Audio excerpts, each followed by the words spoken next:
Who were the Persians, and how did they come to dominate so much of the ancient world? How did a people with no cities, no written tradition of their own, and no imperial past set out to build an empire? And why did they succeed where others failed? This investigation begins far from the marble palaces and royal inscriptions of later Persian kings. It begins with movement, with migration, and with survival. The story unfolds over nearly 9 centuries, starting in Central Eurasia, where the ancestors of the Persians lived as nomadic pastoralists. These early communities gradually moved south, crossing vast distances until they reached the Iranian plateau. Over time, they continued westward, eventually settling in the southwestern regions of Iran. They lived as tribes, each ruled by a powerful clan leader, and their lives revolved around movement, livestock, and seasonal rhythms. When they entered Iran, they did not arrive in an empty land. They encountered ancient settled societies, most notably the Elamites, a people with cities, writing, monumental architecture, and deep cultural traditions. Elam was already one of the great civilizations of the Near East. It maintained close connections with Mesopotamia and shared political and cultural ties with both Babylon and Assyria. Over generations, relations between Persians and Elamites grew increasingly close. Rather than destroying Elamite culture, the early Persians absorbed it. In the fertile region of Anshan in the lower Zagros Mountains, ruled by a powerful Persian leader named Teispes, this relationship became especially strong. Elam did not merely survive Persian arrival. It became a model of authority, administration, and power for the emerging Persian elite. At the same time, other Iranian peoples were moving into the plateau. Among them were the Medes, close relatives of the Persians but more aggressive and politically ambitious in the early period. The Median tribes occupied the northwestern highlands of Iran, bordering the Assyrian heartland. Over time, conflict between Medes and Assyrians intensified. This struggle reached its climax when the Median king, Cyaxares, united the tribes, allied with Babylon, and destroyed the Assyrian capital of Nineveh. With Assyria gone, Median power expanded rapidly across former Assyrian territories and deep into Anatolia. Eventually, Median attention turned southward, toward Persian lands that appeared wealthy and vulnerable. The clash between Medes and Persians would reshape the region. Persian resistance, consolidation, and eventual reversal of Median dominance marked the turning point. From this conflict emerged one of history's most remarkable figures, Cyrus the Great. His rise transformed a tribal society into a world-spanning empire. The narrative continues through the reign of his son Cambyses, whose conquest of Egypt brought one of the ancient world's oldest civilizations under Persian control. This is the story of how Persian identity formed and how imperial ambition was born. Long before these events, around 5,000 years ago, waves of pastoral migrants from Central Eurasia had begun settling the Iranian plateau. Their economy centered on cattle, which represented wealth, survival, and sacred responsibility. Tribal identity was based on shared ancestry, and order within the clan was essential. Those who disrupted this balance, especially cattle raiders, were seen as enemies of life itself and were pursued without mercy. These societies could be peaceful, but they were never weak. These nomads identified themselves as Aryans, a term linked to community, nobility, and leadership, not race. It referred to people who moved across a vast region stretching through Central Asia. Much later, the term would be distorted and misused, but in its original context it was purely linguistic and cultural. From this word ultimately came the name Iran. These early Iranian peoples spoke an ancient language closely related to Sanskrit. Linguistic evidence shows strong connections between early Iranian and Indian cultures, especially in religious ideas preserved in sacred hymns and prayers. Both traditions grew from a shared spiritual and cultural heritage. Their languages also belong to a much wider family that includes most modern European tongues, which explains why Persian still shares recognizable words with many Western languages today. Migration southward began around the late second millennium, before the Common Era. Some groups moved slowly and peacefully, settling where land and pasture allowed. Others travelled in vast, organised migrations. Entire populations moving together with animals, carts, tents, children, and armed escorts. These journeys were slow, dangerous, and relentless. Herds had to be protected from terrain, predators, and rival groups. Dogs guarded the camps, bells rang from animals' necks, and the landscape echoed with the sound of movement. A third wave consisted of mounted warriors who lived almost entirely on horseback. These groups had no fixed homes and relied on speed, mobility, and violence. Drought, cold, and scarcity forced them into constant conflict. Raiding was a necessity, not a choice. Over time, they developed advanced military techniques, including cavalry warfare and mounted archery. Their mastery of horses and composite bows allowed them to strike quickly and disappear just as fast. This style of warfare would later become famous and feared across the ancient world. Horses became symbols of power and prestige. Aristocrats were defined by their herds and even named after their horses. Entire regions became known for breeding exceptional animals. Warfare, mobility, and social hierarchy were all built around the horse. As these peoples spread across Iran, they formed distinct groups. Some settled in eastern regions such as Bactria and Sogdia. Others moved south along the mountains. Eventually, the Medes established themselves in the north, the Persians in the Zagros, and the Parthians in the northeast. They entered a land already shaped by thousands of years of human settlement. Among the settled populations, the Elamites stood out. Their cities, writing system, religion, and monumental architecture represented one of the great traditions of the Near East. Their capital at Susa and the massive stepped temple complex nearby demonstrated technical mastery and political authority.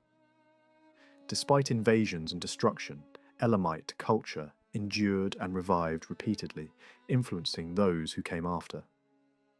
Relations between nomads and settled peoples were complex. Early interactions were often peaceful and mutually beneficial. Nomads traded animal products for agricultural goods, but they also held strategic advantages. Their wealth could be moved quickly, and their mobility made them difficult to defeat. Over time, protection arrangements turned into systems of tribute, laying the groundwork for early forms of taxation and political dominance. Among all these groups, the Medes and the Persians proved the most successful. Though closely related, they developed differently.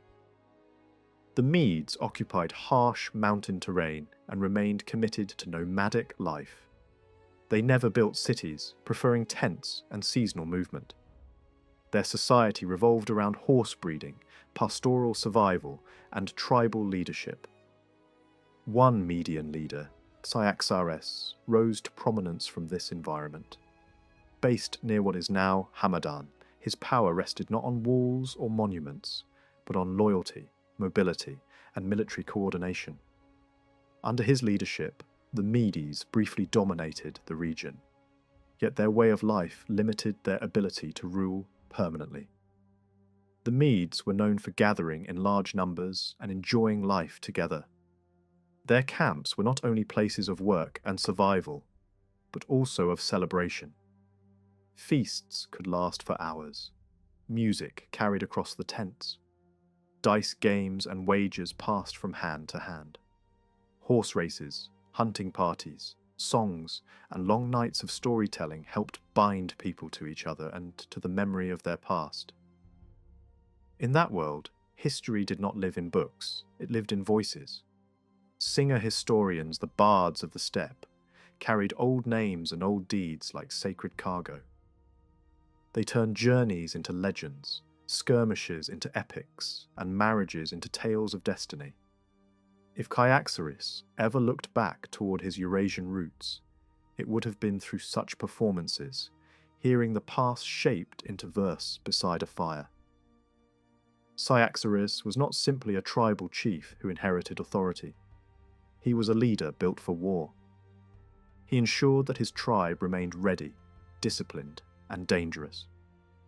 During his rise, Scythian forces pushed into Median lands, and the threat was serious enough to force decisive action. Cyaxares did drive them out, but the method was ruthless. He invited several Scythian leaders to a banquet, encouraged them to drink heavily, and then had them killed one by one. It was a calculated act designed not only to remove enemies, but to break the confidence of their followers. By the middle of the 7th century before the Common Era, the Scythians had been forced out of Median territory, and the Medes had also learned from them. Their army was reorganized using Scythian models, adopting tactics and methods that made it faster, more lethal, and better suited to hard terrain and sudden strikes. The tribal force that emerged under Cyaxares became something sharper than before, a weapon. By the time Cyaxares died, Media had become rich and feared. The Medes were not empire builders in the later Persian sense, and their political structure never fully transformed into the kind of centralized monarchy seen in Mesopotamia. Yet they created something effective in its own way. A powerful network of allied tribes, held together by leadership, tradition, and shared interest. Authority worked through chiefs, councils, and personal loyalty, and that system could expand outward when victory made it possible. Cyaxares' son, Astyages, took over without serious resistance and stepped into the role of king, determined to keep pushing Media's borders outward. Even his name carried the sound of violence and prestige, the kind of title that suited a ruler who wished to be seen as a man of force. The Persians enter recorded history through Assyrian eyes. In the reign of the Assyrian king Shalmaneser III, records describe tribute received from many Persian tribal leaders, men tied to the land of Parsa. The name itself may have been shaped by geography, linked to the mountain backbone of the Zagros, the harsh rib-like ranges that dominated the landscape where Persian groups would establish themselves. Over time, that region would become known by related names, and the territory later associated with Persia grew far beyond its earlier site. In the beginning, however, Persian settlement was smaller, tighter, and still surrounded by older powers. The Persians faced a different reality from the Medes. In the north, the Medes expanded through war and pressure, pushing against Assyria and pulling wealth from conquest. In the south, when Persian groups settled between roughly the 12th and 11th centuries before the Common Era, they met the Elamites, an older urban civilization with deep roots in the plains of southwestern Iran. This could have produced long-term conflict, but instead a period of coexistence took shape.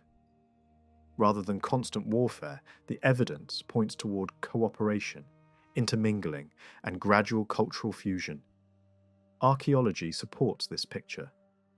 A richly furnished, elite tomb found at Arjan, dating to the 7th century before the Common Era, revealed extraordinary objects, finely made gold and silver vessels, jewellery, weapons, a ceremonial ring, and rare textiles decorated with gold.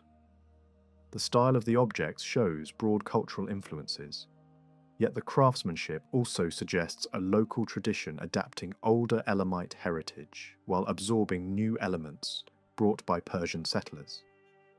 It reflects a world where boundaries were not only defended with spears, but also crossed through workshops, trade, and shared elite taste.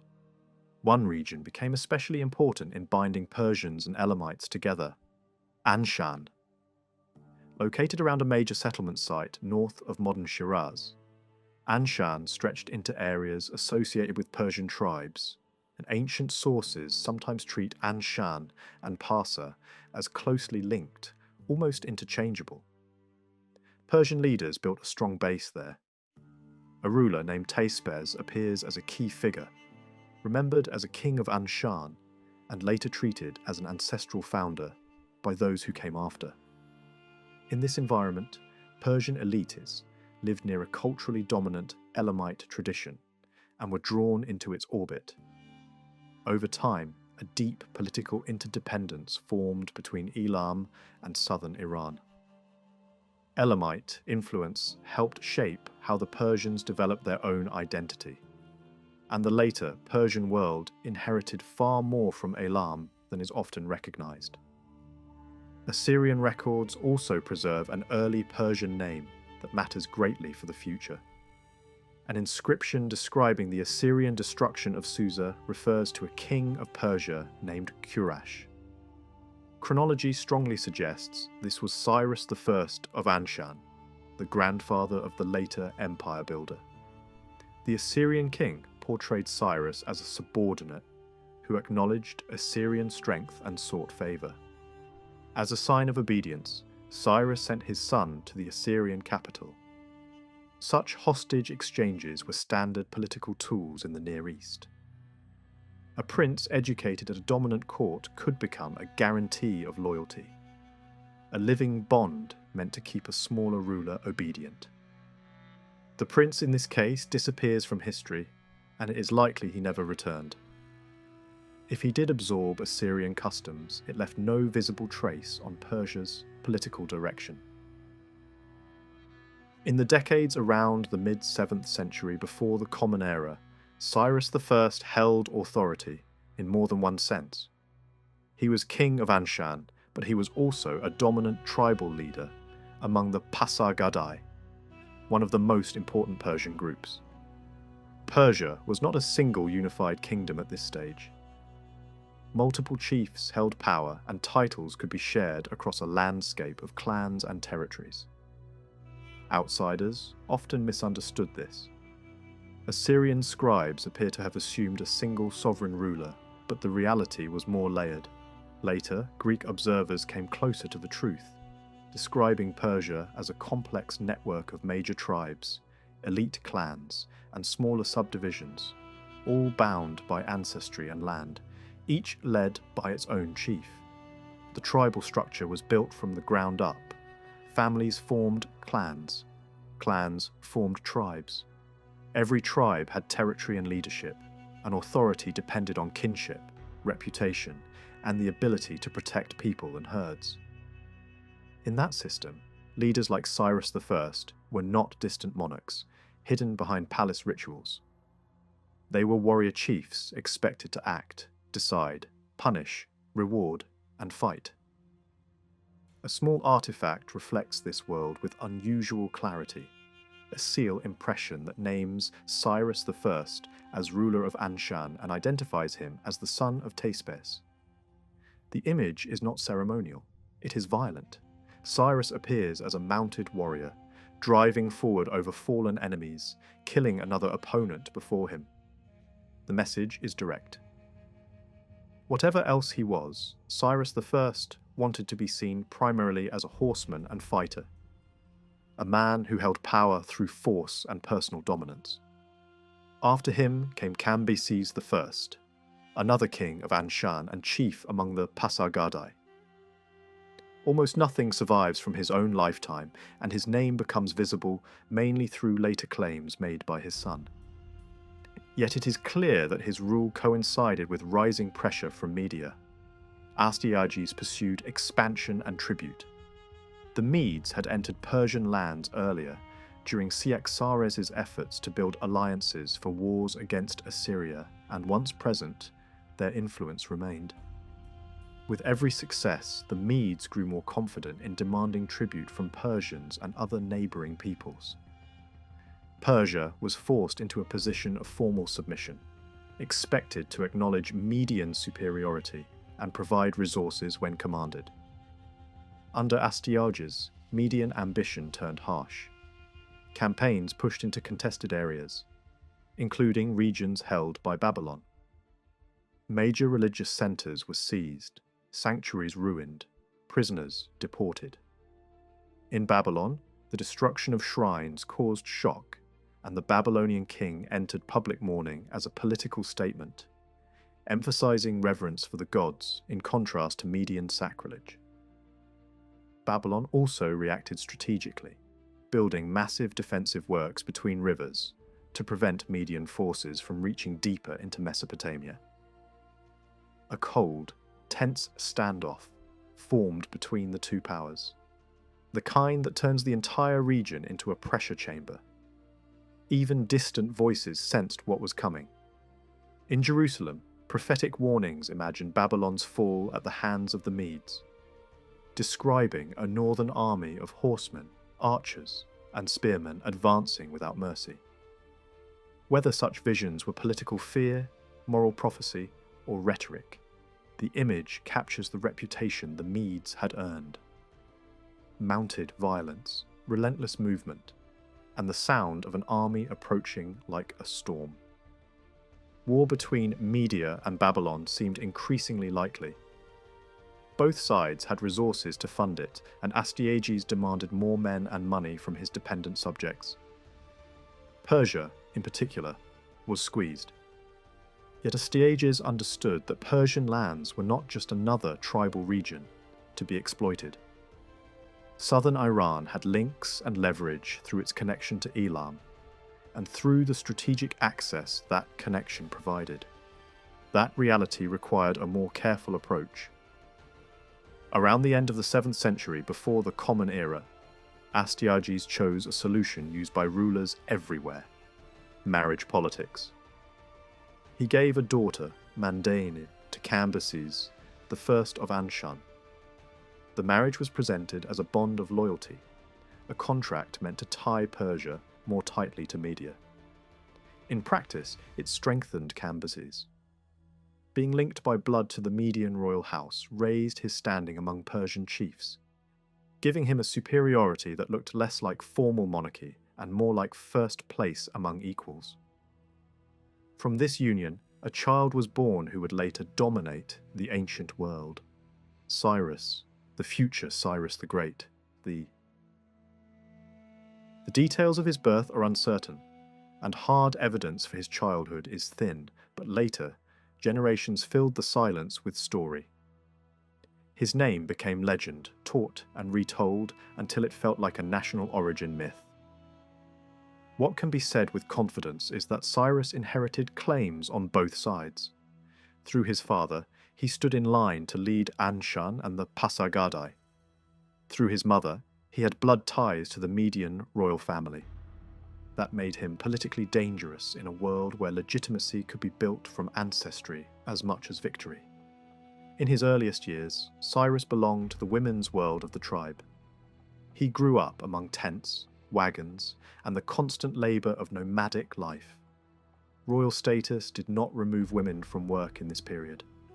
Wool was spun, cloth woven, milk churned, bread baked, and children raised within a collective network of care. The tribe's women shared responsibility for infants, and a child could be passed from one set of arms to another, nursed and protected as though the whole camp were one extended household. This system created powerful bonds between mothers and sons, and the emotional weight of those early years followed men into adulthood. Mandain shaped Cyrus in another way as well. Through her, he absorbed the Median dialect and learned stories rooted in the mountain world of the north. Legends of abandoned children raised by miraculous creatures, tales of wise women whose counsel saved kingdoms, and frightening stories of wild regions filled with monsters and lawlessness all became part of his imagination. Mandain also reminded him, repeatedly, that her blood connected him to Median kingship. At the same time, she ensured he understood the fragile politics of succession. Other wives, other children, other claimants could appear at any time. Only constant awareness could protect a future ruler. Then came the moment every Persian boy faced. At a certain age, childhood ended abruptly. Cyrus was taken from the women's tents and transferred into the world of men. There was no negotiation. Hair was cut. New expectations were imposed. The boy entered a life of horses, hunting, hard training, discipline, and punishment. The shift could be brutal, but it was also the path to leadership. Cambyses I, though not celebrated later as a great conqueror, appears to have taken this responsibility seriously. He trained his son in the skills that mattered most: riding, archery, and the sacred obligation to speak truth. Later, writers described Cyrus as exceptionally brave and intelligent, and credited his father's methodical upbringing for shaping those qualities. When Cambyses died in the middle of the 6th century before the Common Era, the loss hit Persia hard. The rituals of mourning were intense and public, played out through shaved hair, sackcloth, ashes, ritual wailing, and professional mourners who turned grief into a performance designed to shake the camp itself. Cyrus observed the required mourning period before taking the next step. After months of formal grief, he moved toward investiture. The ceremony took place on the plain of Pasargadae, the heartland of his people. In spring, the landscape could appear almost unreal in its fertility. Flowering fields, heavy fruit on trees, clear skies and clean light, streams cutting through wooded valleys. Later, visitors would describe it as a land of abundance, full of cattle and strong men trained for war, a place where the population seemed dense and the people unusually hardened. In that setting, Cyrus was initiated as king and chief. The rites reached deep into the nomadic past. A dynastic garment said to have belonged to an ancestor was placed on him, and he ate the simple foods of steppe life and drank fermented mare's milk. The symbolism was clear. Royal power was not presented as luxury. It was presented as roots, survival, and an identity tied to the old world of the horse. By the time he took authority, Cyrus was no youth. He was a man in his prime, shaped by wind, sun, and long years outdoors. His body carried the marks of a horseman and hunter. His hands were tough from reins, spears, and bowstrings. His clothing was practical and heavy, designed for cold and movement. Tunics, thick coats lined with fleece, baggy trousers, leather boots, riding gear that protected thighs from endless hours in the saddle. This was not the wardrobe of palace kings in rich robes. It was the uniform of steppe leadership. He wore what his people wore, only finer, and his appearance matched the ideal they admired. Not polished elegance, but warrior capability. This style of dress mattered culturally. Iranian nomads introduced tailored clothing and trousers to regions where such garments were unknown. Much of the ancient West wore draped cloth that required little sewing. In contrast, the horse cultures of Iran relied on shaped garments stitched for riding and protection. Centuries later, a remarkably preserved body found in a salt mine in northern Iran would still show the same clothing tradition in vivid detail. Tunic, loose trousers, practical construction, the everyday outfit of Iranian male life. To outsiders encountering Persians for the first time, especially Greeks, such clothing could feel alien and unsettling, because it signaled a different kind of civilization, built around horses, mobility, and a long steppe inheritance. While Cyrus matured, pressure on Persia increased. Astyages pushed toward war with Babylon and demanded ever greater support from dependent regions. Persia had little desire to be dragged into Median ambition. If Persian loyalty leaned anywhere, it leaned toward the south and its long relationship with Elam. Still, tribute was offered and outward respect maintained. Astyages wanted more than respect. He wanted control. Median forces began to press deeper into Persian territory. Checkpoints appeared on roads. Travel required justification. A governor was stationed to supervise the collection of taxes. For nomads, this kind of administrative grip felt unnatural, even insulting. It looked like colonization. Astyages also reshaped Media itself.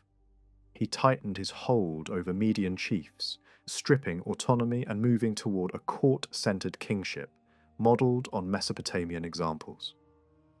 He built ritual, bureaucracy, and distance, placing himself above the tribal public sphere. But this kind of abstract monarchy clashed with nomadic expectations of visible leadership. Median nobles reacted with hostility, and some began to look towards Cyrus as a more traditional alternative. One powerful figure, Harpagus, worked quietly to build support for a change. Messages were smuggled across borders, hidden in clever ways, urging Cyrus to act. The promise was tempting. If Persia rose, many Median nobles would abandon Astyages rather than defend him. Rumours spread. The court heard whispers of rebellion, and stories formed even inside palace walls. A song performed by a concubine could be interpreted as political prophecy, a warning disguised as entertainment. A small creature released too easily would return stronger and cause suffering. In that kind of atmosphere, fear feeds on symbolism. To protect his dynasty, Astyages tried to lock down succession. He sought alliances among great families and used marriage again, binding a noble house to his own, through a daughter's dowry that amounted to the kingdom itself. The political effect was sharp. It strengthened a chosen successor and weakened Cyrus's claim through blood. For Cyrus, this was a clear message. Whatever might have been owed to him by ancestry would not be handed over peacefully. Support for Cyrus expanded across Persia. He drew in tribes and chiefs, extending influence beyond his immediate base. Powerful allies joined him, including men known for efficiency, wealth, and authority. Cyrus also secured loyalty through marriage, taking Cassandine, the daughter of an influential Persian noble. She became central to his household and later bore children who would shape Persian history. This marriage also brought Cyrus into alliance with a respected clan whose ancestry carried immense prestige. Legends surrounded their founding figure, stories of miraculous survival and divine favour, the kind of origin myth that makes a family feel destined to rule. With this alliance, Cyrus gained something more than soldiers or money. He gained pedigree. His children would carry the blood of multiple powerful lines, and that mattered in a tribal world where legitimacy had to be felt as well as enforced. Another major chief and his energetic son also pledged support, bringing their wider network with them. Step by step, Cyrus transformed from a regional leader into a figure capable of challenging Media itself. Within 5 years, the scattered Persian tribes had come together under a single leader. Cyrus of Anshan emerged as their chosen ruler, acknowledged not only as a war leader but as king. At a great assembly held at Pasargadae, representatives from across Persia gathered, and Cyrus addressed them openly.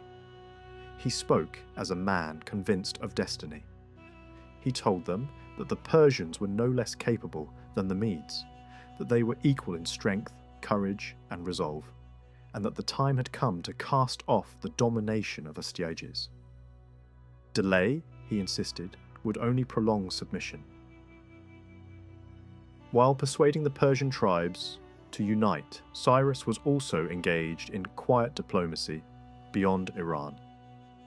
He opened negotiations with the new king of Babylon, Nabonidus, seeking an alliance against their shared enemy in Media. This was no simple task. Nabonidus was an unusual ruler, deeply absorbed in religion and detached from political realities. He had risen to the Babylonian throne after a brief and violent succession crisis and ruled not as a traditional king, but as a man driven by spiritual obsession. His devotion to the moon, god Sin, dominated his reign. Temples were rebuilt, rituals multiplied, and traditional religious hierarchies were disrupted. His decision to elevate Sin above Babylon's chief god caused unrest throughout the kingdom. Yet Cyrus understood how to turn this fixation to advantage. Nabonidus was encouraged to reclaim the sacred city of Haran, whose temple had long been occupied by Median forces. Before Babylonian troops could arrive, Astyages withdrew his garrisons from Syria, anticipating conflict closer to home. A Babylonian inscription soon followed, celebrating the return of Haran and recounting a prophetic dream in which the gods foretold Astyages' downfall at the hands of Cyrus. The language was striking. It described Cyrus as advancing with a small force, overthrowing the Medes and taking their king captive. Between 553 and 551 before the Common Era, Cyrus pressed deeper into Median territory. His army advanced steadily toward Ecbatana, joined along the way by defecting Median nobles and entire contingents who abandoned Astyages. Forces from Hyrcania, Parthia, and steppe groups rose in support of Cyrus as well. Progress was slow. Media's mountainous terrain and brutal winters limited warfare to short seasons. By early 550, Cyrus's forces withdrew temporarily to regroup near Pasargadae. Astyages struck first. His invasion of Persia aimed to crush the rebellion decisively. The Median army was large, well supplied, and relentless. Persian forces retreated toward the hills, struggling against repeated assaults. At this moment, Persian tradition records a dramatic intervention. The women of Pasargadae confronted the retreating warriors, shaming them into turning back. Whether legend or memory shaped into story, the effect was clear. The Persians stood and fought. The battle that followed lasted 2 days and proved decisive. In a final surge, Persian and allied forces broke the Median line. Astyages was abandoned by his generals, seized by mutineers, and handed over to Cyrus. The road to Ecbatana lay open. Cyrus entered the Median capital and carried away its immense wealth to Anshan. In the royal tent, once Astyages' own, Cyrus accepted the submission of Median chiefs and was hailed as ruler of both Medes and Persians. Rather than ruling as a conqueror alone, Cyrus chose integration. Medes were placed on equal footing with Persians and would continue to hold high office throughout the empire. To outsiders, the two peoples soon became indistinguishable. Loyalty was rewarded generously. Former enemies offered submission.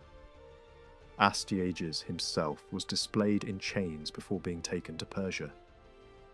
Accounts differ on his final fate, but his power was finished. His immediate family, seen as potential rivals, was eliminated. One surviving daughter was absorbed into Cyrus's household through marriage, a political act designed to neutralize future claims. The collapse of Media reshaped the Near East. Babylon was spared invasion. Nabonidus withdrew to Arabia, leaving his son to govern in his absence. In Anatolia, the fall of Astyages alarmed the king of Lydia, Croesus, one of the wealthiest men of the ancient world. His riches were legendary, his city of Sardis magnificent, and his influence extensive. Cyrus's rise threatened both his territory and his security. Croesus consulted oracles, received an ambiguous prophecy, and marched east. Cyrus responded swiftly. Their armies clashed in central Anatolia. The first battle was fierce but inconclusive. Croesus withdrew, expecting winter to halt his enemy. Cyrus did not stop. His troops advanced through snow and wind, pursuing the Lydians to Sardis. In the decisive battle near the city, Cyrus used an unexpected tactic, deploying camels to disrupt enemy cavalry. The Lydian forces collapsed. Sardis fell. Croesus was captured, and shortly afterward he died. With Lydia subdued, the Greek cities of the Ionian coast submitted. Persian authority was established through local rulers overseen by imperial officials. Rebellions were crushed swiftly. Harpagus, Cyrus's trusted general, was left in charge of Asia Minor and spent years securing the coastline. Cyrus then turned toward Babylonia. The Neo-Babylonian state was weakened by internal division and Nabonidus' long absence. When Cyrus entered the region in 539, opposition crumbled. A Babylonian governor defected and guided Persian forces.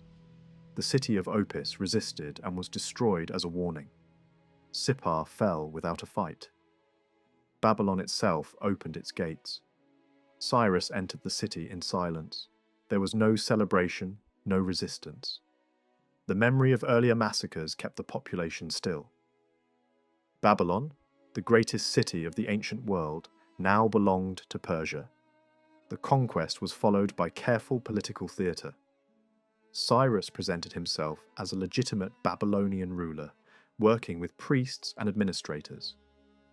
The bureaucracy remained intact. Temples continued to function. A Persian governor was appointed to oversee the transition. Delegations from across the former Babylonian Empire arrived to swear allegiance. Nabonidus was captured and executed. Cyrus understood that rival claimants threatened stability. Mourning followed for personal losses within Cyrus's household, but the work of rule continued. To shape his image, Cyrus sponsored inscriptions that reframed the conquest as liberation. The Cyrus cylinder portrayed Babylon's gods as having chosen him to restore order. He was depicted as a pious king, protector of temples, and restorer of peace. At the same time, proclamations authorized the return of deported peoples, including the Judeans, who were permitted to rebuild their temple in Jerusalem. This act earned Cyrus a unique place in Hebrew tradition as a divinely appointed ruler. Yet beneath the rhetoric lay calculation. Releasing captives reduced unrest and stabilized the empire. Religious tolerance served governance. Cyrus was neither saint nor idealist. He was a conqueror who understood the value of appearing benevolent. The empire he built rested on force, diplomacy, and adaptation. It absorbed traditions, reused institutions, and crushed resistance when needed. Cyrus's greatness lay not in mercy alone, but in mastery of power. By the spring of 530, Cyrus returned to Pasargadae. There, amid gardens and stone pavilions, the empire builder rested. The palace blended urban elegance with nomadic memory. Tents still surrounded the complex. Guardians carved in stone stood watch. The site was both capital and symbol, a meeting point of worlds Cyrus had conquered and worlds he had never forgotten. The great gateway of Pasargadae stood alone in the open landscape. It was not attached to any surrounding wall because, unlike other royal complexes of the ancient Near East, Pasargadae had no defensive circuit. Cyrus had chosen not to enclose his ceremonial capital with fortifications. The site lay deep within Persian territory, far from hostile borders, and the king clearly believed it needed no walls. This deliberate openness strengthened the symbolic role of the gate itself. It functioned not merely as an entrance, but as a ritual threshold. Foreign envoys, petitioners, and tribute bearers passed through it in solemn procession as they approached the Persian king. Although the ceremonial centre lacked walls, Pasargadae was not entirely undefended.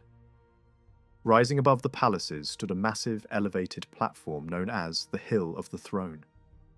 From this commanding position, the entire complex could be surveyed. In later generations, this mound was transformed into a full citadel, reinforced with thick mud brick walls and used as a military garrison. What began as a symbolic stronghold eventually became a practical one. Near the gateway stood the main public palace of Cyrus, a structure modern archaeology labels simply as Palace S. It was designed as a broad columned hall with 8 columns arranged in 2 rows and multiple doorways opening onto a surrounding portico. Inside, the decorative program drew heavily from Mesopotamian traditions. Reliefs depicted priests in ritual dress and fantastical creatures, including upright bulls moving in formal procession. These carved scenes were richly coloured and visually striking. They contrasted sharply with the clean, restrained stonework of the columns, whose style owed much to Greek craftsmanship. By conventional standards, the combination should have clashed, yet it did not. Persian artists and builders fused Assyrian, Babylonian, Egyptian, and Greek elements into a single coherent visual language. What emerged was neither derivative nor chaotic, but recognizably Persian. This fusion reached its most complete expression in the tomb of Cyrus himself. The mausoleum stands apart from the palaces, isolated on the open Murghab plain. It was the first structure built at Pasargadae and remains its most iconic.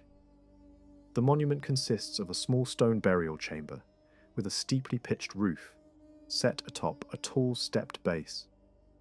The upper structure reflects Anatolian funerary traditions, while the base recalls the ancient stepped temples of Mesopotamia. The visual reference to older sacred architecture was intentional. The result was a monument that looked both ancient and new, rooted in multiple traditions, yet claiming none exclusively. Even before the Persian palaces were completed, the artistic identity of the Achaemenid dynasty had already taken shape in this single tomb. The heart of Pasargadae, however, was not stone but greenery. A vast, cultivated garden linked the gateway and palaces into a unified ceremonial landscape.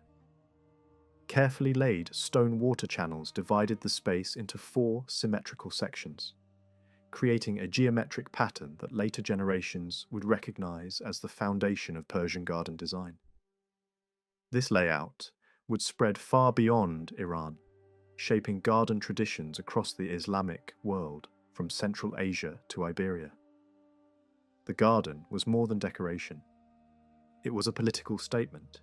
Its 4-fold division echoed Cyrus's claim to rule the 4 quarters of the world. Control over water, vegetation, and order mirrored control over land and people. The very word used for these gardens would later pass into Hebrew and Greek, eventually becoming the English word paradise. In this original sense, paradise meant a walled and ordered green space, clearly separated from the wild world beyond. When Jewish scribes described the Garden of Eden, they drew on this Persian ideal. Across the empire, royal parks served as living symbols of authority. Kings boasted of planting vineyards, shaping forests, and redirecting water to nourish controlled landscapes. These gardens were empires in miniature, filled with plants brought from distant regions under Persian rule. To create and maintain such spaces required administrative power, labor organization, and long-term planning. Pasargadae stood as proof that Cyrus understood kingship not only as conquest, but as cultivation. Centuries later, a discovery near Persepolis would transform understanding of Cyrus's ambitions. Excavations uncovered the remains of a massive gateway built of glazed bricks decorated with imagery, closely resembling the famous gates of Babylon. The structure was unlike anything else in Persian architecture. Its style, scale, and decoration pointed unmistakably to Babylonian influence. Evidence suggests it was constructed shortly after Cyrus conquered Babylon, possibly by craftsmen brought directly from the city. This gateway reveals that Persepolis was not a blank slate before later kings began building there. It had already been shaped by Cyrus's vision. His aim appears to have been bold: He intended to create a new imperial center in Persia that would rival and perhaps surpass Babylon itself. By importing Babylonian grandeur into the Persian heartland, Cyrus sought to place Persia at the symbolic center of civilization. His sudden death would prevent this vision from being fully realized. In 530 before the Common Era, Cyrus prepared for another campaign. This time his focus lay far to the northeast, beyond the Oxus River, in the lands of the Massagetæ. These nomadic groups had made minor incursions into Persian territory. The threat was limited, but Cyrus chose a decisive response. Personally leading the campaign, he ventured deep into unfamiliar territory. Before departing, he settled the question of succession. His eldest son, Cambyses, was named heir and appointed regent. His younger son, Bardia, was granted vast lands in Central Asia, along with exemption from taxation. Dynastic marriages followed, binding powerful families to the royal house. These unions were political instruments, designed to secure loyalty and consolidate power. The Eastern campaign soon passed from history into legend. Ancient sources offer conflicting accounts of Cyrus's death. The most dramatic describes a battle against Queen Tomyris, a fierce ruler who led her people in direct confrontation. According to this tradition, Cyrus fell in battle, and his body was mutilated as symbolic revenge. Other accounts describe a quieter end. None can be confirmed. What is certain is that Cyrus died far from home. His body was returned to Pasargadae and laid to rest in the tomb he had built. His son established a cult in his honor, and regular sacrifices were made at the site. Cyrus had transformed a small Persian kingdom into the largest empire the world had yet seen. His reputation would grow after his death, shaped by propaganda, poetry, and myth. Cambyses inherited this vast domain. Ancient Greek writers portrayed him as a mad tyrant, but other evidence paints a more complex picture. Cambyses proved himself a capable ruler and a successful conqueror. It was under his command that Egypt, the wealthiest land of antiquity, fell to Persian rule. After a period of mourning, Cambyses began planning the Egyptian campaign. He gathered intelligence, secured alliances, and assembled a diverse army drawn from across the empire. Persian strategy relied on cooperation with local elites, and Egypt was no exception. When the invasion began, key Egyptian officials defected. The decisive battles were brief. Memphis fell, and Egypt became a Persian province. Cambyses adopted Egyptian royal traditions. He participated in temple rituals, took on pharaonic titles, and ruled as a legitimate successor rather than a foreign occupier. Administrative continuity was preserved, and daily life resumed quickly. Despite hostile Greek portrayals, Egyptian sources depict a ruler who respected local customs and religious practices. After securing Egypt, Cambyses pushed south into Nubia, expanding Persian influence along the Nile. Upon his return, rumours of rebellion reached him from Persia. His brother Bardia had been proclaimed king. Cambyses hurried home, but fate intervened. A wound became infected, and he died en route. With Cambyses gone, the empire faced its first true succession crisis. Bardia ruled briefly, but his policies alienated the Persian nobility. A group of powerful nobles conspired against him. Among them was Darius, a younger member of the royal house whose ambition matched his ability. The conspiracy ended in violence. Bardia was killed, and power passed to Darius.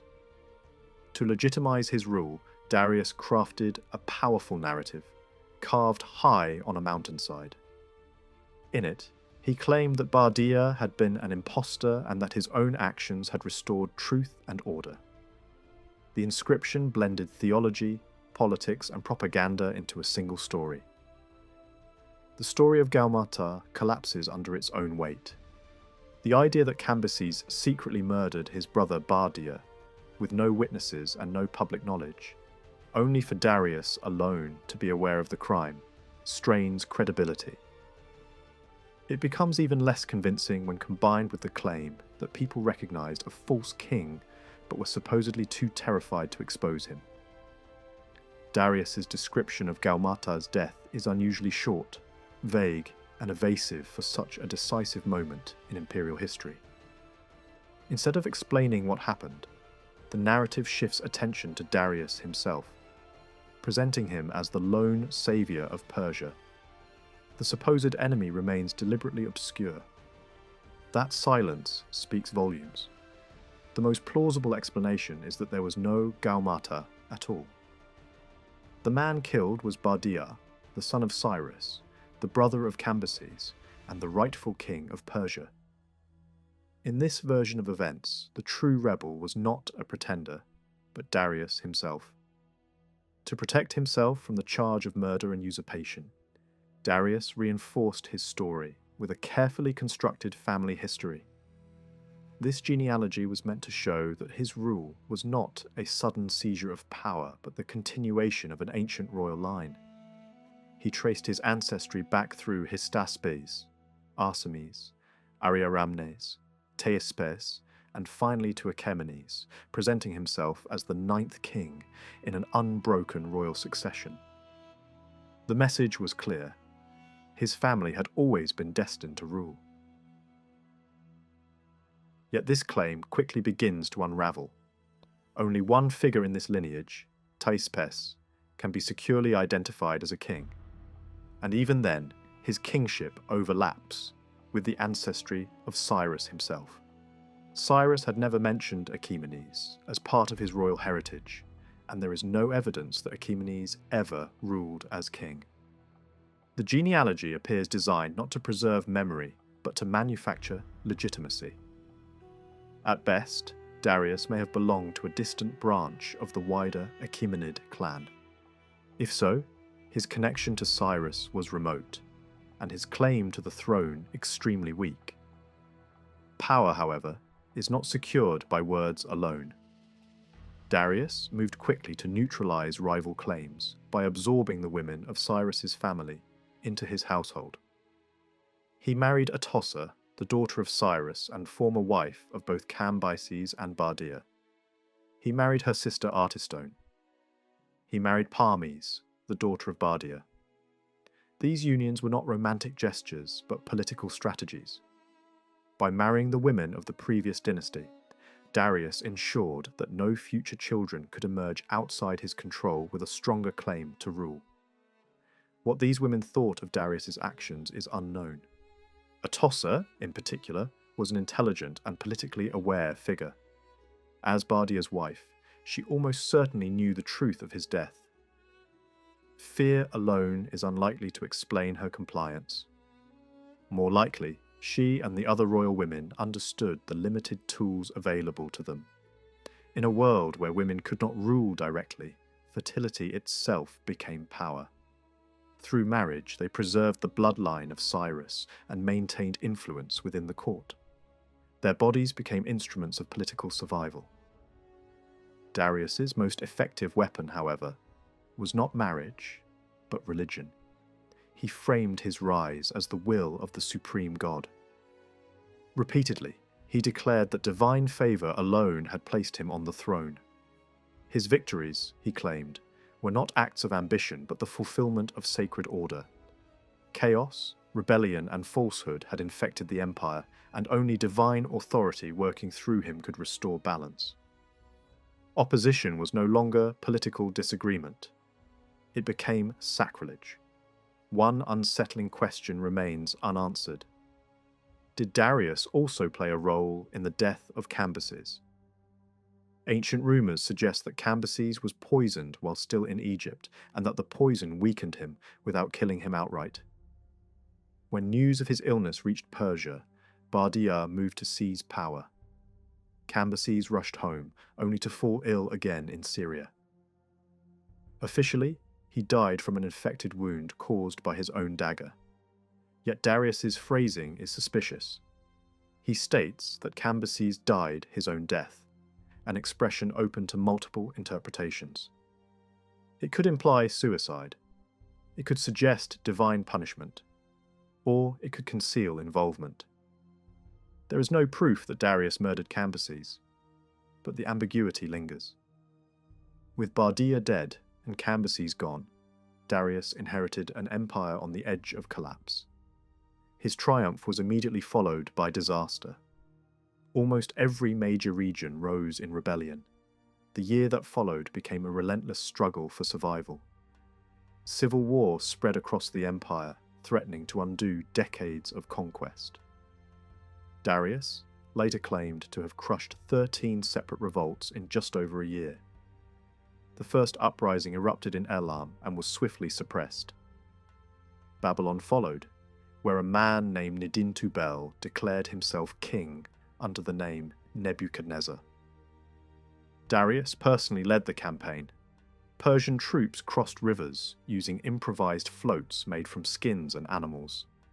Battles followed in quick succession.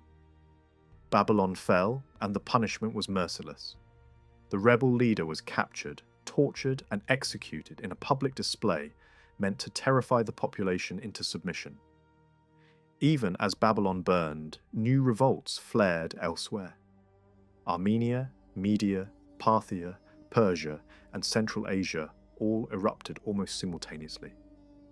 Darius relied heavily on loyal generals, issuing orders across vast distances. His father, Hystaspes, crushed rebellion in the east. Other commanders fought in the north and west. Darius himself faced the Median rebel Phrevatish, defeated him, and subjected him to mutilation and execution before the public eye. Month after month, the fighting continued. Each rebellion was met with overwhelming force. Impalement, mutilation, and mass executions became standard responses. By the end of the campaign, the empire lay subdued, but traumatized. Order had been restored through terror. To ensure that his version of events would endure, Darius ordered a massive inscription carved high into a mountainside. It told his story in his own words and presented him as the chosen defender of truth. Copies were spread across the empire in multiple languages. A monumental relief showed Darius standing victorious, receiving divine approval, while defeated rebel leaders were chained before him. Among them lay Gaumata, the invented enemy, crushed beneath the king's foot. With internal threats crushed, Darius turned outward. He expanded eastward and consolidated power in the west. Rebellion in the Greek cities of Asia Minor eventually led to conflict with Athens and the defeat at Marathon, an event later exaggerated by Greek tradition. For Darius, it was a costly border war, not a decisive blow. In Egypt, Darius followed the model established by Cambyses. He presented himself as a legitimate pharaoh, honouring local gods and traditions while reinforcing Persian supremacy. Temples were restored. Rituals were observed. Massive building projects were undertaken, including a canal linking the Nile to the Red Sea, opening trade routes to Arabia and India. Statues and reliefs portrayed Darius in both Egyptian and Persian forms. Inscriptions made the message unmistakable. Egypt belonged to Persia. The king ruled by divine favour, supported by gods across cultures and lands. Not all campaigns ended in success. Darius's expedition against the nomadic Scythians failed to secure territory. The enemy refused direct battle, burned their own land, and let winter do the rest. The Persian army withdrew, exhausted and empty-handed. The campaign vanished from official records. Yet failure did not diminish the image Darius cultivated. He remained the warrior king, the defender of order, the destroyer of chaos. In art and inscription, he was shown conquering beasts and monsters, symbols of disorder brought low by royal strength. His empire, he declared, had been won and held by force, discipline, and divine sanction. A man speaks from stone as if he is still alive. The voice is confident, almost formulaic, listing qualities the way a commander might list equipment before a campaign. The body is strong, the hands are ready, the mind is steady. It says that strength is not only muscle, but control, and that control does not depend on whether danger is visible. Rebel or no rebel, the speaker claims the same posture, the same readiness, the same certainty. Anger is presented as a tool rather than a weakness. Revenge is described as something carried through the whole body, hands and feet alike, as if violence is an element that can be summoned on command. Horsemanship, archery, spearwork are not offered as hobbies or soldierly skills, but as proofs of worth. The image is clear. This is a king who wants to be understood first as a fighting man. Someone built for the strain of riding hard, marching long, drawing a heavy bow, driving a spear with force and accuracy. Nothing in this self-portrait is accidental. It is designed to make the reader accept one central claim. Power belongs to the man who can endure, strike, and stay unshaken. That same voice then ties the king's physical ability to divine favour. The strength is not presented as luck, training, or inherited talent alone. It is framed as a gift that comes from a higher power, as though the god is the hidden source behind every pull of the bowstring and every thrust of the lance. In the broader traditions of the ancient Near East, kings often insisted that their weapons were not merely forged by craftsmen, but empowered by the gods. The royal body itself, in that ideology, is not just a human body. It is a vessel made capable by divine support. The king in these statements pushes that idea hard. Courage, endurance, and martial energy are portrayed as granted from above. The god is not distant or abstract. The god is shown as the one who strengthens the ruler's arm and steadies his purpose. This message is not limited to words. It is carved into scenes as well. In the famous relief at Bisitun, the bow is there for a reason.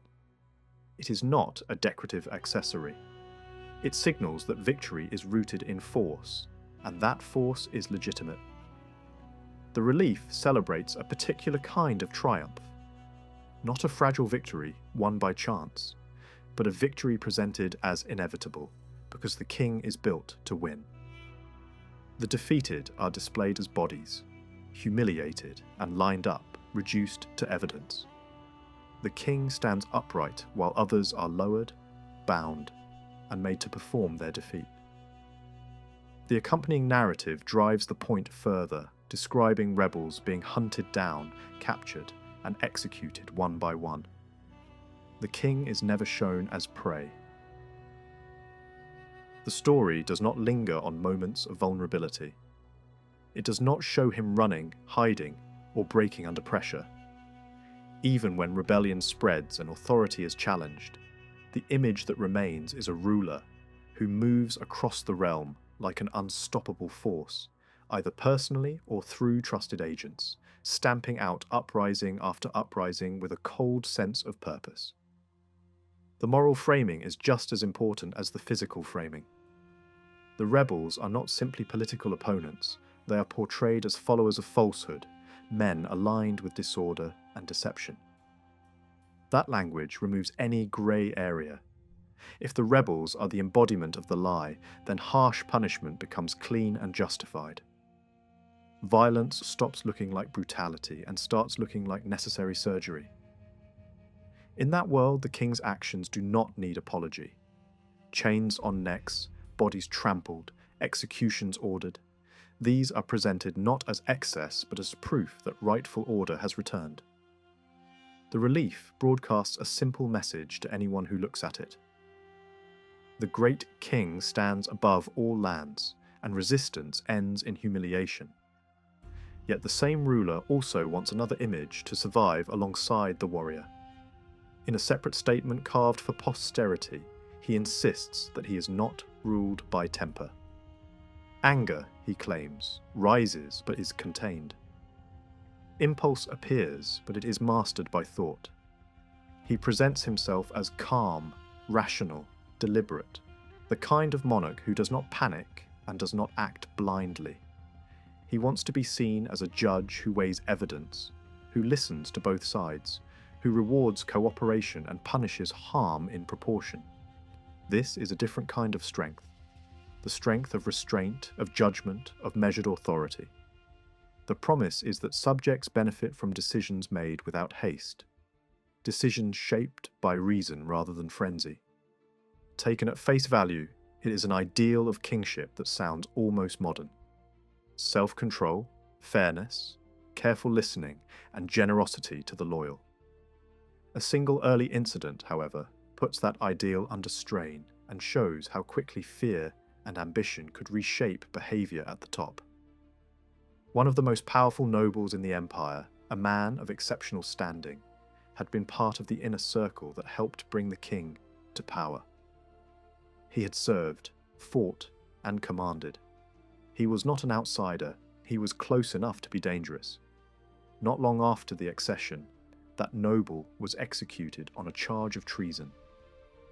The surviving story, preserved in a Greek account that likely drew on Persian traditions, explains the spark that lit the fire. The noble arrived at the royal palace expecting privileged access, believing that those who had engineered the change of ruler had the right to enter without formal announcement except under one specific circumstance. Court officials denied him. They claimed the king was occupied in private. The noble suspected a lie, and in a burst of rage he attacked the officials, cutting off their noses and ears. Then, as if to turn the humiliation into a public warning, he tied the severed pieces to his horse's bridle and forced the mutilated men to appear with these trophies hanging from them. The scene is grotesque, but it reveals something important about the world the king was trying to build. Protocol was not a small matter. Access to the ruler was power, and any challenge to the rules of access could look like the first step toward a coup. When the injured servants reported what had happened, the king reacted as though the danger might be larger than a single violent outburst. Suspicion fell not only on the offender but on the entire circle of nobles who had once stood beside him. Each was questioned separately. Once it became clear that the others were not involved, the king moved against the offender alone. Yet his response did not stop with one arrest. The noble's children and male relatives were seized as well. The assumption behind the crackdown was blunt. If one powerful man is willing to act like this inside the palace, perhaps he is testing the limits. Perhaps he is gathering momentum. Perhaps his family is part of a larger plan. In a tense early reign, caution can quickly become an excuse for elimination. The story then shifts, unexpectedly, to the noble's wife.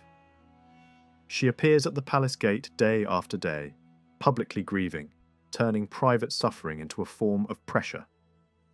Eventually the king offers her a choice. One relative may be spared. The woman pauses and chooses her brother, not her husband or her children. When the king asks why, her answer is practical and painfully clear. Another husband and more children could be possible in the future, she says. But with her parents dead, she will never have another brother. The reasoning impresses the king.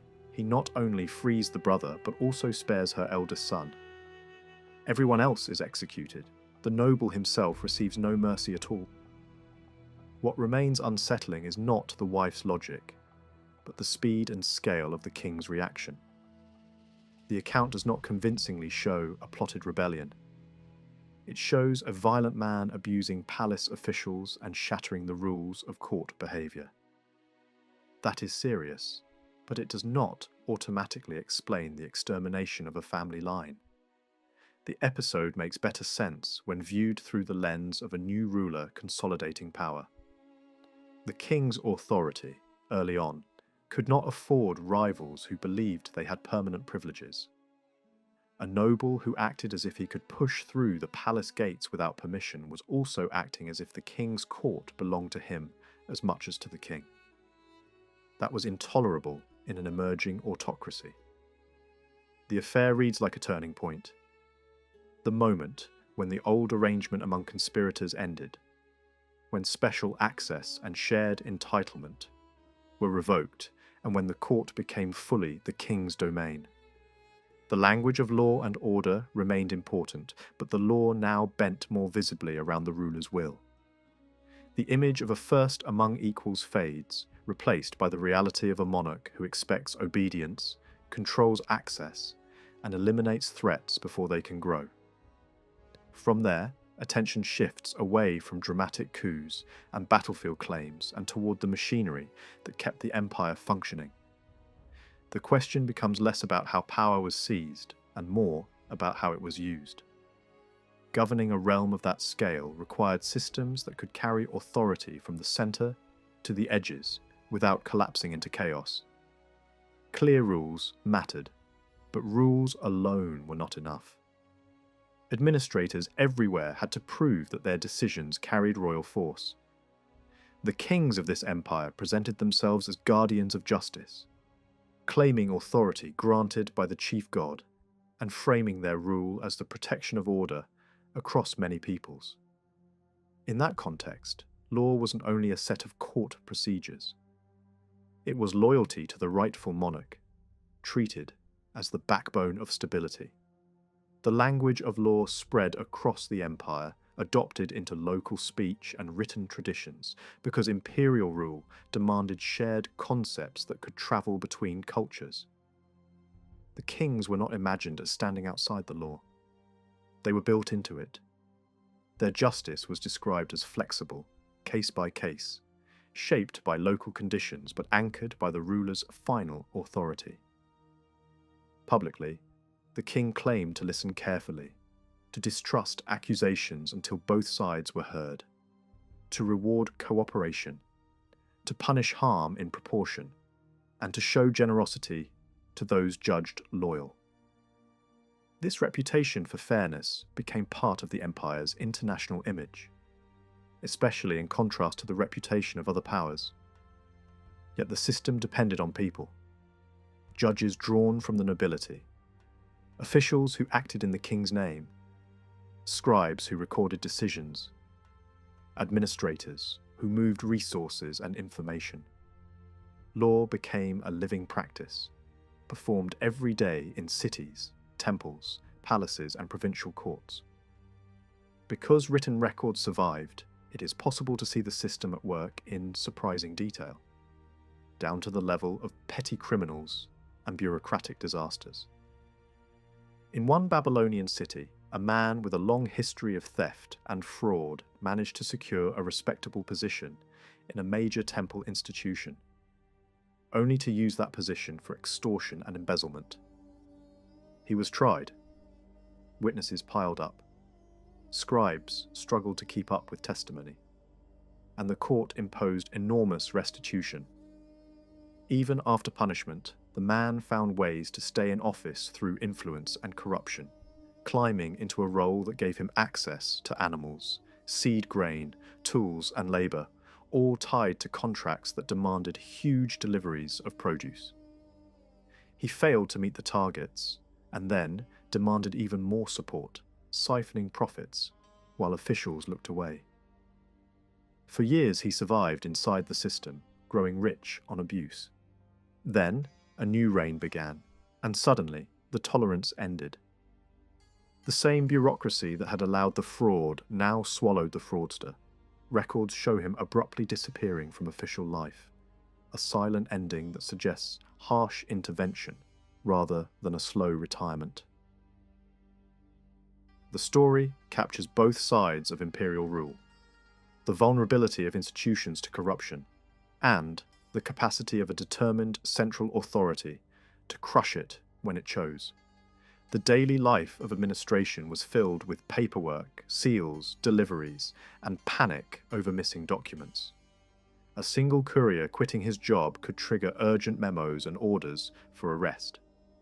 Orders moved across offices and across provinces in the form of written directives, sealed to prove authenticity. Each official carried a cylinder seal that functioned like a personal mark of authority, pressed into wet clay as a signature that could travel far beyond the owner. Those seals could be lost, replaced, and announced through official notices to prevent misuse. Entire archives preserve such practical details.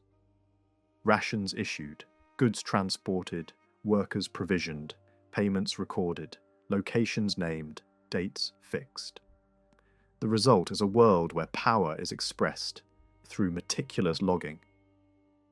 Nothing is too small to write down, because writing down is how the empire holds itself together. At the highest level, provincial governance rested in the hands of elite representatives, men appointed to rule large regions on the king's behalf. They were responsible for taxes, troops, justice, and local decision-making. But they lived under scrutiny. The centre watched for signs of personal ambition that might become treason. Provincial courts imitated the royal court, adopting its ceremonials because ceremony itself was part of authority. Local elites were drawn into the system through cooperation, marriage alliances, and negotiated autonomy, while some regions were managed through vassal rulers, rather than direct governors. Tribute and gifts flowed toward the king, including symbolic offerings that represented submission and dependence. Even food could be political. The king's table, supplied by the best produce of many provinces, became a stage where the boundaries of empire were acknowledged. In the western regions, a new tool of rule took shape: coinage. Mints produced gold and silver pieces stamped with the image of a royal archer, a generic king recognizable by crown, robe, bow, and spear. Coins moved most heavily where trade and military payments demanded them, creating a shared economic language across diverse communities. Infrastructure tied everything together: long highways, branching routes, roads linked to rivers and ports, a network designed to move messengers, armies, tribute, and information across thousands of kilometers. Through that network, the king could project control, and through paperwork and seals, that control could be made visible in distant offices. Across all these layers, the portrait of the ruler remains consistent in its core message. The king wanted to be seen as the man who defeats chaos, who claims divine backing, who punishes rebels as enemies of truth, and who embodies strength in body and in will. At the same time, he wanted the image of calm judgment to stand beside the image of violent victory. The tension between those images is not hidden by the sources. It is part of the story. The empire's stability depended on force, and on the belief that force was justified. It also depended on administration, law, routine, and the endless work of officials who turned royal authority into daily reality. The result is a picture of Persian power that is both brutal and organized, dramatic and procedural, built from battlefield narratives and from clay tablets that record barley rations with the same seriousness as rebellion and execution. Across the Achaemenid Empire, most long-distance roads were not the kind of neatly paved highways people might imagine. For long stretches, they were beaten tracks, hardened by hooves, cartwheels, and endless footsteps. Yet when these routes approached major cities, the picture could change. In parts of Asia Minor, archaeologists have found sections where stone paving was laid over a raised foundation, as if the road needed a clearer arrival as it entered an urban world. At places like Gordion and Sardis, roadworks from the reign of Darius show planned construction on a serious scale. These city-edge roads were wide enough for heavy traffic, sometimes 5 to 7 meters across, and in certain areas they were bordered by carefully cut stone edging that gave them a clean, formal outline. At Gordion, one stretch measured about 6.25 meters, its surface packed with gravel and marked by curbstones. A raised strip down the centre divided the way into 2 lanes, a small detail that hints at an organised sense of movement and direction. Further east, in southwest Iran, another clue survives in the landscape. A section of roadway cut directly into rock along the route connecting Persepolis and Susa. This carved segment is around 5 meters wide, shaped not for a single file of travellers, but for a steady flow of official and commercial traffic. Distances along these routes were calculated in regular units, and travellers moved in measured stages.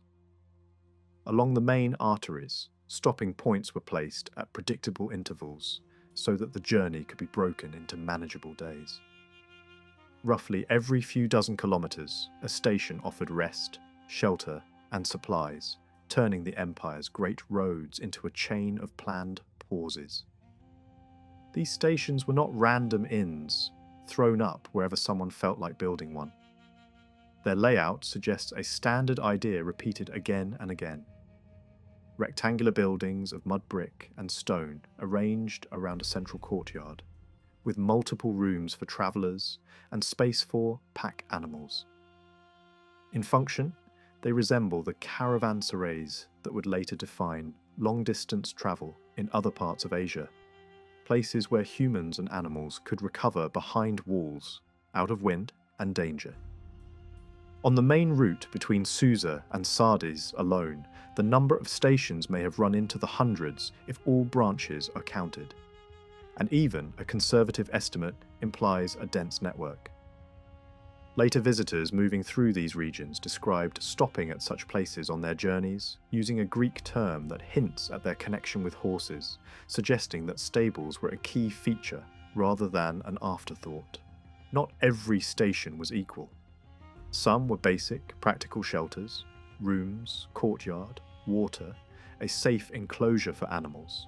Others were built for a world of status.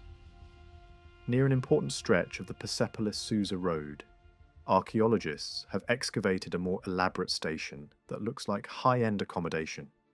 Stone rooms, a courtyard built with care, and architectural flourishes such as columns and porticos that were not necessary for survival but mattered for display and comfort. Finds of expensive materials, including fine glass and stone brought in from elsewhere, suggest that certain stations were reserved for people who travelled with privilege. Officials, high-ranking courtiers, perhaps members of the royal household. Elsewhere along the same road, more modest stations have been identified, along with examples found near other major routes. Taken together, these sites show a system with layers, the same network serving merchants and ordinary officials, while also providing special spaces for the empire's richest and most important travellers. Maintenance was part of the design. Roads of earth and gravel do not stay usable on their own, especially when thousands of animals and carts grind them down. Stations doubled as bases for crews responsible for keeping routes passable, cutting back vegetation, clearing debris and repairing damage. Some tasks were more unusual, and they speak to the realities of travel across varied climates and landscapes. Keeping roads clear could mean dealing not only with mud and fallen stones, but also with hazards that slithered and stung. In certain regions, maintenance crews were expected to reduce the risk posed by scorpions and snakes. Because a road is only truly useful if people can move on it without being crippled by the environment. Alongside the physical roads ran another kind of infrastructure, a communication system designed for speed. The empire depended on messages, orders from the centre, reports from provinces, updates on supplies, movements, and security. To make that possible, a relay service was created that moved faster than any ordinary traveller could. Riders and fresh horses were stationed at intervals along key routes, allowing a message to leap forward in stages rather than crawl at the pace of one exhausted animal. Ancient observers marvelled at this system. They described a chain of riders who passed instructions from one to the next without delay, continuing regardless of heat, rain, snow, or darkness. The point was reliability as much as speed. The route had to function every day, in every season, because a far-reaching empire cannot survive on slow communication. Compared with later systems in other empires, this level of connectivity stands out. When messages can move rapidly over land, authority feels closer, even when distance is immense. That was the real achievement of the Achaemenid relay. It turned geography into something more manageable. Provinces could be monitored, supplies coordinated, and decisions transmitted with a pace that made the state feel present, far beyond the palace walls. It was not modern technology, but it performed a similar role in its world, binding far regions into a single administrative rhythm. Some of the clearest evidence for this travel system comes not from later stories, but from administrative records that tracked movement in practical terms.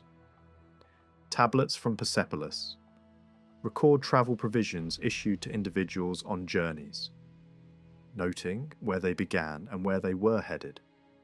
They reveal a world of constant motion, people travelling for state business, carrying documents, money, or goods, and others travelling for work contracts, personal obligations, or religious duties. The records are mundane, but that is exactly why they are powerful. They show how the empire functioned in daily life. One ration, one traveller, one journey at a time. A few entries are especially striking because of the distances involved. They describe individuals crossing enormous stretches of territory, travelling between far regions that today belong to different countries and cultures. In one case, a person travels from India toward the imperial centre at Susa carrying a sealed royal document. In another, a traveller sets out from Sardis and heads to Persepolis, a journey that cuts across the breadth of the Western and Central Empire. In yet another, a woman travels from Susa toward Kandahar with a sealed document, guided by a trained escort. Details like that matter. They show that official travel was not confined to a narrow elite of men, and that the empire's roads and provisioning system could support journeys that were both long and administratively structured. A sealed document was not simply paper or clay. It was authority made portable, a piece of the king's power travelling in a pouch across mountains and plains.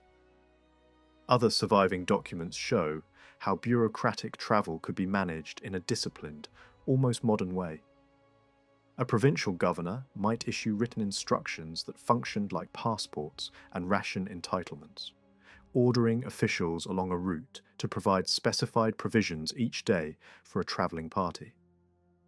The rations were not vague gifts, they were measured, listed, and controlled.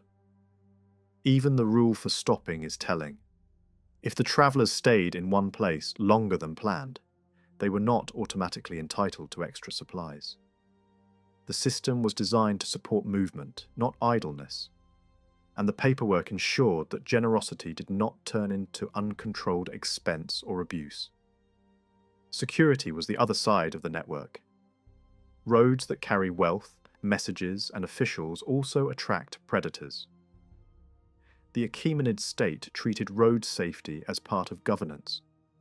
Patrols were placed at intervals, and authorities had the right to stop and inspect travellers and caravans. Punishments for banditry and persistent vagrancy could be brutal, and the visible marks left on bodies served as warnings meant to discourage others. This is not an image of gentle order. It is order enforced through fear as well as routine. The roads were meant to feel safe for those who belonged within the system, and dangerous for those who tried to exploit it. Behind the patrols, another layer operated quietly: intelligence. The king's authority depended on knowing what was happening in distant satrapies before problems could grow into revolts. Spies and informers formed a network of listening posts, reporting signs of unrest or disloyalty back to the centre. Some sources describe a formal structure of watchers and listeners, with senior figures responsible for collecting information and passing it directly to the king. Greek writers were fascinated by the idea of a ruler who remained unseen inside a great palace, while still knowing what was happening everywhere. They pictured the most eminent men standing outside the royal doors, acting as guards and as the eyes and ears of royal power, creating the impression that nothing significant could occur without being noticed. With this combination, roads, stations, relays, patrols, informants, the king could govern from a distance with surprising efficiency. Orders could travel quickly, travelers could be fed and sheltered, and trouble could be detected early. It also reveals something about the political ideal behind the system. The empire was not imagined as a loose collection of territories. It was designed to be supervised, managed, and disciplined. Autocracy was not only a style of rule, it was a practical project built into the landscape through roads and into daily life, through provisioning records and controlled movement.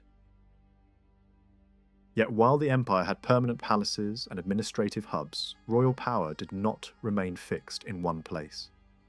The Persian court travelled extensively, and when it moved, it did not move lightly. The reasons for royal travel were political, diplomatic, religious, and military. A king might journey to display authority, to inspect key regions, to lead campaigns, or to take part in seasonal and ceremonial obligations. But there was also a deeper pattern that shaped these movements. The royal household carried with it a memory of older ways of life, a tradition of mobility rooted in steppe and pastoral cultures. Even as the Achaemenid kings built palaces of stone and brick, their court retained a rhythm of movement that resembles a form of elite nomadism. Seasonal logic played a role. The court shifted between regions as temperatures changed, moving to cooler uplands in the heat of summer and to warmer lowlands in winter, with spring and autumn bringing other destinations into focus. This was not random wandering. It followed an annual cycle that balanced comfort, tradition, and governance. But the scale of these movements was enormous. When the great king travelled, it was not simply a royal carriage on a road. It was the court, the bureaucracy, the treasury, the household, and a substantial military force. In effect, the state itself went on the move.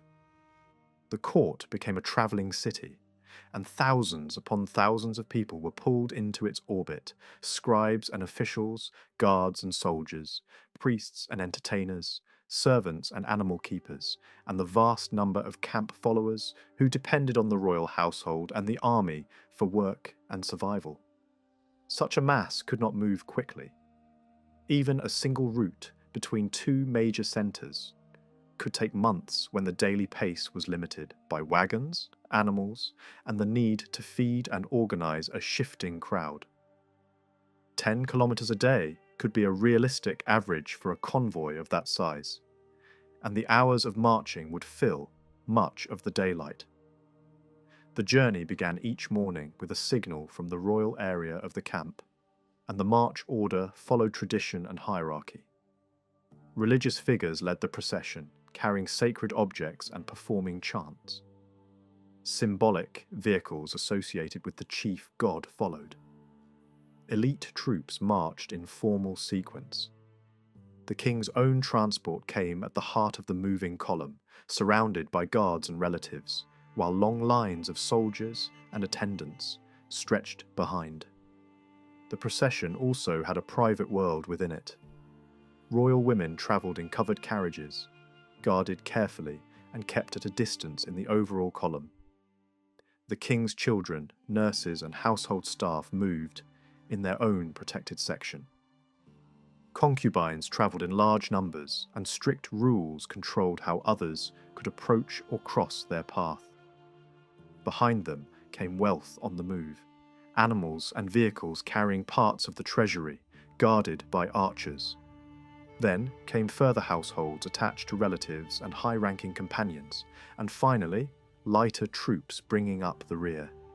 Every stage of the journey required planning, and each day ended not with improvisation, but with a camp prepared in advance by outriders who ensured that ground kitchens, and basic logistics were ready before the main body arrived. Animals made this system possible. Horses were central, deeply embedded in Persian culture and prestige. But they were not alone. Mules, donkeys, oxen, and camels all had roles hauling loads, pulling vehicles, and carrying supplies. Camels, in particular, were valuable across different regions, and they appear frequently in Persian imagery and records. They could serve as transport, as part of military forces, and even in hunting scenes in elite art. Herds owned by the king moved along routes between major centres, forming yet another mobile resource within the royal economy. Different kinds of camels were associated with different peoples and regions, and artists at Persepolis were careful in how they represented them, using animals as markers of geography and identity. When the travelling court stopped, the camp itself became a temporary capital. Setting it up required the same discipline that kept the empire running on paper. Greek observers who experienced Persian camps firsthand described a system where every group had its assigned place. Guards at set distances, cooks and bakers in designated areas, horses and pack animals arranged with order, and everyone knowing exactly what to pack and when. Speed came from organisation, not rushing. Tasks were divided, responsibilities fixed, and the entire operation ran with the routine of a well-drilled machine. The king's tent stood at the centre, oriented in a symbolic direction and marked out as the core of authority. Inside that tent, the rituals of rule continued much as they did within palace walls. Councils, judgments, decrees, feasts, performances, private life. The tent was not merely shelter. It was the empire's moving throne room. The royal pavilion was described as immense and luxurious, built from richly dyed textiles and leather panels supported by tall frameworks. Its interior could be furnished like a palace, with carpets, draperies, and precious decoration. Curtains and rods might be plated, fabrics woven with metallic thread, and the structure itself designed to impress visitors, with the sense that royal power carried its own world wherever it went. Receiving a fine tent from the king could be a mark of extraordinary favour, a visible gift of status and intimacy with the court. In war, capturing a royal tent could become a symbol that authority had collapsed, because the tent represented the ruler's presence and command even more visibly than a distant palace. Feeding a moving court was one of the most burdensome parts of this system. A travelling state consumes resources at an astonishing rate. Towns and villages along the route could be required to provide food, drink, and supplies, and a large passage could strip the surrounding countryside quickly. Accounts of later invasions show how communities might be ordered to host the king in splendour while the mass of troops took what they needed and moved on, leaving little behind. The burden could be so heavy that observers joked grimly about being grateful the king ate only once a day, because otherwise the demand would have doubled. The humour lands because it is rooted in reality. The imperial machine, when in motion, could feel like a force of nature. For all this mobility, the Achaemenid kings were also builders on a monumental scale. Palaces, fortresses, and tombs were not just residences or defences, they were statements in stone about dynastic permanence and imperial reach. Building projects were advertised in royal inscriptions as proof that the gods favoured the king and that the king had the power to command resources and labour from across many lands. The largest and most important royal centres clustered in the Persian heartland and in regions tied to earlier power, places where old traditions could be reshaped under a new imperial identity.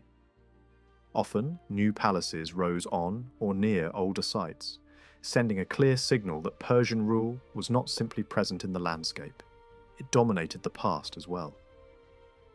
Some royal centres are now difficult to pin down archaeologically, but ancient descriptions suggest extraordinary wealth. Writers spoke of timberwork in rare woods, of columns and ceilings plated with precious metals, of a splendour so intense that later conquerors stripped the most valuable elements away.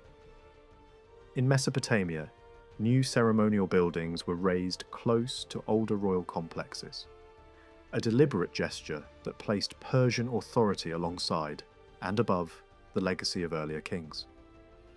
Architectural forms and decorative techniques travelled across cultures, and Persian builders borrowed ideas from the traditions they absorbed, adapting them into an imperial style that could be recognised across the realm.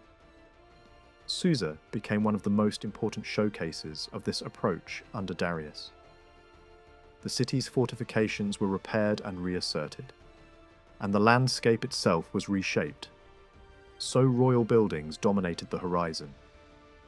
Monumental gateways controlled access, and the approach to the palace was designed as a procession through power. Large structures, formal entrances, and royal images set to tower over visitors. Inside, courtyards and decorated walls created a world of colour and symbolism, with motifs of animals, guards, and plant designs that turned architecture into propaganda. Corridors and controlled pathways limited access to private apartments, balancing splendour with security. A towering audience hall stood out from the complex, raised high and visible from the surrounding plains, built to be seen from afar as the centre of authority. To emphasise the scale of imperial reach, inscriptions described the materials and labour that flowed into such projects from many regions. Timber, stone, metals, precious stones, ivory, decorative elements, each could be traced back to distant lands, and the craftsmen themselves were drawn from a broad mix of peoples. This was not only a record of construction, it was an advertisement of empire. The palace was presented as a multinational achievement, a structure made possible by a realm that could command forests, mines, artisans, and transport routes across vast distances. The message was clear. The king's power did not merely collect tribute, it assembled the world into a single project, turning geography into architecture. Persepolis, the most famous of the great sites, embodies this ambition at its peak. Set in the heart of the Persian homeland and protected by geography, it functioned as the most spectacular statement of royal authority. Excavations over the last century have uncovered palaces, administrative buildings, fortifications, and an immense platform terrace, revealing a complex that grew over generations as successive kings added to it and repaired it. Evidence suggests that earlier monumental structures existed nearby and that later kings made deliberate choices about what to keep and what to erase, sometimes clearing older symbols to make room for their own. Persepolis was not a static monument. It was a long-term project, expanded and maintained across decades, even undergoing repairs after earthquakes. The purpose of Persepolis has been debated, and the uncertainty itself adds to its fascination. It was certainly ceremonial, but whether it was primarily a festival centre, a political stage, a religious space, or an administrative hub remains contested. What can be said with confidence is that the site was designed to impress. The platform terrace rose high, fortified and engineered with practical features such as drainage, and the scale of the complex required enormous labour and careful quarrying and transport of stone. Stairways and reliefs displayed delegations bringing gifts, scenes that can be read as the visual language of empire. Many peoples approaching a central power, presenting their offerings, participating in a ritual of hierarchy. Whether those scenes reflect a specific annual festival or a broader political performance, the effect is the same. Persepolis was built to turn royal dominance into a landscape experience, something that could be walked through, looked up at, and remembered. Originally, access to the palace was relatively restrained. Darius had laid out a simple entrance on the southern edge of the terrace, a functional gateway rather than a theatrical statement. This arrangement changed decisively about 10 years after his death. Xerxes redirected the main approach to the western side of the platform and transformed arrival into a carefully choreographed experience. He ordered the construction of a monumental double staircase, wide and graceful, with shallow steps designed so gently that horses and pack animals could climb them without strain. This architectural choice may not have been accidental. It aligns closely with the idea that Persepolis hosted large-scale ceremonial gatherings, in which tribute and gifts were formally presented to the ruler. The carved reliefs of the Apadana show a striking range of animals brought before the king: sheep, goats, rams, horses, bulls, camels, lions, and even exotic creatures from distant lands, suggesting a ritualized procession rather than a purely symbolic scene.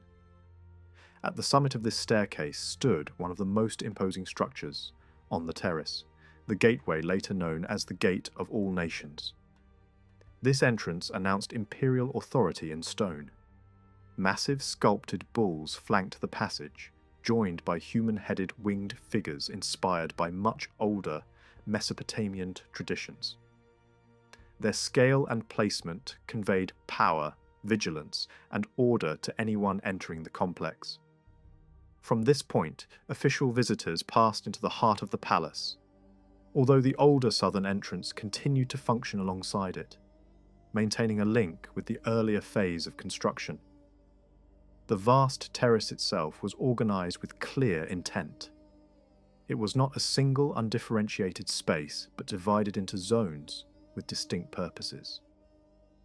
One area functioned as a public stage, designed for gatherings, ceremonial displays, and formal occasions involving large groups. Beyond it lay a more restricted zone, where private ceremonies took place and where residential and administrative activities were concentrated. Dominating the public area was the Apadana, the great audience hall that defined Persepolis, both architecturally and symbolically. Rising to a height of more than 20 meters and set on a raised platform, it towered over the open courts that stretched around it. From the north and east, its mass would have been impossible to ignore. The Apadana was an engineering and aesthetic achievement of exceptional ambition. At its core was a vast square hall supported by 36 slender columns, each carrying a roof constructed from imported cedar wood. 3 sides of the building opened onto columned porticos, each lined with 12 columns, while 4 tall corner towers framed the structure and added to its monumental presence. Along the southern side, storage rooms and guard chambers formed a functional spine behind the ceremonial space. Estimates suggest that thousands of people could be accommodated inside the hall, making it suitable for large assemblies, formal receptions, and imperial festivals. One of the most remarkable features of the Apadana was the elegance with which its architects handled scale. Instead of dense, forest-like supports, they used a relatively small number of columns, proportioned with extraordinary precision, to hold vast open roofs. The capitals crowning these columns were elaborate and symbolic. Among the most striking were the paired bull capitals, where 2 kneeling bulls were carved back to back, their necks extended so that their heads supported the crossing beams above. The image combined strength and order, turning structural necessity into visual language.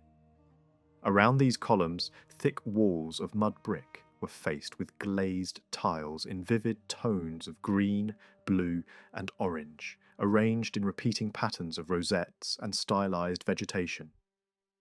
Light would have played across these surfaces, creating an atmosphere that must have felt both overwhelming and carefully controlled. This hall was the primary setting for the most significant moments of royal display. To step inside it as a foreign envoy or court official would have been to move into a space designed to impress, even to intimidate. The Apadana was not merely functional architecture, it was a deliberate expression of authority. Its purpose was to host the great rituals of empire and to project the image of a ruler whose power was both vast and ordered. Nearby stood other monumental buildings that supported the ceremonial life of the palace. One of these was the so-called 100-column hall, a vast interior space that may have served as a banqueting hall or an alternative throne room. Another was the Tripylon, sometimes called the Central Palace, a smaller but richly decorated structure with 3 entrances and 4 columns. Its reliefs are particularly suggestive. On one doorway, figures representing different peoples of the empire are shown lifting the king's throne. This may have been symbolic, a visual metaphor for imperial support, but it has also been interpreted as reflecting an actual ceremonial act in which representatives of subject regions physically carried the royal platform during major festivals, bringing the king into the hall in a ritual display of unity and submission. Behind the public architecture lay the inner court, a more secluded zone reserved for the king's private life and the machinery of governance. Here stood smaller palatial buildings associated with individual rulers. One complex functioned as the private residence of Darius, while another served the same purpose for Xerxes. These structures were not grand halls, but suites of rooms designed for daily living, dining, and personal comfort, including bathing facilities. Additional palatial buildings were added over time by later kings, some of which survive only in fragments or not at all. Xerxes' residence was directly connected to the royal women's quarters by broad stairways, allowing controlled movement between spaces, without exposure to the public areas of the terrace. The women's quarters formed the most restricted part of the entire complex. Surrounded by strong fortifications and guarded by soldiers, this area was designed to be inaccessible to outsiders. It housed members of the royal family and others under the king's protection. Privacy and security defined the space, making it the most closely controlled environment on the terrace. Administrative power was concentrated nearby. The treasury occupied part of the inner court and served as both a storehouse for immense quantities of wealth and as the operational centre of the imperial bureaucracy. Tribute flowed in from across the empire, delivered by officials and intermediaries. But alongside gold and silver came something equally important: records. Hundreds of documents were produced, stored, and archived here by teams of scribes and administrators. It is from this area that many of the texts illuminating the daily functioning of the empire have been recovered. Below the terrace to the south stood a cluster of additional buildings made from mud brick and stone. These included pavilions that may have served as residences or service structures, one of which contained a sunken stone bath and may have been used by members of the royal household. The terrace itself was framed by landscaped valleys, to the north and south, planted with gardens and enclosed by defensive walls. Beyond these gardens stretched a temporary city of tents. Whenever the great king resided at Persepolis, thousands of courtiers, officials, guards and servants lived in canvas shelters spread across the surrounding plain, forming a vast encampment that mirrored the palace's fixed hierarchy. What gives Persepolis much of its enduring power is the sheer abundance of carved reliefs that cover stairways, walls and doorways. Once painted in bright colours and possibly enhanced with metal details, they now survive as pale stone, but their precision and rhythm remain striking. Rows of guards, lines of dignitaries, delegations from distant lands, animals both real and mythical, all are arranged with strict regularity. At the centre of this visual world stands the king. He appears repeatedly, calm and composed, moving through palace spaces with measured authority. He carries a long staff and is accompanied by attendants, who are deliberately shown at a smaller scale. One shades him with a parasol, another holds an object associated with courtly service. In some scenes, the king is shown in action, grappling with or killing animals that symbolize disorder and chaos. In these images, he becomes more than a ruler. He is cast as a heroic figure, restoring balance to the world. Yet just as telling as what appears is what does not. Across the monumental reliefs, there are no depictions of the king in battle, no scenes of hunting expeditions, and no images of feasting or drinking. These activities were central to royal life and ideology, but they are absent from the official stone narrative. Such themes appear instead on smaller objects like seals. The art of Persepolis was not intended to document everyday reality. It was designed to distill and elevate it, presenting an idealized vision of kingship, focused on order, stability, and controlled power. The splendor of these palaces and the efficiency of the empire's infrastructure were built through human labor on a massive scale. Free workers, farmers compelled into service, and large numbers of enslaved people all contributed to the construction and maintenance of imperial architecture. Early in Persian history, slavery did not dominate the economy, but as the empire expanded, the number of enslaved individuals increased dramatically. War captives were absorbed into the labor force, and elite households came to own large numbers of servants who worked in domestic and specialized roles. Archaeological and textual evidence points to the widespread presence of unskilled laborers in the Persian heartland. Many of them foreigners. Administrative records use a broad term to describe these workers, covering agricultural laborers, artisans, and construction crews without much distinction. These people received rations at designated locations, just enough to survive. Many were skilled craftsmen, stone carvers, metalworkers, woodworkers, whose materials and food supplies are recorded in detail. Yet the majority were not specialists, but laborers, drawn from across the empire, people from Western Anatolia, Mesopotamia, Egypt, Central Asia, and beyond. Their presence at Persepolis was not usually voluntary. The rations they received were minimal, and the records showed no sign of wages that would allow independence or choice. Most of these workers had been forcibly relocated. Many were prisoners taken after revolts or resistance and transported far from their homelands to serve imperial needs. Entire communities were uprooted in this way, following a long Near Eastern tradition of deportation used to control conquered populations. Over generations, displaced groups remained in Persia, forming a permanent labor pool.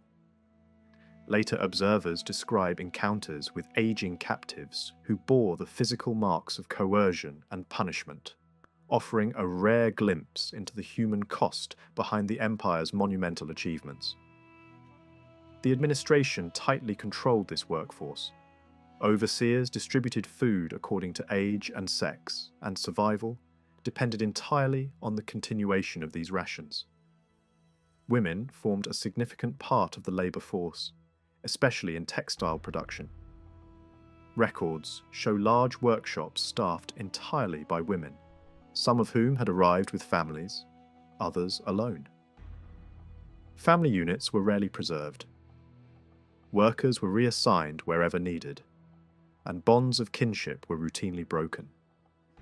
At the same time, the state actively encouraged reproduction among the labouring population, providing additional rations to pregnant women and new mothers.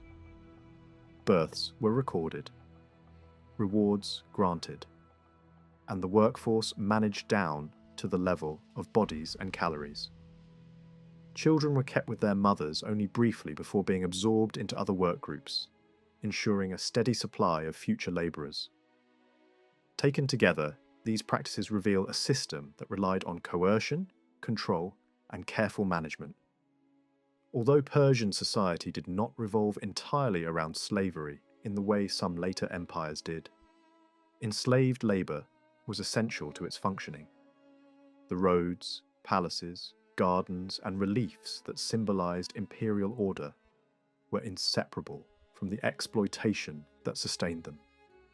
Within the palace complex, another powerful institution shaped political life: the royal household.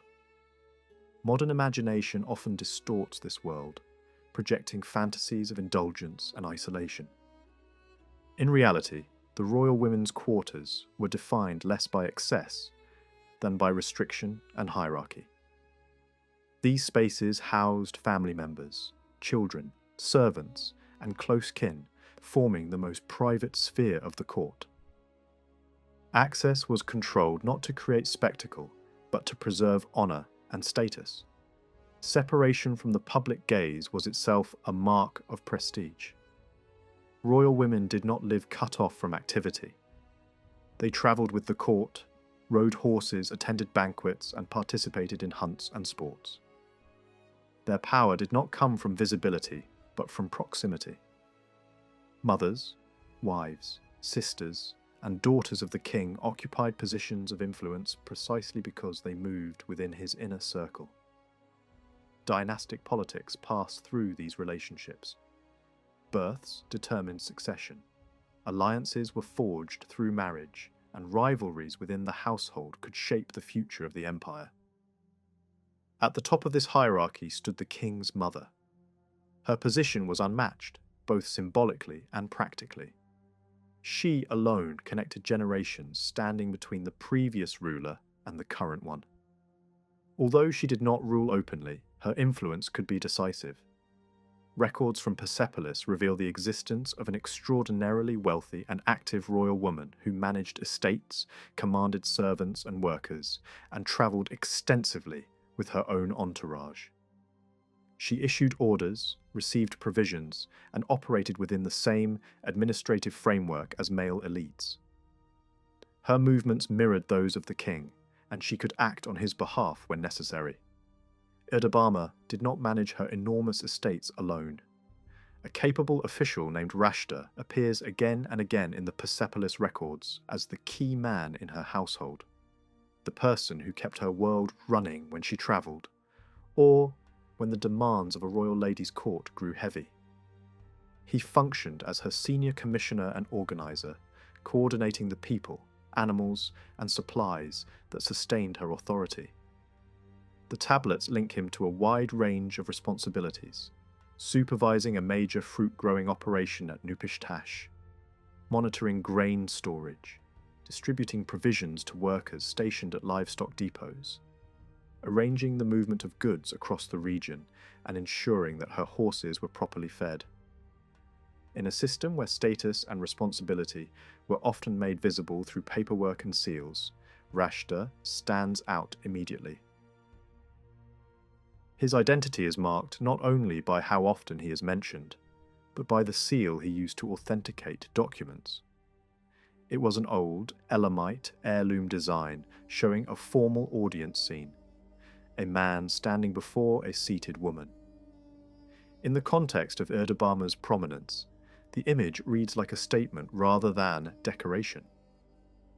It fits a household where a powerful royal woman could receive visitors, issue commands, and direct resources in ways that echoed the ceremonies of the great king. The seal's emphasis on female authority raises an intriguing possibility. It may have been chosen deliberately by Rashta to reflect the world he served, or it may have been granted to him by Erdabama herself as a visible badge of trust and office. As the king's mother, Erdabama had the privilege of maintaining a court of her own. That meant staff, administrators, servants, guards, and a large dependent workforce, all of them needing steady provisioning. The Persepolis texts record impressive quantities of grain, meat, wine, and beer consumed in her establishment. The scale is large enough to show that this was not a symbolic household, but a substantial institution, drawing on resources that amounted to a significant fraction of what sustained the king's own court.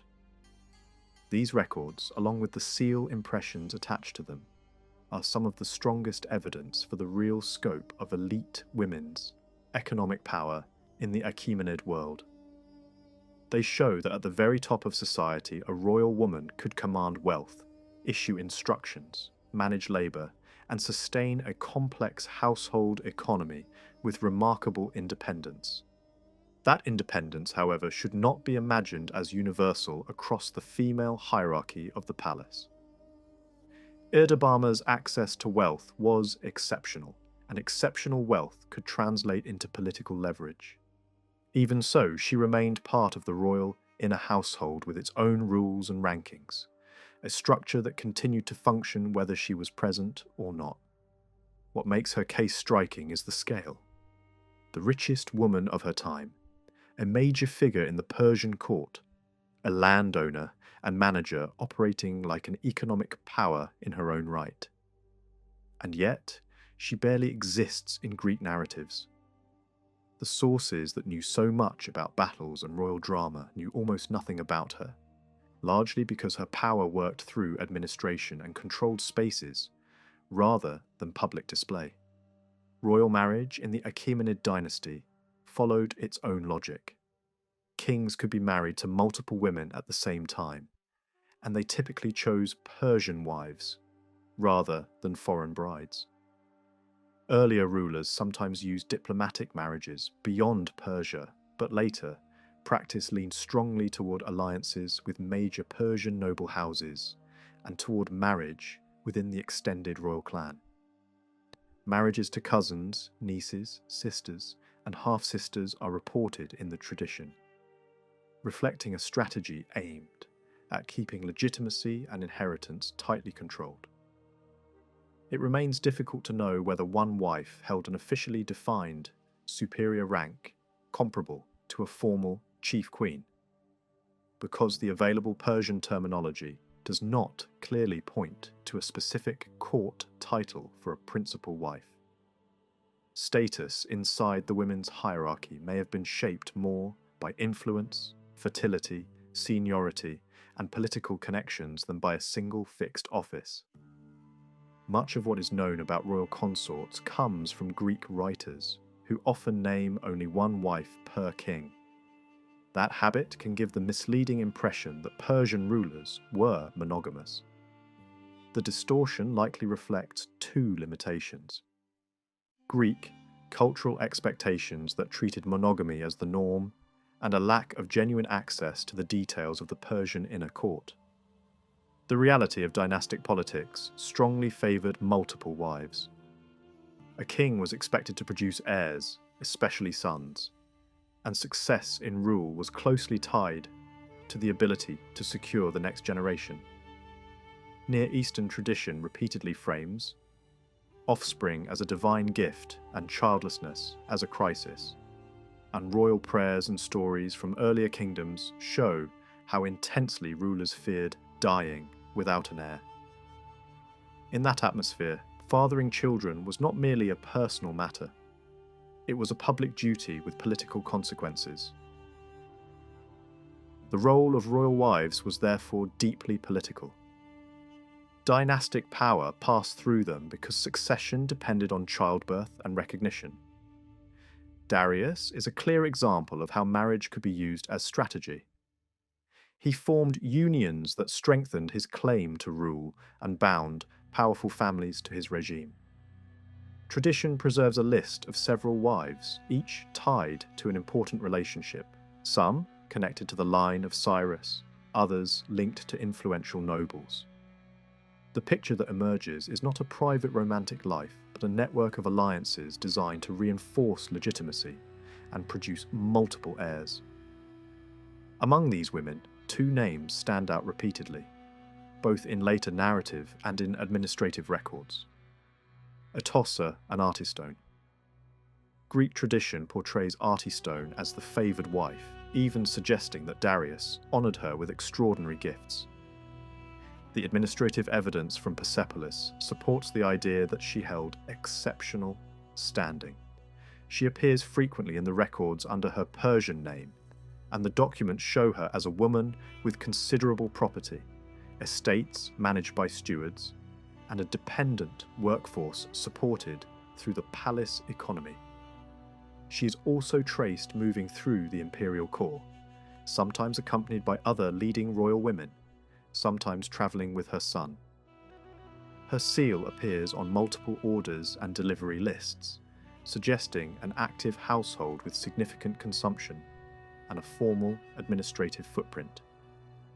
The texts even preserve moments where the king's attention toward her becomes visible in bureaucratic form.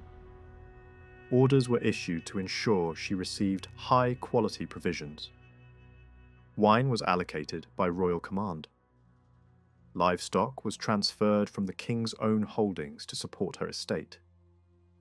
These are not poetic stories, but administrative actions recorded in clay, and they show a queen whose household was integrated into the mechanisms of state distribution.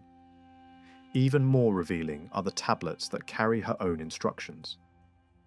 In these brief, direct commands, she orders wine to be issued to named individuals and tells her staff to act immediately.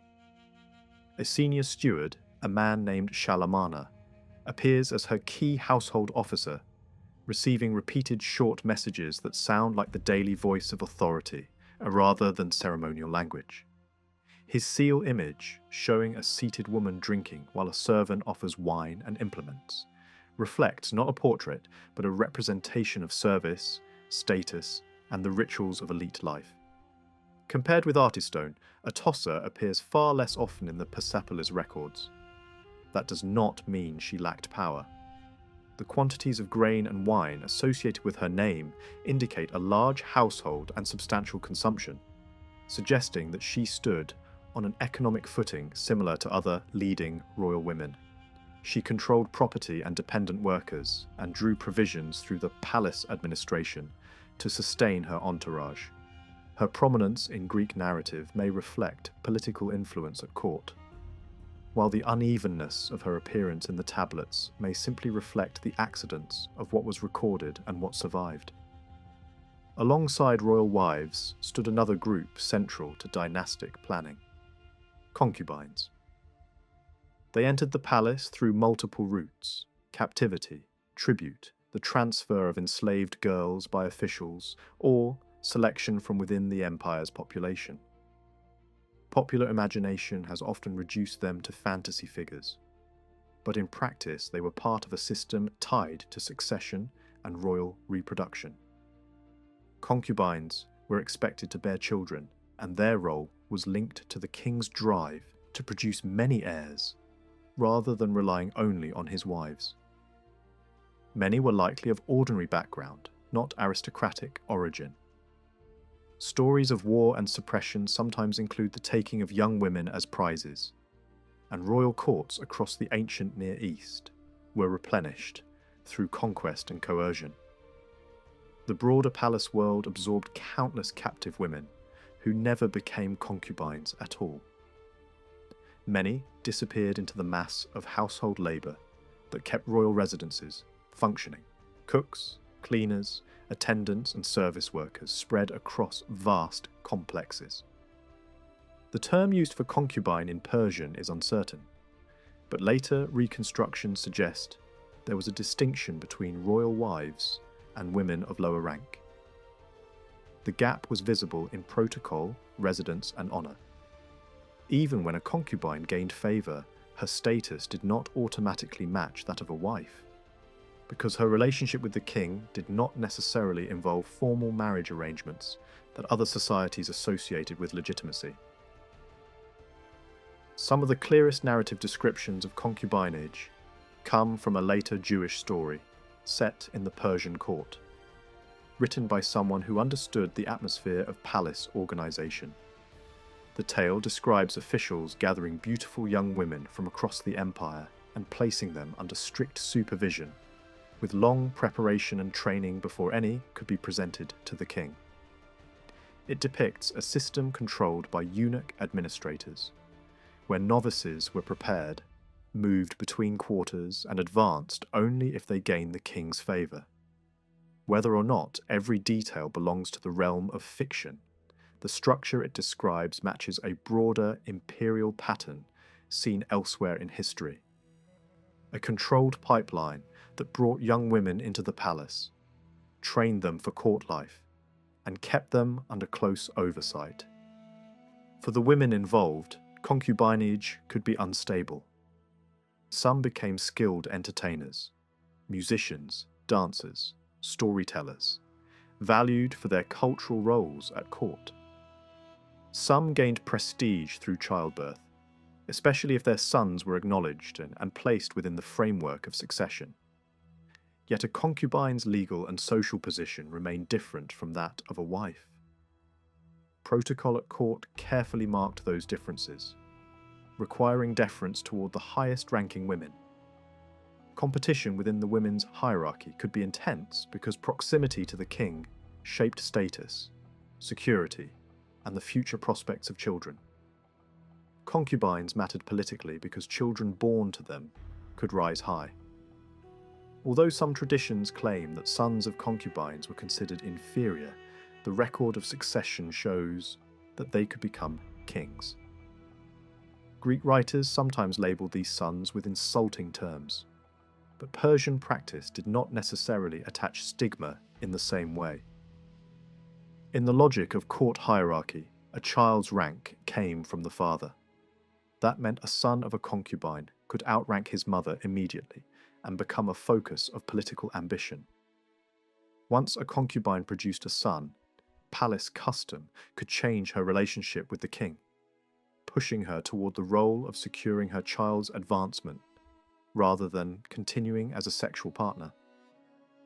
In a world where the struggle for succession could be lethal, the birth of sons reshaped alliances and rivalries inside the inner court. In the Achaemenid world, the throne was not meant to feel ordinary or easily reachable.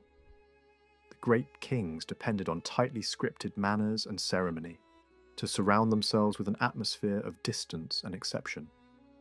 Court life was built to make the ruler seem set apart, not only in status but in physical access. Even the highest-ranking nobles did not drift casually into the king's presence. Approaching him was a privilege granted through a formal audience, and that audience was staged with careful attention to security, timing, and correct behaviour. Anyone hoping to speak to the king had to pass inspection, follow instructions, and understand the unwritten rules of palace conduct. A single mistake could embarrass a visitor, or worse, be used against him by rivals who watched closely for errors. Seen from the outside, the Persian court can look like a kind of political theatre. The king appears as the central figure in a carefully directed performance, while courtiers play supporting roles as both actors and spectators. This comparison is not unique to Persia. Other monarchies have been described in the same way because the pattern is familiar. A ruler who turns daily life into ceremony, then uses ceremony to turn power into something that feels natural and unquestionable. In such an environment, etiquette is never trivial. It becomes a language of hierarchy. Every gesture, every form of greeting, every pause and posture signals rank. The people closest to the throne learn to speak this language fluently, because their position depends on it. Those who fail to display the correct respect can be humiliated, pushed aside, or punished, and the rules can be weaponized. A courtier's fall might begin with something as small as a misjudged greeting, a wrong step, or a sign of confidence at the wrong moment. The most demanding test of this culture was the royal audience itself. Images of the ceremony survive in many forms. Engraved seals, carved gemstones, painted fragments, and large stone reliefs from Persepolis. The most famous examples show the king in a formal, almost timeless pose, as if the ceremony has been frozen at its ideal moment. He sits in full regalia, holding a scepter and a plant blossom associated with abundance and authority. Beside him stands the crown prince, dressed in the same style, sharing the visual symbols of rule to underline dynastic continuity. Behind and around them appear elite guards and senior figures of the court and army, reinforcing the idea that this is not a private meeting but a state ritual. The setting itself was designed to make the moment feel controlled and sacred. Incense burners stand near the throne, separating the royal space from the rest of the hall through scent and smoke. The throne rests on a raised platform, lifting the king physically above the people who approach. Above him, an awning or canopy marks out his position like a stage prop, framing him as the focal point of the room. Combined with the scale of the great audience hall and its dim interior, the effect would have been overwhelming for anyone entering to petition, to negotiate, or to plead for favour. Ancient storytelling captures this feeling vividly, describing a visitor who steps through multiple doorways, sees the enthroned ruler glittering with wealth, and is struck by fear before a single word is spoken. In such accounts, the monarch's face and gaze are treated as part of the performance. The look of anger, the sudden softening, the shift from terror to mercy. Whether or not every detail is literal, the emotional truth fits the atmosphere such a court was built to create. At the heart of this scene stood the throne itself, an object loaded with meaning. Across the Near East, both gods and kings were often shown seated on high-backed thrones because the image communicated absolute authority instantly. The Persian throne, with animal-shaped feet and ornate craftsmanship, belonged to that tradition. Archaeological finds from provincial palaces show that thrones in this style were not simple chairs but monuments in miniature. Whoever sat on one did not merely hold office, he embodied order. Even the objects around the throne carried symbolic weight. The footstool, for example, was not a minor accessory. It mattered so much that a nobleman could hold an official role connected to it, and the figure of a footstool bearer appears in palace art. A later story about the Macedonian conquest underlines this point. When Alexander first sat on the Persian throne, the seat was too high for him, and a servant placed a small table under his feet. A palace eunuch reacted with visible distress, explaining that the object had been used by the Persian king as a dining table. The moment became a lesson in court culture. Even furniture had a rank and a proper purpose, and using the wrong object in the wrong way could be taken as an insult to royal dignity. The story ends by turning embarrassment into triumph, but its core message is clear. In the Persian court, symbols were real power, and misuse of a symbol could shake the room. The king's physical separation from ordinary ground was part of that same language. Classical observers describe carpets laid down specifically for the king to walk on, carpets that others were not allowed to tread. Inside the palace, the ruler moved across this protected path, and at the end of the sequence he would mount a chariot or a horse. Outside the palace, he was rarely seen walking. This was not simply luxury. It reinforced the idea that the king belonged to a different sphere, insulated from common contact, lifted above everyday life in both literal and symbolic ways. Within the audience scene at Persepolis, a high-ranking official stands near the throne, performing a gesture of deep respect. This figure is often identified as the chief court officer responsible for presenting visitors and delegations. His posture is forward-leaning, his hand raised toward his mouth in a ritualized sign of submission. The gesture resembles later formal greetings in other court traditions, a kind of controlled salute that signals humility and self-restraint.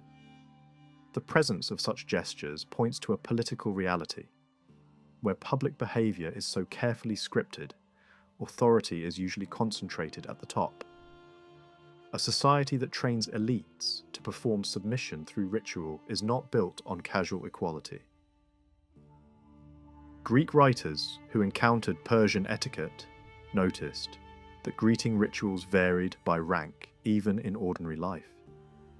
Equals might greet with one form of contact, near equals with another, and those of much lower rank might throw themselves down in a dramatic display of deference.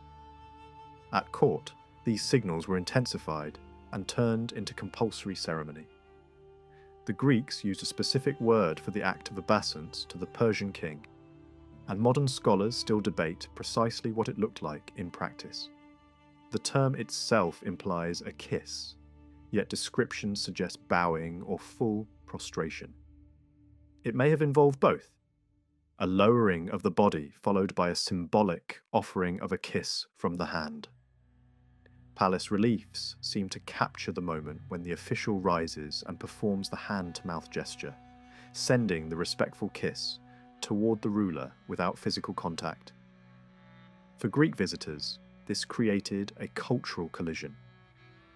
In their own political imagination, prostration belonged to religion, something done to gods, not to men. To submit in that way before a human ruler felt like a surrender of personal freedom. Yet the Persian court did not negotiate this point.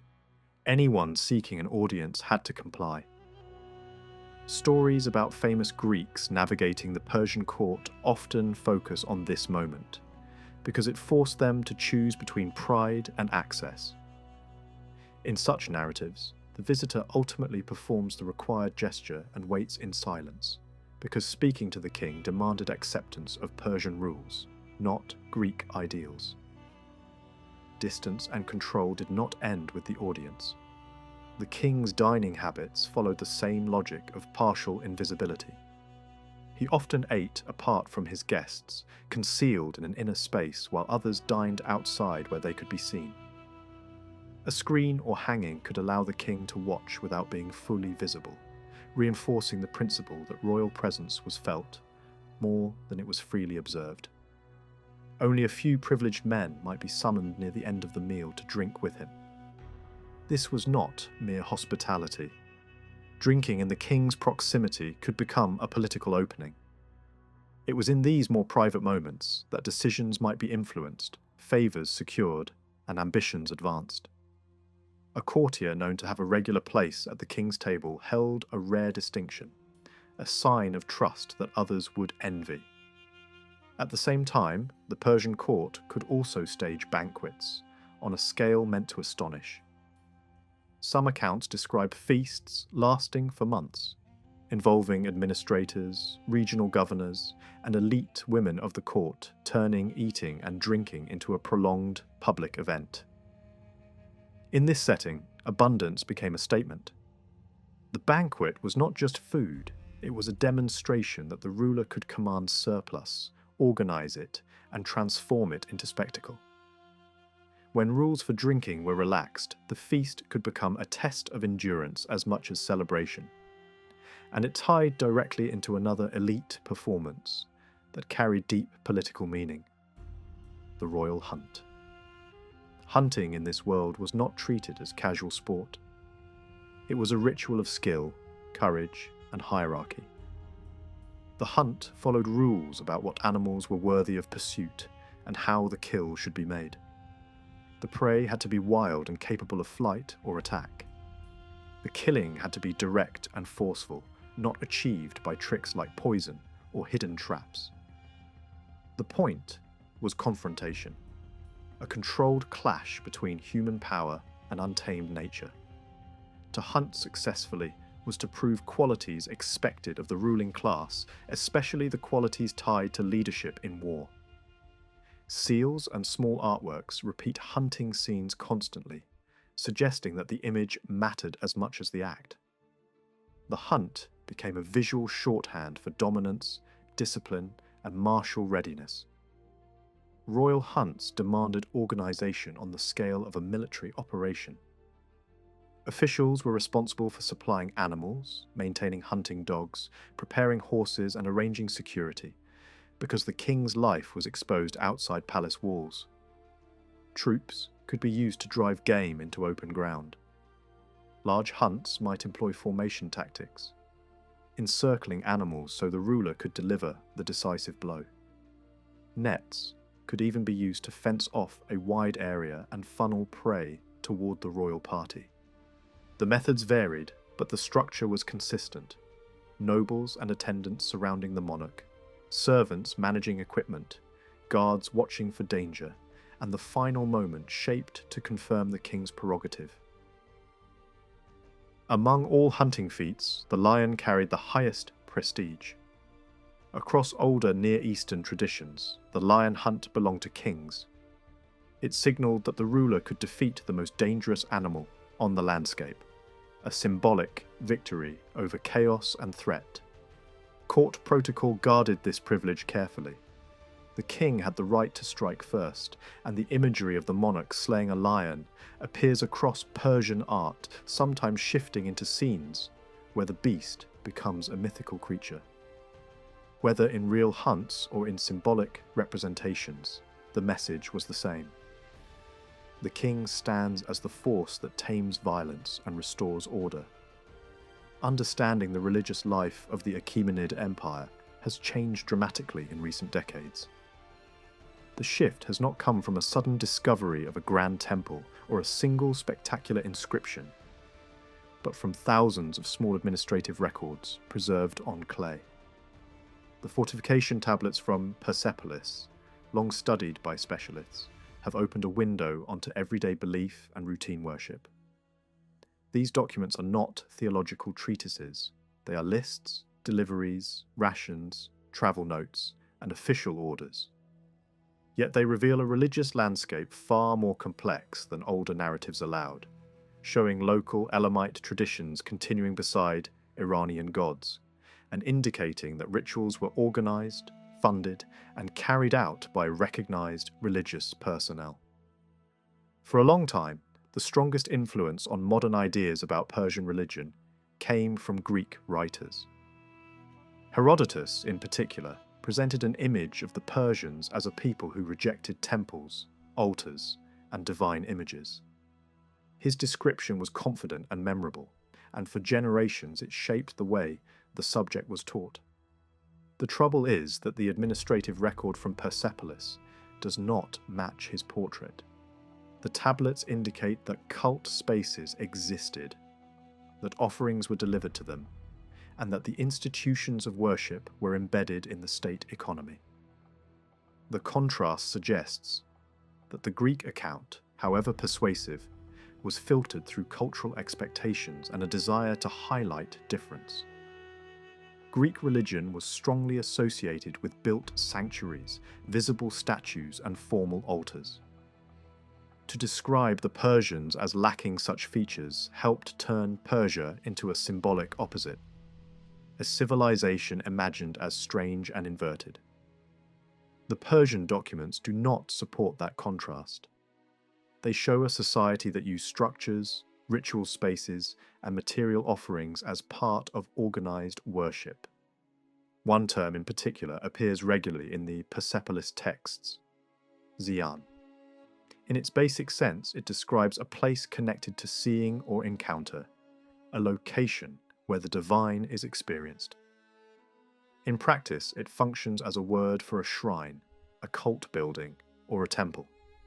The term is inherited from older Elamite usage and was adopted naturally by Persian administrators working in a multilingual bureaucracy. In the records, supplies are sent to these places as part of routine provisioning.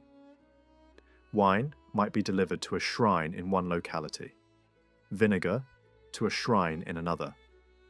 The point is not the specific commodity, but the pattern. These were recognized institutions that received regulated distributions. Royal inscriptions support the same general picture. Darius, in his famous proclamation of legitimacy, speaks of restoring places of worship that had been damaged during a period of internal crisis. In other language versions of that text, the restored sites are described as houses of the gods, which strongly implies built cult structures rather than vague, open-air practices. The king presents this restoration as an act of order, both political and religious. a way of repairing the world after disruption. Even without relying on later interpretation, the wording suggests that the empire's rulers understood worship as something connected to specific locations and maintained spaces. This makes sense in the Persian heartland, where the landscape was already crowded with ancient sacred sites from earlier traditions. Elamite communities had long established shrines across the region, often choosing dramatic natural settings such as mountains, cliffs, and high ground. When Persian power grew over these territories, older sanctuaries did not vanish. Instead, many of them continued to function, and Persian religious practice was drawn toward the same locations. Greek observers noticed that Persians made offerings on high ground and described the practice in a way that sounded like solitary rituals, performed in exposed places. What the evidence now suggests is more grounded. The rites took place at established sanctuaries built into those landscapes, not simply on bare peaks. The mountain setting mattered, but it was often paired with an enclosed cult space rather than replacing it. Archaeology has begun to reveal what some of these sanctuaries looked like. One important example comes from an Achaemenid provincial centre in eastern Iran. A site built largely from mud brick and laid out in an orderly plan. Its shape includes corner rooms, a central courtyard, and inward-facing porticos, design choices that recall the architectural language seen at Persepolis. At the centre of the courtyard stood stepped altars. On and around these altars, excavators found ash, traces of animal fat, and burned bone, the physical residue of repeated offerings. The finds are blunt and direct. Sacrifice was not a rumour or a foreign fantasy. It left material remains. Another temple complex, dating to around the end of the 5th century before the Common Era, has been excavated far to the north in Central Asia, near the southern edge of the Aral Sea region. Its layout differs from the Iranian example. It was built on a raised base and included a small courtyard and a tight web of rooms and corridors, some holding deep layers of ash. Several altars were found there as well. Scholars have debated whether such a site should be called a fire temple in the later sense. The evidence points clearly to fire and burning, but the label carries assumptions that may not fit neatly. What can be said with confidence is that controlled burning and altar ritual were central to the sanctuary's use, and that the site likely served a form of Persian period cult practice in a distant province. Because the term Ziyan is flexible, it can cover a wide range of sacred spaces. A small square building, a rock-cut shrine, even a cave sanctuary could fall under the same category if it was dedicated to cult use and received offerings. This flexibility matters when considering the famous square stone towers at Pasargadae and Nakshi Rustam. These tall limestone structures, built with precise masonry and decorated with false windows, contain an interior chamber reached by a stairway. Their function has been debated for generations. Some have argued for a connection to fire ritual, but the evidence does not force a single conclusion.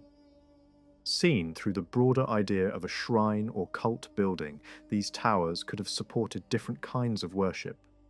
Rites connected to kingship, ceremonies honouring ancestors, offerings for the spirits of dead rulers, or rituals linked to royal memory. At Nakshi Rustam, the tower stands within a wider complex, and future excavation may show that other buildings once surrounded it, forming a sacred zone tied to the monumental royal tombs carved into the cliff behind. The royal tombs themselves bring another major symbol into view: the winged disc with a human figure rising from it. On Darius's tomb relief, the king lifts his hand in greeting toward this hovering presence, and the figure extends a ring that signifies authority. The visual message is carefully constructed. The figure and the king share the same general appearance in hair, beard, crown, and clothing. The pairing suggests likeness and closeness, as if the king is being shown as the human mirror of a higher power. In palace art, the winged figure is often placed near other heavy symbols. Rosettes linked to endurance and renewal, powerful animals that suggest cosmic struggle, and plant imagery that evokes prosperity. The motif does not sit quietly in the background. It is placed where meaning is intended to be read. Who is this figure meant to be? One argument identifies him as Ahura Mazda, the supreme wise lord of Iranian tradition, shown in a visual language adapted from older imperial art. The winged disc was a well-known emblem in Egypt, and Assyrian royal art used a related form to represent their supreme god, sometimes as a fully armed warrior rising from a radiant circle. The Persians, practical inheritors of older imperial symbolism, may have adopted a similar icon to present their own supreme deity in a form that viewers could recognize. Some depictions show the figure with a bow, suggesting a protective power, though other examples portray a calmer, unarmed presence. Royal inscriptions repeatedly emphasize a close bond between the king and Ahura Mazda, presenting kingship as granted and sustained by divine support. In this reading, the reliefs and the texts reinforce each other. The god grants authority. The king rules with divine backing. Another interpretation focuses less on a god with a personal identity and more on a concept. Early Iranian tradition speaks of a radiant royal glory, a kind of luminous fortune that attaches itself to legitimate rulers and dynasties. It is not simply a mood or reputation. It is imagined as a real force that can rest upon a king, surround him, and mark him as chosen. It can also depart if the ruler fails morally, leaving him stripped of legitimacy. In this view, the winged symbol represents that royal radiance rather than a deity in human form, an image of kingship's sacred brilliance made visible.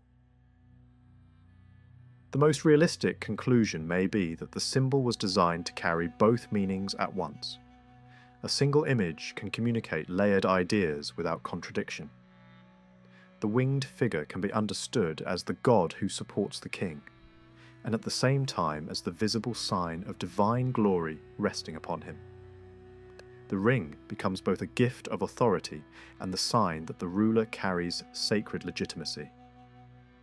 In that double reading, the king is shown reverencing his protector while also acknowledging the power that makes him king. The effect is not confusion, but reinforcement.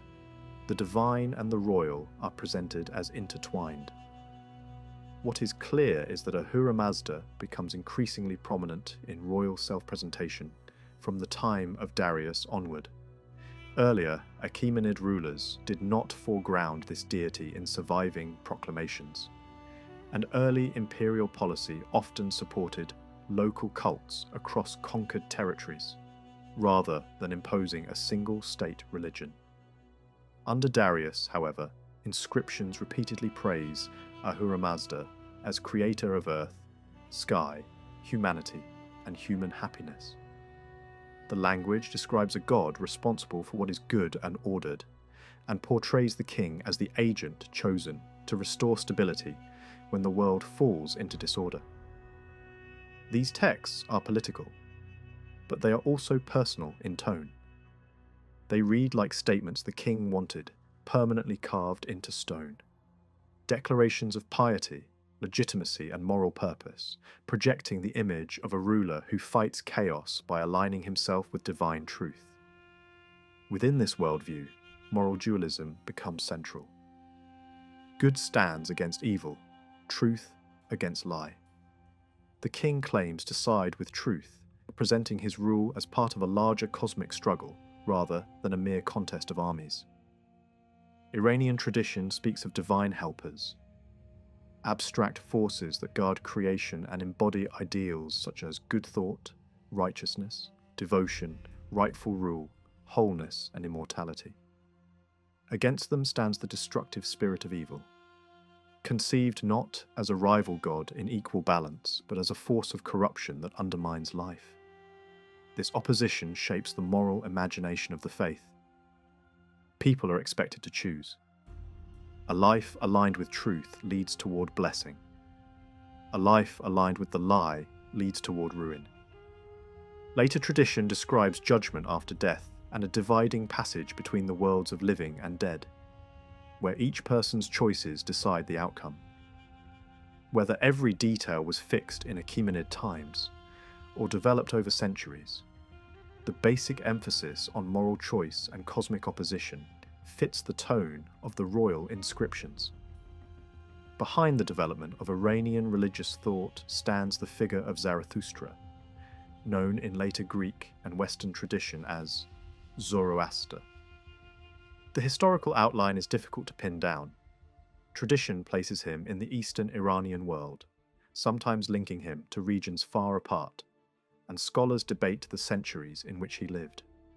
The difficulty is not merely uncertainty about a date, it is the nature of the sources. The most ancient hymns attributed to him were preserved orally for a very long time before being written down much later. The language of these hymns reflects an early world of pastoral life and tribal conflict, rather than the settled imperial society of the Persians. They do not name the Medes or Persians directly, and they lack the clear historical anchors that would make dating easy. This suggests that the prophet belongs to a deeper layer of Iranian history, long before the Achaemenid court began carving inscriptions into palace walls.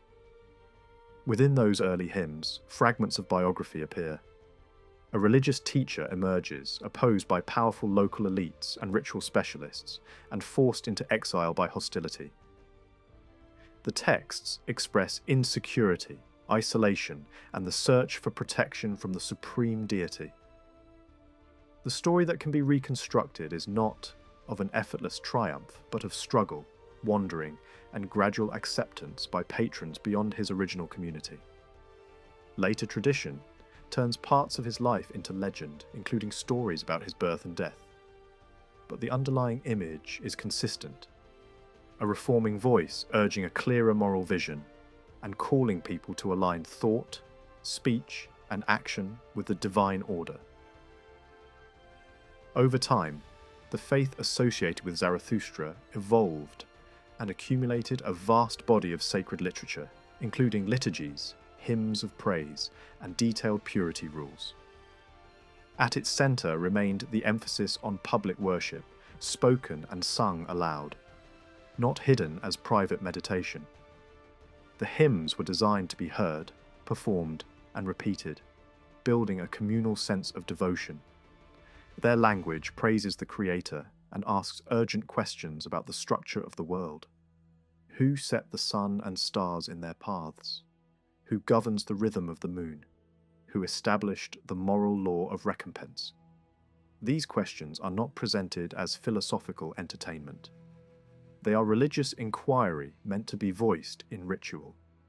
The Persian Empire did not rely only on ideas. It relied on professionals who enacted ritual. Priests, known as magi, appear in both royal inscriptions and the Persepolis administrative texts. Greek writers described them as a hereditary priestly group associated with the Medes, skilled in interpreting dreams and omens.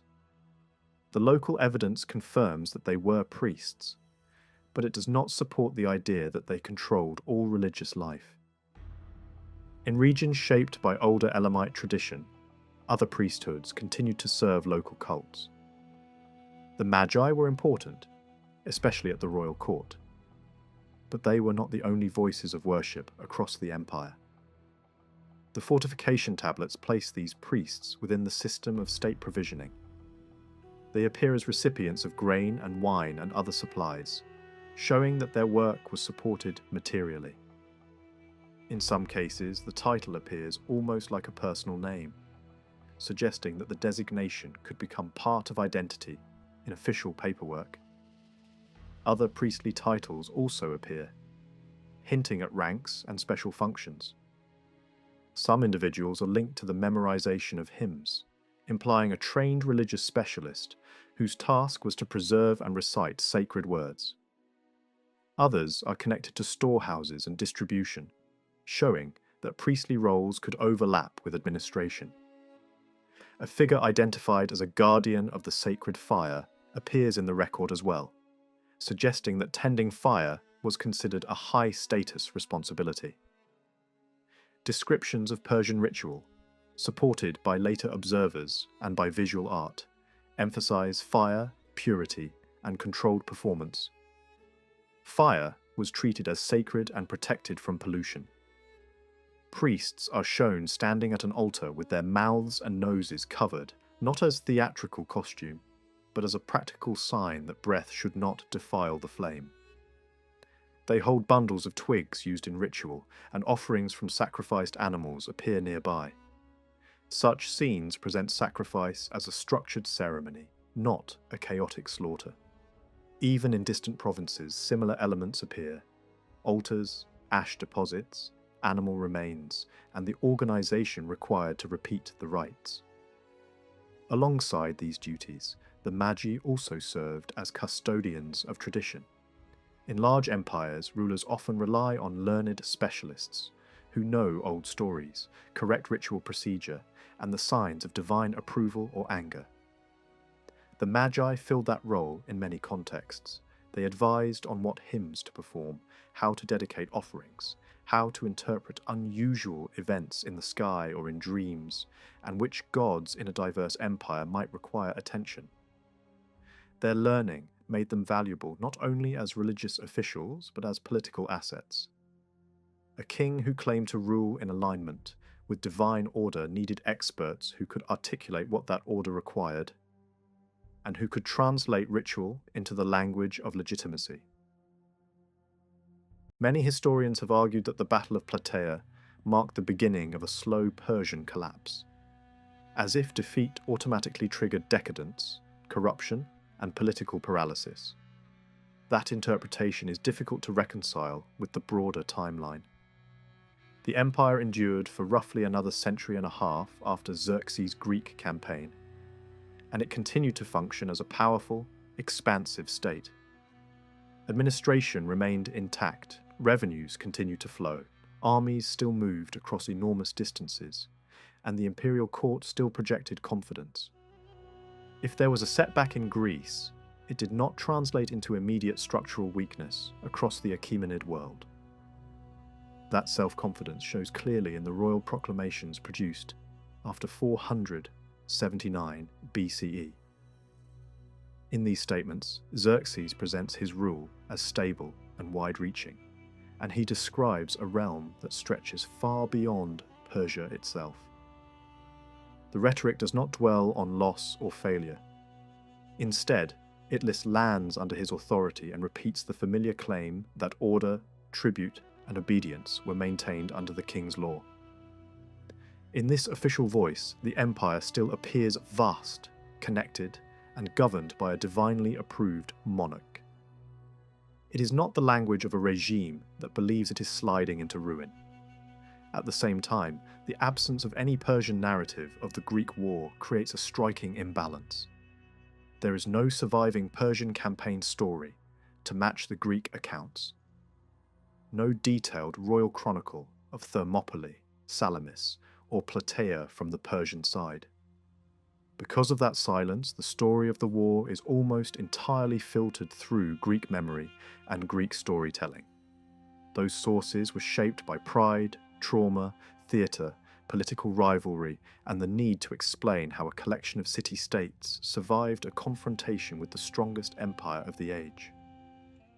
Greek writers had every reason to magnify the scale of the threat and the brilliance of the escape. The victories became proof of a moral narrative as much as military success.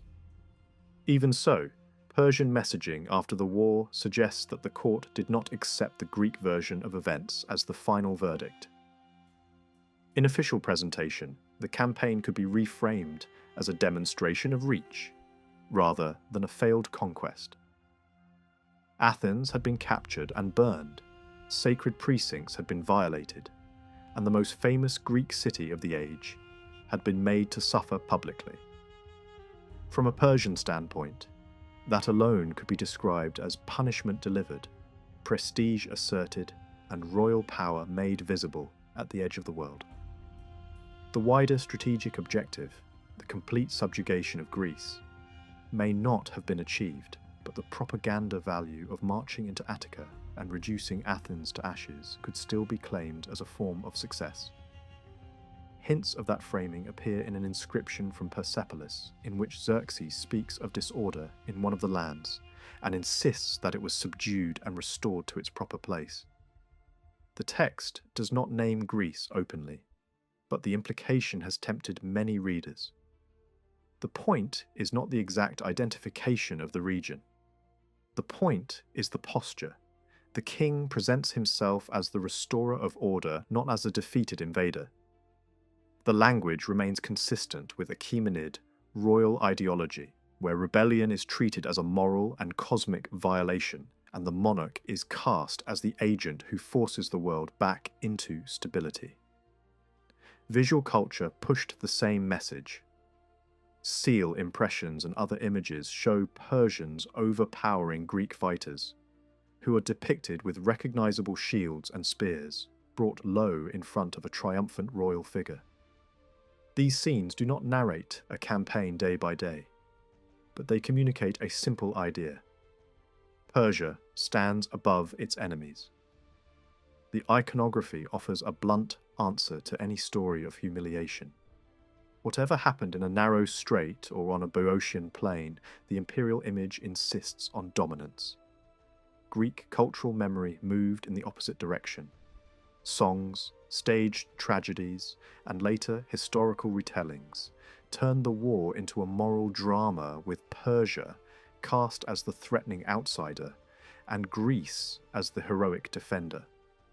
The delight taken in Persian suffering, the repeated emphasis on the barbarian enemy, and the theatrical portrayal of Xerxes as lamenting, broken and exposed all served a purpose. They elevated local victories into a story about civilization itself. Those performances were never meant to be balanced reports. They were public celebrations and political statements, designed to be remembered. So the record preserves two competing realities. One side that wrote, sang, and staged the war until it became legend, and another side that largely refused to dignify the struggle with a surviving narrative at all, preferring instead to repeat a timeless formula of divine favour, lawful rule, and imperial breadth. Between those extremes, the military outcome remains what it was. Persia did not conquer Greece. The Greeks did not destroy Persia.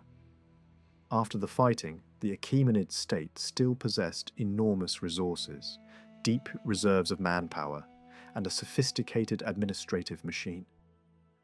The empire's centre held, and its rulers continued to speak as if their authority was unquestionable. After the war in Greece, a noticeable shift appeared in Xerxes' behaviour and in the tone of his rule. From about 479 BCE onward, his public statements placed far greater weight on loyalty to the throne. They repeatedly warned against rebellion and reminded subjects of the severe consequences of disobedience.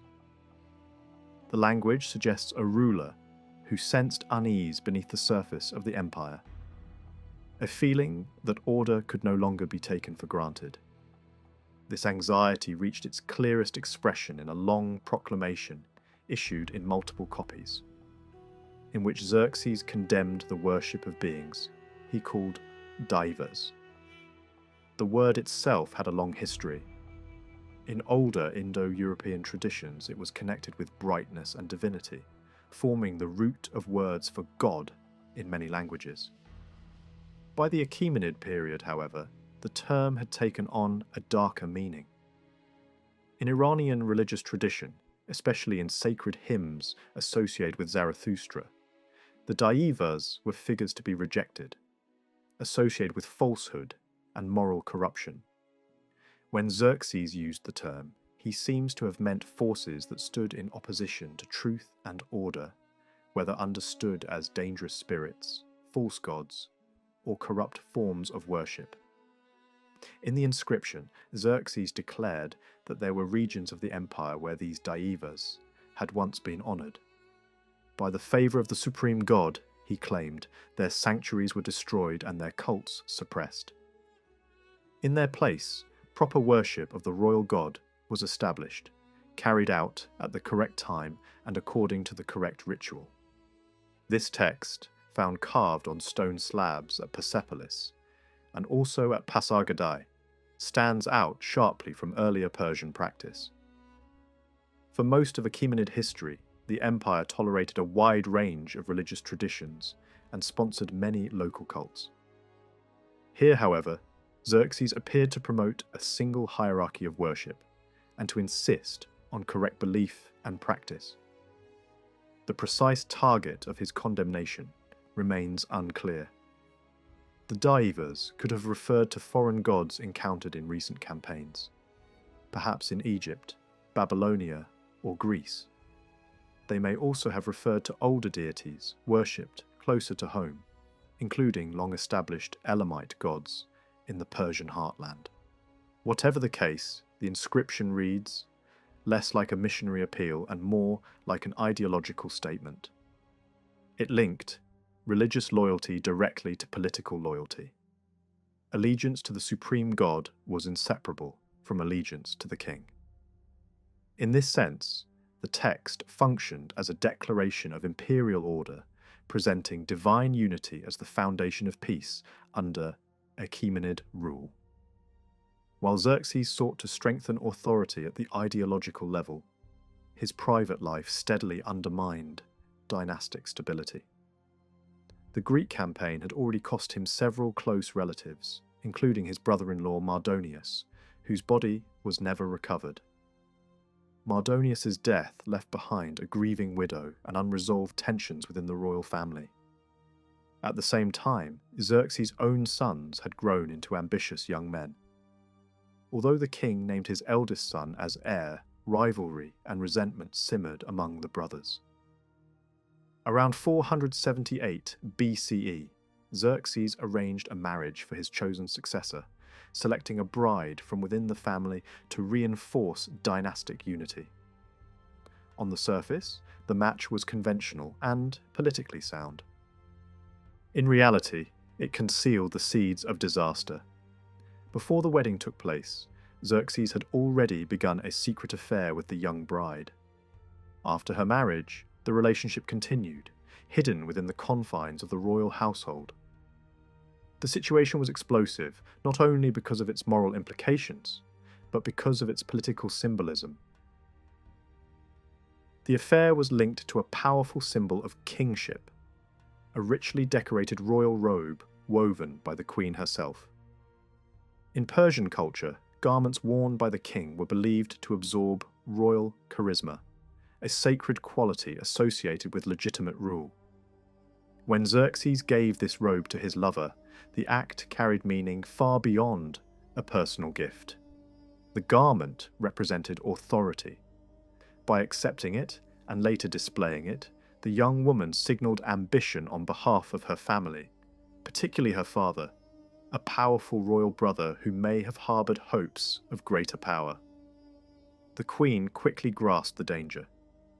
Rather than confronting her husband directly, she waited for the moment when custom would work in her favour. At the king's birthday banquet, a ritual occasion when requests could not be refused, she demanded custody of her rival's mother. What followed was an act of calculated terror. The punishment inflicted was brutal, symbolic, and public, marking the woman as a traitor and destroying her family's standing. The violence was not random cruelty, but a political message delivered through the body of a rival matriarch. The consequences were immediate. The injured family attempted to flee and raise rebellion in the eastern provinces, but nothing came of it. The family vanished from the historical record, likely eliminated entirely. the young woman at the centre of the affair disappeared as well. Through extreme violence, the queen secured her son's position and eliminated a potential challenge to the throne. In dynastic terms, the action served its purpose, even if it revealed the frightening fragility of power at the heart of the empire. Xerxes' later years were marked outwardly by construction and display. He expanded Persepolis, completed monumental gates and halls, and continued projects begun by his father. Workers from across the empire laboured on these sites, turning the royal capitals into centres of constant activity. He also built and renovated palaces elsewhere, reinforcing the image of a ruler still firmly in control. At the same time, unexpected political shifts occurred. One of Xerxes' former enemies, the Athenian commander, who had opposed him at sea, arrived at the Persian court as a refugee. Welcomed and rewarded, the Greek exile became an advisor and administrator, living comfortably under Persian patronage. His presence symbolized the empire's continuing confidence and its ability to absorb former foes into its system. Yet beneath this surface, the empire faced serious strain. Poor harvests led to food shortages, prices rose sharply, and unrest spread. Officials were dismissed in large numbers in an attempt to deflect blame. Power increasingly concentrated in the hands of palace figures, including influential eunuchs, who controlled access to the king. Xerxes withdrew from daily governance, relying on advisors whose loyalty was uncertain. In the summer of 465 BCE, a brief note written by a Babylonian scholar recorded a shocking event. The king was killed by his son. Other accounts, written later by Greek and Roman authors, offer tangled and contradictory stories involving palace conspiracies, false accusations, and assassinations carried out in the night. Despite their differences, they agree on one point. The murder emerged from within the royal household itself.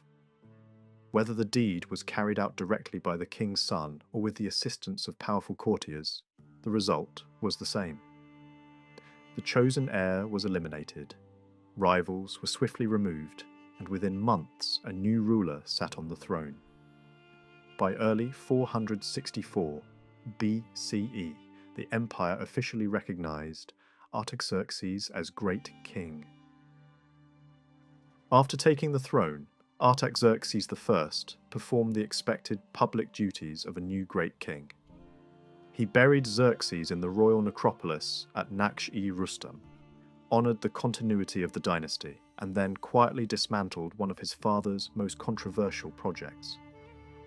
Copies of Xerxes' proclamation against the so-called Daivas, the text that had pushed the empire toward religious reform and stricter ritual control, began to disappear from view. When archaeologists excavated Persepolis in the 20th century, they found those finely cut stone panels reused like building rubble. One set turned into part of a bench in a military quarter. Another pressed into a doorway threshold. Another fitted into drainage work. The message was unmistakable. Whatever Xerxes had tried to enforce, his son was determined to erase the experiment and restore a safer, more flexible imperial posture. The new ruler's sensitivity to succession and legitimacy showed up in other choices as well. At Persepolis, monumental reliefs on the grand stairways of the imperial audience hall had presented a carefully staged image.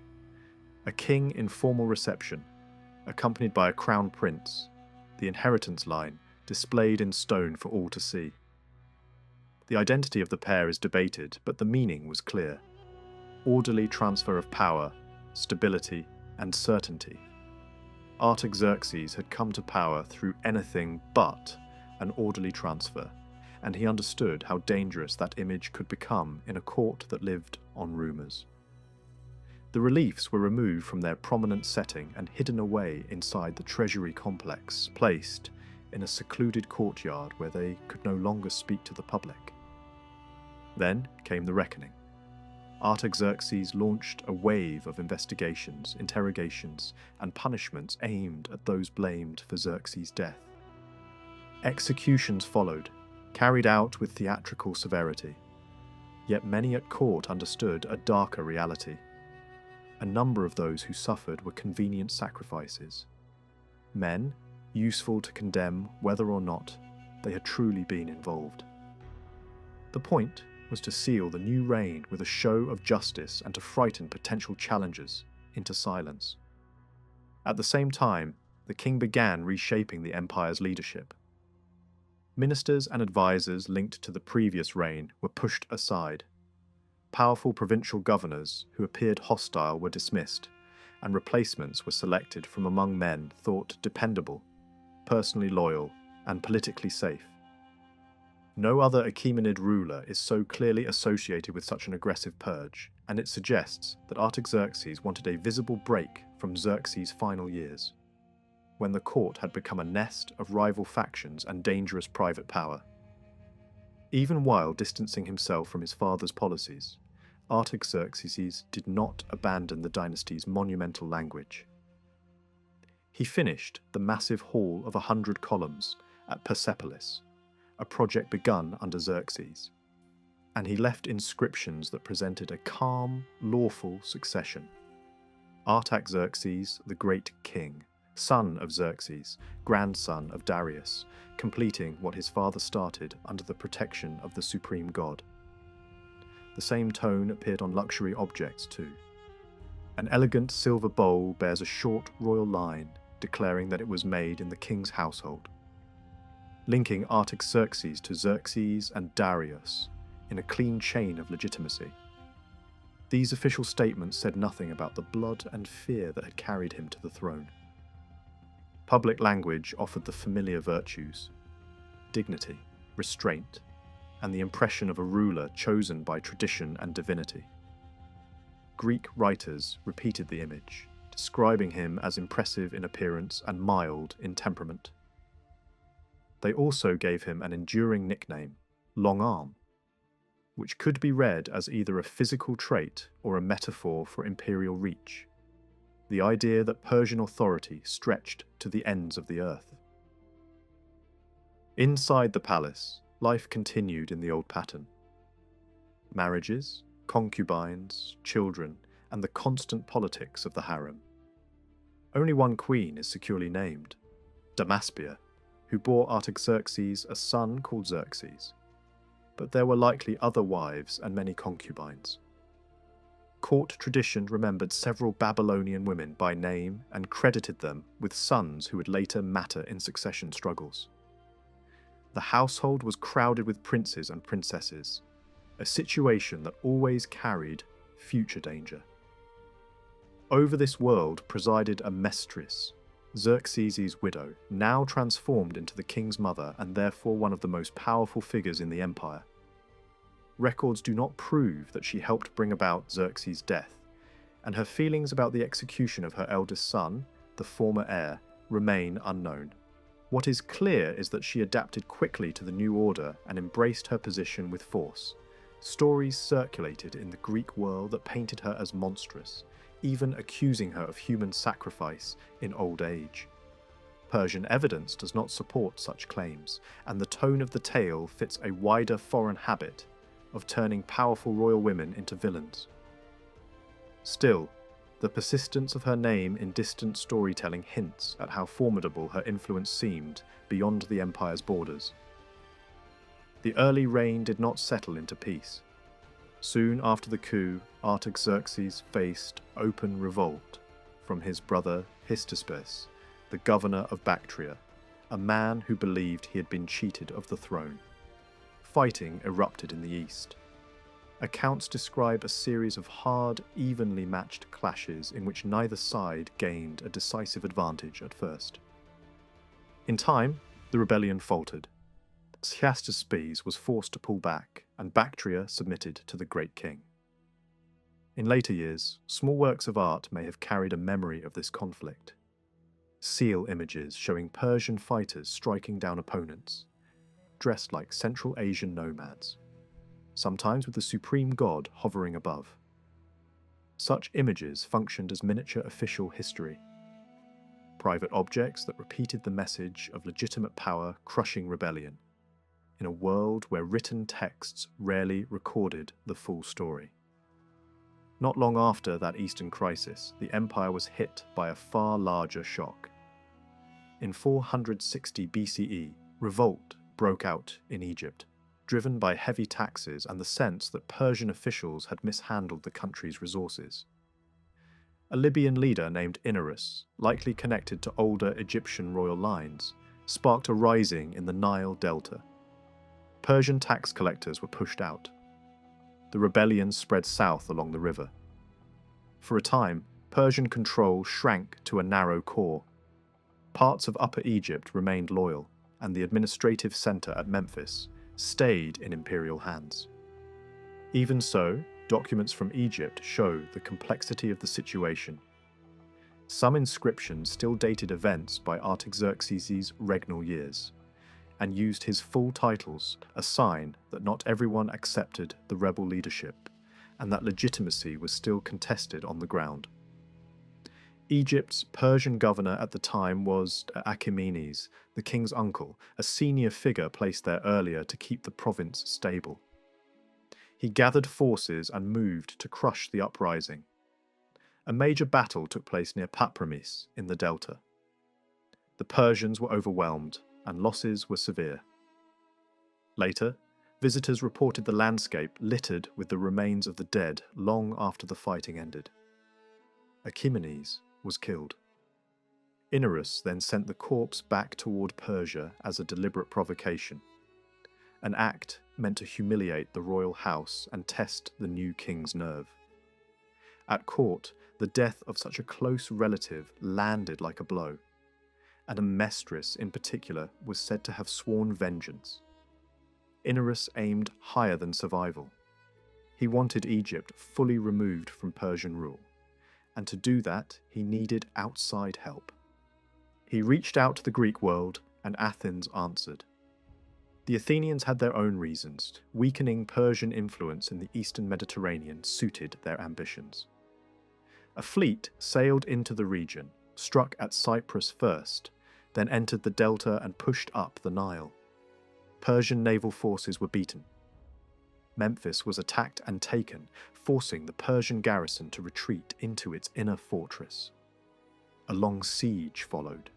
More than a year of exhaustion, hunger, sickness, and slow attrition. In that cramped struggle, all sides paid a price. Rebels, Athenians, Persians, and Egyptians who still stood with the empire. In 456 BCE, Artaxerxes responded with a major counter-offensive. He sent another powerful relative, Megabyzus, the governor of Syria, leading an army supported by Phoenician ships. Megabyzus broke the rebel lines, retook Memphis, and forced the rebels and their Greek allies to withdraw to an island stronghold in the delta. There, they held out for roughly a year and a half, trapped by water and surrounded by Persian forces. The Persians then carried out an engineering solution, as ruthless as it was effective. They built a dam and diverted water, connecting the island to the mainland and stripping it of its natural protection. When the final assault came, it was a slaughter. Thousands died. Inarus was wounded in close combat and agreed to surrender after being promised his life. Here Megabyzus sought the king's approval for the deal, and Artaxerxes consented. The rebel leader was taken alive, a captive whose fate would become the center of a new court drama.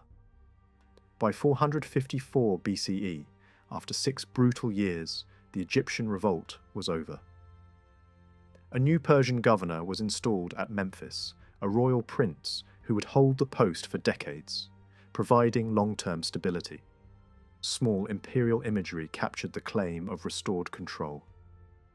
A seal from the period shows the king armed and crowned, leading bound captives, with a kneeling rebel figure placed in submission. Even without words, the message was clear. Egypt had been pulled back into the empire. The shockwaves travelled far beyond Egypt. In the province of Judah, rumours and fear spread along trade routes and military roads. Small communities around Jerusalem heard stories of rebellion, punishment, and imperial response, and the mood turned anxious and apocalyptic. Prophetic voices in this era spoke of approaching judgment, fire, and the destruction of the proud. In that atmosphere, a learned Jewish scribe and priest named Ezra entered the story. Raised in the empire's heartlands, he was sent back with royal authority to enforce local law and to ensure Persian regulations were respected. Before travelling, he toured Jewish communities in Babylonia, urging a return to the homeland and the rebuilding of the temple. Most did not go. Many had built lives in exile and chose to remain. Ezra did travel, carrying wealth intended for religious rebuilding, and he appears to have been given a limited civil mandate as well, tied to restoring order and dignity in Jerusalem. A key step was strengthening the city's defences, but this immediately collided with local politics. A Samaritan community opposed the rebuilding of the walls and appealed to the Persian king, arguing that fortifications signalled rebellion. The royal response was cautious and practical. Officials searched records, found that Jerusalem had a history of resisting rulers, and ordered construction halted until the king personally authorized it. The decision was enforced quickly. Work stopped, and the city remained exposed. Only later did another Jewish official, Nehemiah, who had served in the Persian court, convince Artaxerxes to permit renewed rebuilding. By August 445 BCE, the restoration of the walls was underway again. For Jerusalem's inhabitants, the wall was more than stone. Its ruin had long been treated as a symbol of disgrace and abandonment, and its rebuilding became a public sign of protection and renewed confidence. The temple's final completion is traditionally dated later, though the exact chronology is uncertain and debated. Back in Persia, the question of vengeance returned. Amestris could not accept that Inarus and the surviving Greek prisoners were living under the shelter of royal pardon. To her, they were responsible for the death and humiliation of Achaemenes, and pardon felt like weakness. She demanded custody of the captives. Artaxerxes resisted at first, bound by the logic of royal clemency and by the promise made during surrender. Megabyzus resisted even more fiercely because his honour rested on the pledge that the captives would not be harmed. But Amestris was relentless. Year after year she pressed her son until, after 5 years, Artaxerxes yielded. The prisoners were handed over. Greeks were executed in large numbers. Inarus, singled out for a prolonged and public end, was impaled. An imperial punishment reserved for rebels, meant to warn others through spectacle as much as through death. The decision had a cost. Megabyzus saw it as betrayal, not only of the captives but of the king's word and his own oath. Furious, he withdrew to Syria and raised forces in revolt. Persian troops were sent against him, and 2 battles were fought. Megabyzus won both, proving that he could challenge the centre and that Artaxerxes' grip on loyalty was not absolute. Yet he did not push for the throne. Instead, he demanded security and dignity, peace on condition that he could remain safely in his province, rather than returning to court, where he feared traps and humiliation. Artaxerxes hesitated, caught between the need to punish defiance and the risk of tearing the empire open.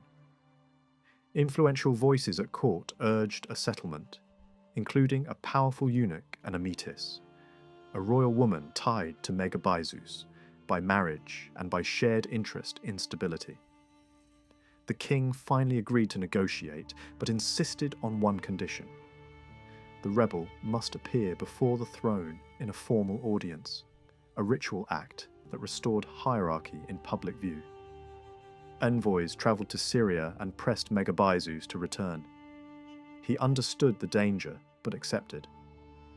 When he arrived at court, the king welcomed and pardoned him, turning a humiliating crisis into a controlled display of reconciliation, at least on the surface. What emerges from these years is an empire still immense, still capable of major military response, but increasingly shaped by palace tensions, power, and the fragile politics of legitimacy.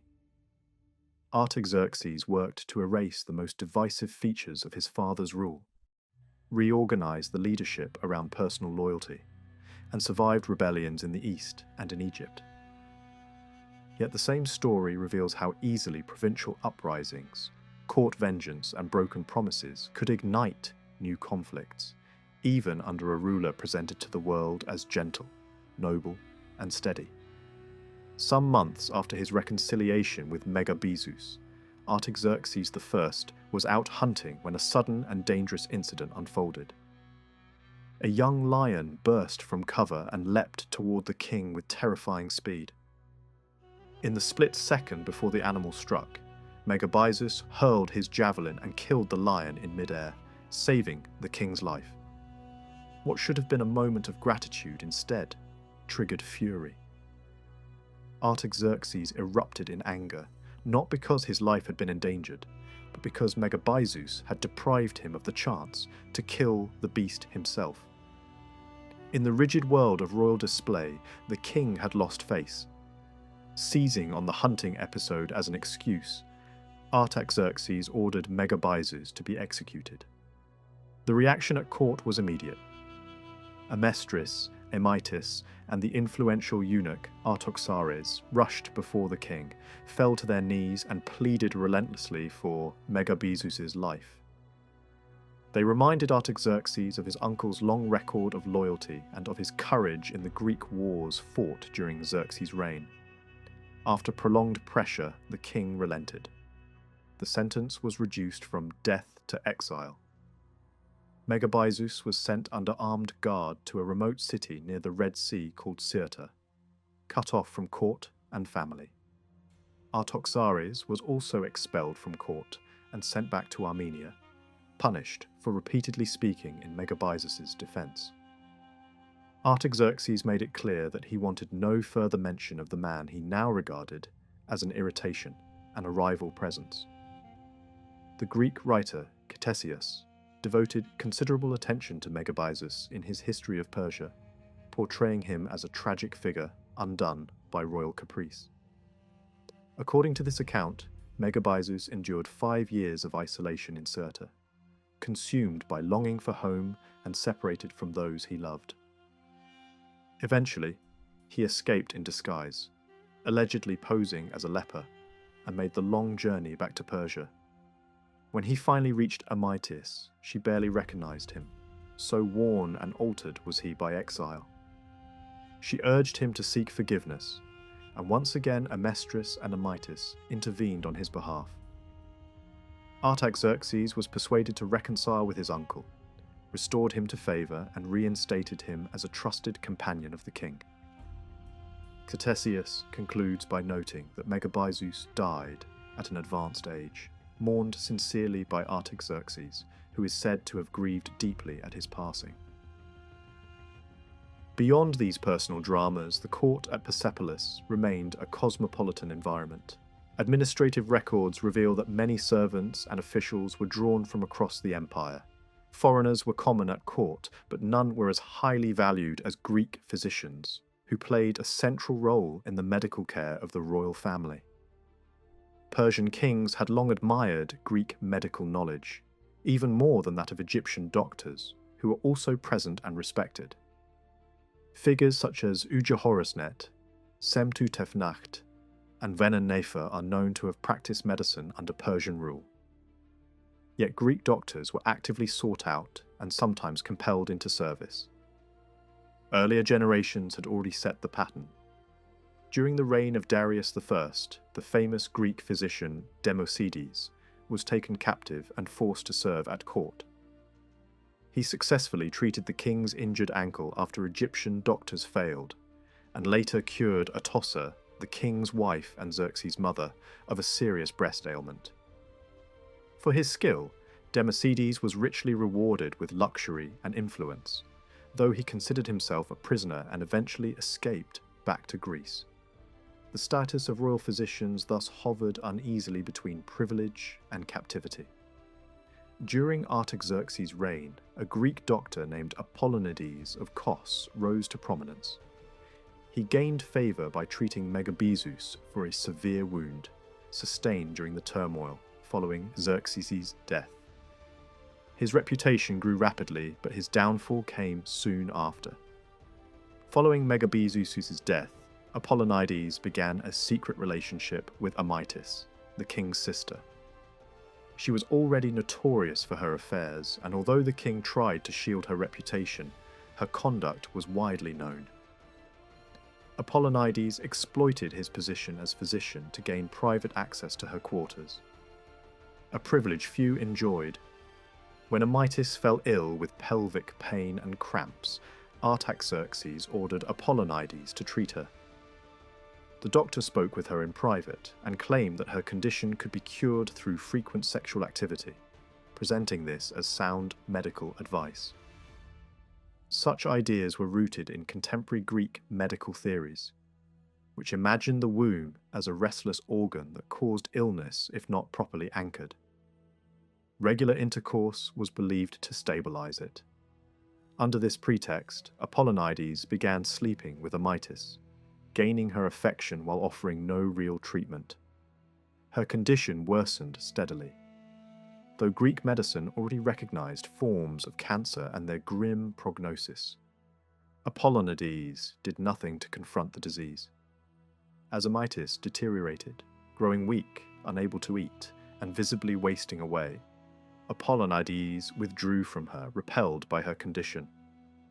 Abandoned and in agony, she eventually confessed everything to her mother, Amestris, and begged for vengeance. Amestris informed Artaxerxes, expressing outrage that her daughter had been exploited by a foreigner and devastated by illness. The king entrusted the matter to his mother. Amestris ordered Apollonides tortured for weeks, and on the day Amytis died, he was buried alive. The episode sent a clear message. Even highly skilled foreigners remained servants, utterly subject to royal authority. While court life seethed with intrigue, the broader political world continued to shift.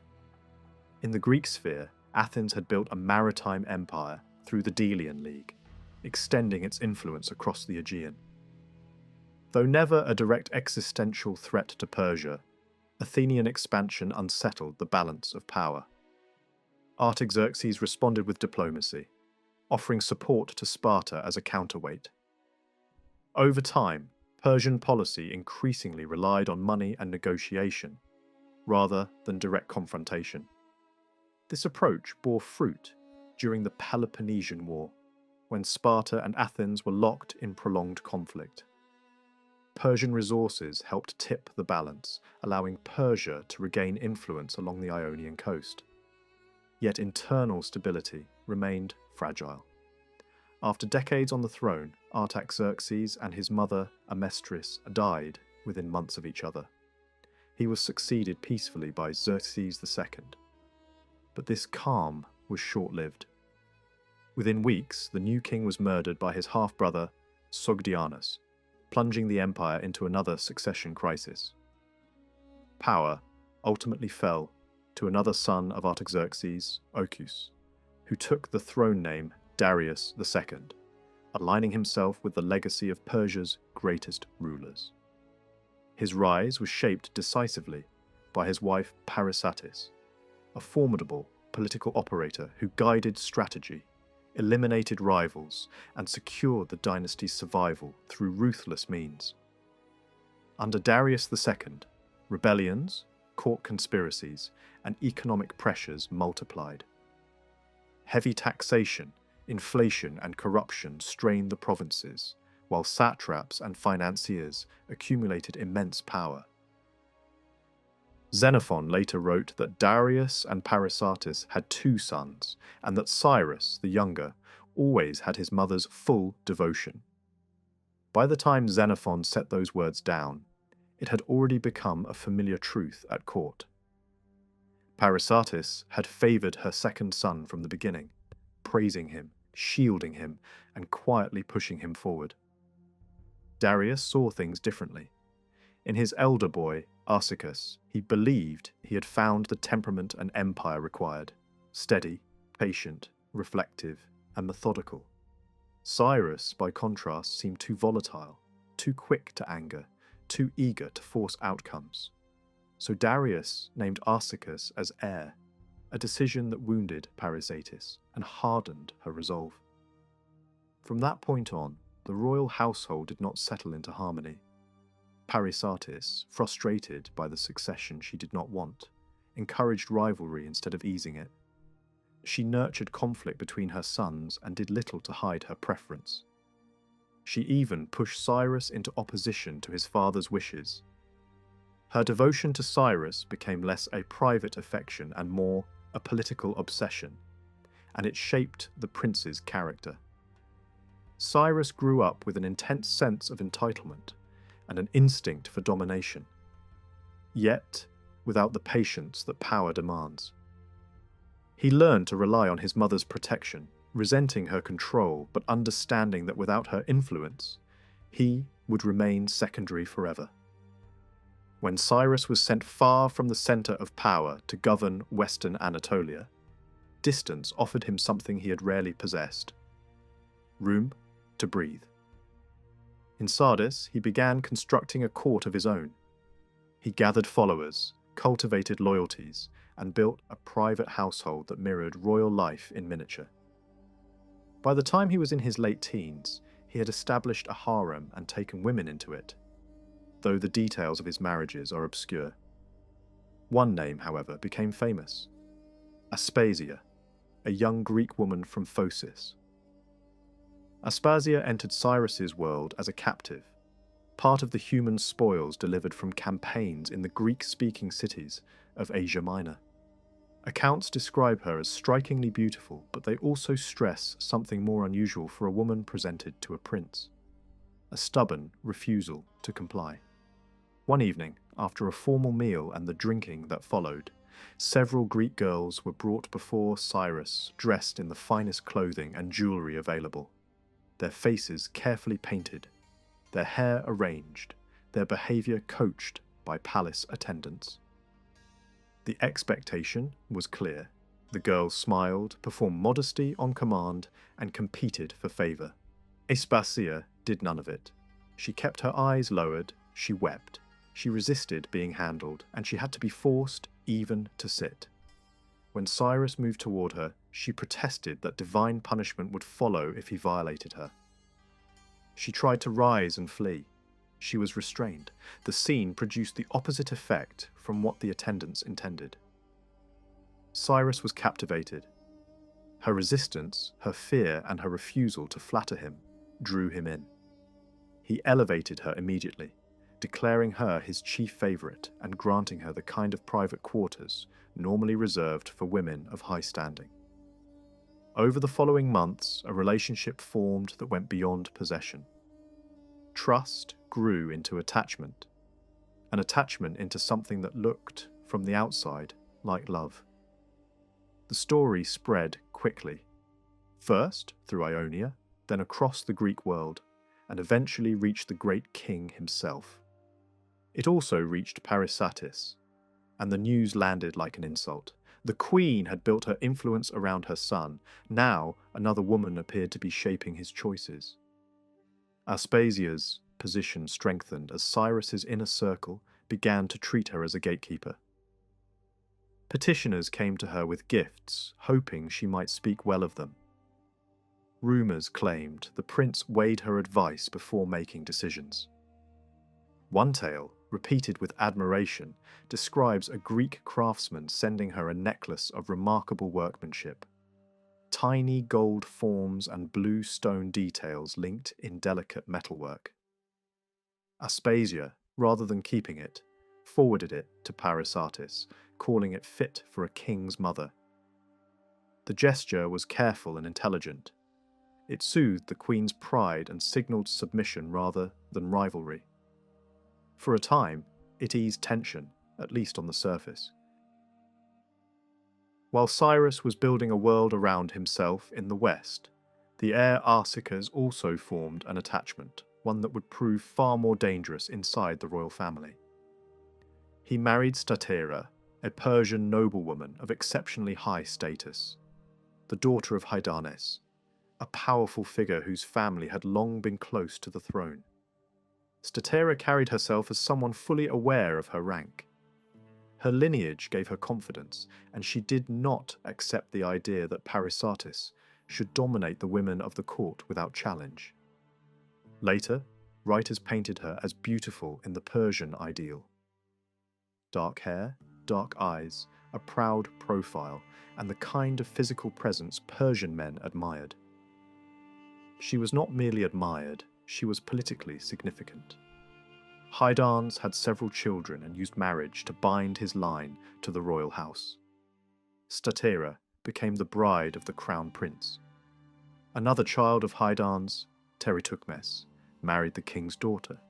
The arrangement was meant to stabilize alliances. Instead, it detonated them. Teritukmes, according to hostile accounts, developed an illicit obsession with his own sister, Roxane, and began looking for a way to abandon the royal marriage. In a court where divorce could be read as insult and rebellion, he moved toward violence. The king's daughter was taken captive and her life was threatened. Darius understood what such an act implied, and acted before the situation grew worse. Royal guards killed Teritukmes, and many of his supporters were executed. What followed was not only punishment, but annihilation. Parysatis ordered the destruction of much of Hydarnes' family. Relatives were killed in gruesome ways, and Roxane, identified as the centre of the scandal, was brutally murdered. Even a child was not spared. Only Statera was left alive, and even her survival was uncertain for a time. Darius considered removing her as well, but Arsaces begged for her life. Parysatis, unusually, chose to intervene. The king relented, yet warned that sparing Statera would bring misery later. In his view, she would become a permanent source of conflict inside the palace. Statera did not forget what had happened. She lived with the knowledge that the royal couple had destroyed her bloodline.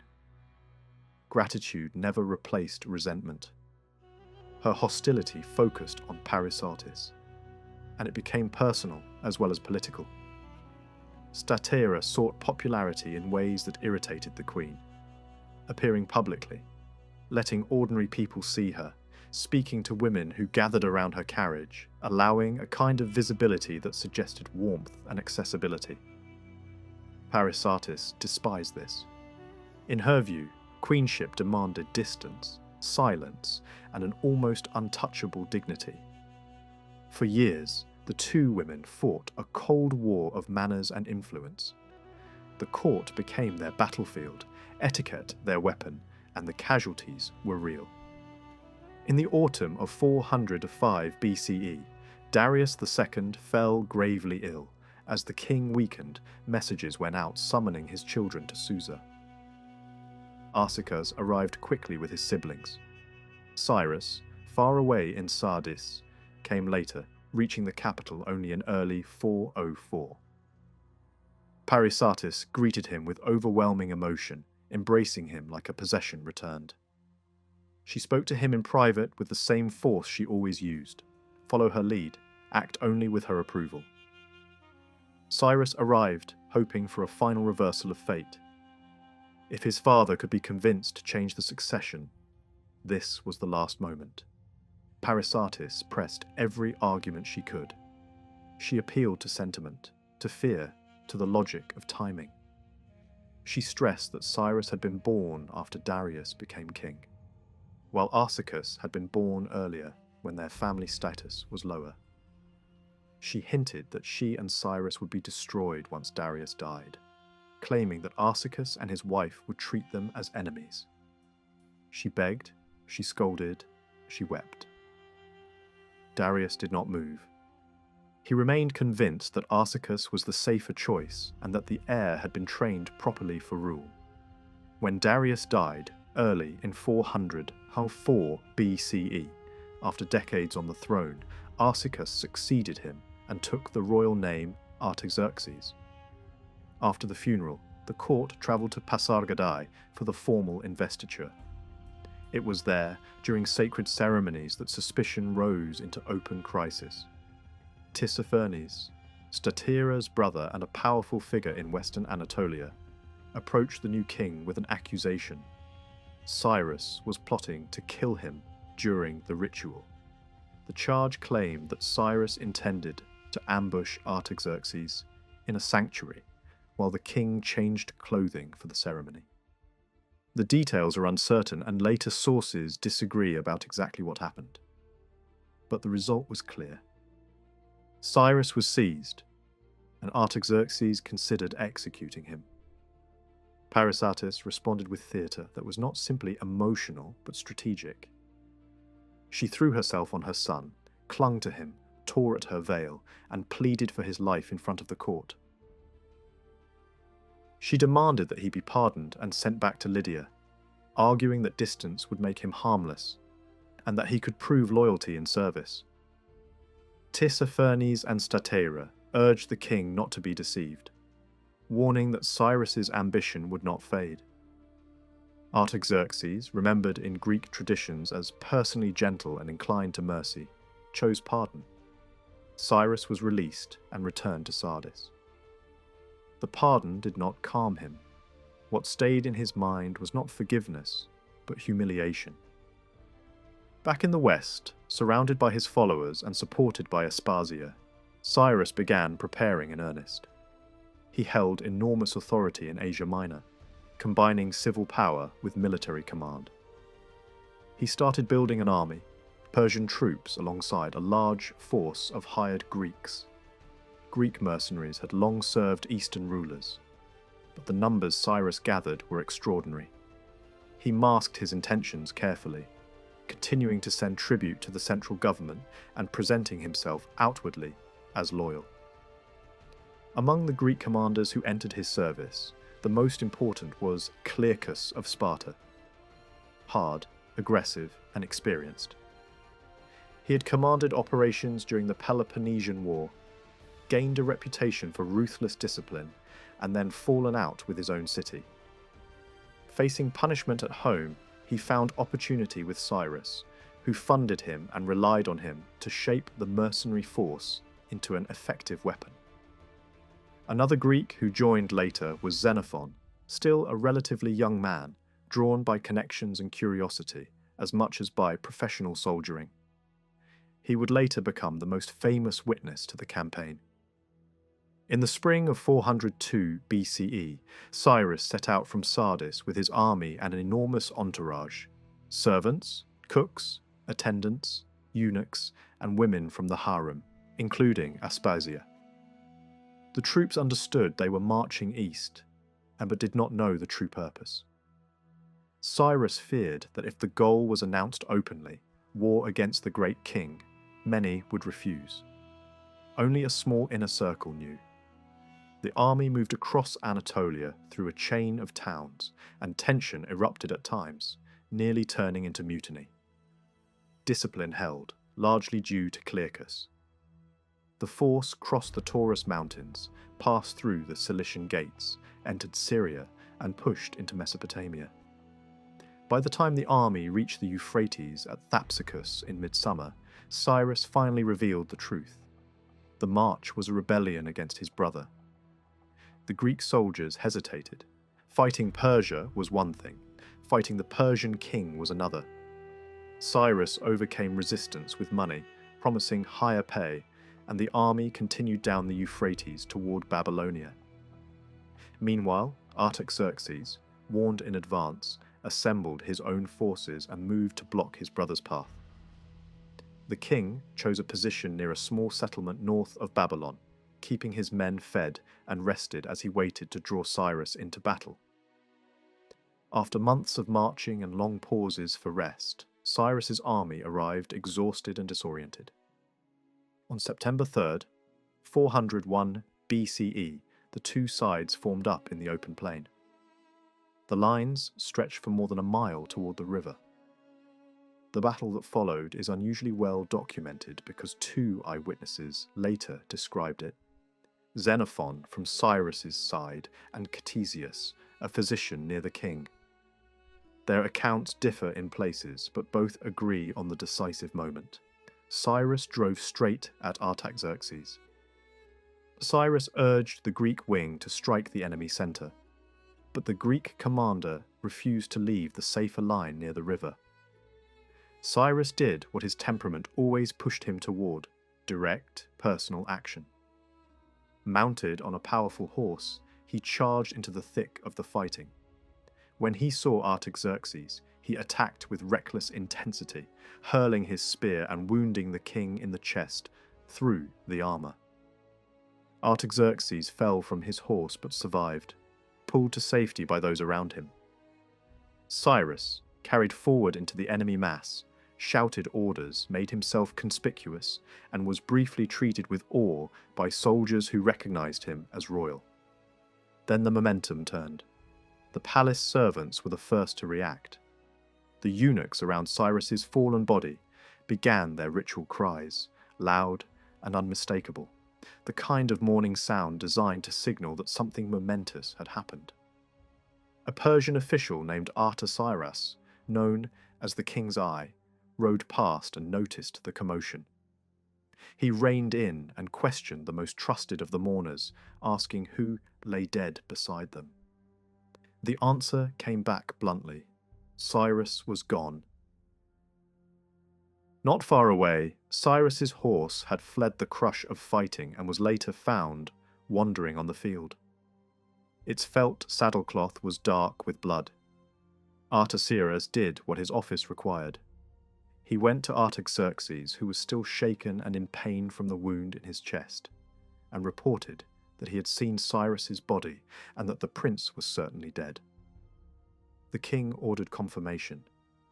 A search party was assembled at once, men carrying torches into the dying light, led by Massabates, a eunuch trusted above most others. The order was simple: return with proof. When Massabates located the corpse, he followed the harsh custom reserved for defeated rivals. The right hand was severed, then the head. Both were sent back to Artaxerxes. The king's reaction was complicated. Shock and relief collided. For a moment he seemed struck silent. Then, as if forcing the meaning of the moment into the open, he gripped the severed head by its hair and raised it high. It was more than a trophy. It was a public announcement. The rebellion had ended. The throne was secure. The danger within the royal house had been cut down. Cunaxa, in that sense, was a decisive victory. But victory did not solve everything. Cyrus's Greek mercenaries had marched deep into hostile territory and now found themselves stranded. Clearchus held the force together long enough to negotiate and begin a withdrawal. The retreat moved northward, with the river cautious and tense. Then the leadership collapsed. Clearchus was lured into talks, seized by Tissaphernes, and removed. The mercenaries, suddenly without their central commander, reorganized under new leaders and fought their way out in stages. Only a fraction of the original force survived intact. After months of hardship, hunger, ambush, and brutal marches through Syria and Anatolia, the remnants eventually reached the Black Sea and made their way back toward the Greek world. The journey became famous because Xenophon, who had been there, later recorded it in a first-hand narrative that reads like a soldier's report written from inside the march. When the sun rose the next morning, the battlefield looked different. Daylight revealed the scale of death. Corpses lay scattered across the plain, and the aftermath began in the way imperial systems always demanded. Gratitude to the supreme god for victory, then punishment for disloyalty, then rewards for service. Reports circulated about the numbers of dead. Some claims were lower, others far higher, but even the most conservative accounts acknowledged heavy losses. Attention turned to those who had switched sides or behaved dishonorably. A man accused of defecting to Cyrus and then returning only after the rebellion failed was humiliated publicly in an unusual punishment meant to mark him as weak and contemptible. Another, who had defected and then lied about heroic deeds, faced a far more direct penalty and was mutilated. At the same time, those who had helped secure Artaxerxes' position were rewarded. Gifts were sent to men whose weapons had struck Cyrus during the final moments, and one of the soldiers involved in the killing was enriched. Cyrus's abandoned camp was treated as spoil. Tents, horses, hunting dogs, clothing, jewelry. The servants who had followed the expedition and the women who had been attached to the march. Among those women, one name stood out. Aspasia was searched for deliberately. Artaxerxes had heard the stories about the Greek woman who had held Cyrus's affection and wanted to see her with his own eyes. When guards finally brought her in, bound and gagged, Artaxerxes reacted unexpectedly. He was angered not at her, but at the rough handling. He punished her captors, ordered fine clothing brought for her, and instructed his palace staff to provide for her needs. Aspasia mourned Cyrus openly. Yet as victor, Artaxerxes claimed her as part of his own household. He tried to win her favour, to pull her away from the memory of his brother. But grief does not dissolve on command, and the attachment she had formed with Cyrus did not vanish, simply because the balance of power had changed. Far from the battlefield, the royal court waited in Babylon, tense with uncertainty. The question that hung in every corridor was blunt. Which brother now ruled? Artaxerxes sent a messenger at speed with the news. The message was not only for officials, but for Parysatis, who was both mother of the dead rebel and mother of the surviving king. When the messenger arrived, he was brought into her apartments and performed the expected gestures of submission, kissing her sandals and lowering himself before her. He began carefully, praising Cyrus's courage in battle, a detail that pleased her even as it made her anxious. She demanded to know how Artaxerxes had fared. The messenger admitted the king had been wounded and had withdrawn during the fighting. Her response was immediate and bitter. The blame, she insisted, lay with Tissaphernes. Then came the question she could not avoid. Where was Cyrus now? The messenger tried to soften the blow with evasive phrases, speaking as if Cyrus had merely gone to the place where brave men must rest. His caution only enraged her. She pressed him harder, scolding him until he finally said it plainly. Cyrus was dead. The reaction was not an explosive scene, but a kind of stunned collapse. According to those who later repeated the story, she began to mourn in a low voice, recalling him as a boy, speaking of his horses, his dogs, his weapons, the things she associated with him. And then the grief broke through. She wept for days. When Artaxerxes returned to Babylon, there was no triumphant celebration. The atmosphere at court was restrained. The king understood that open rejoicing would be dangerous in front of a mother who had lost the son she loved most. Parysatis appeared in mourning and performed the formal gestures of obedience before the new great king.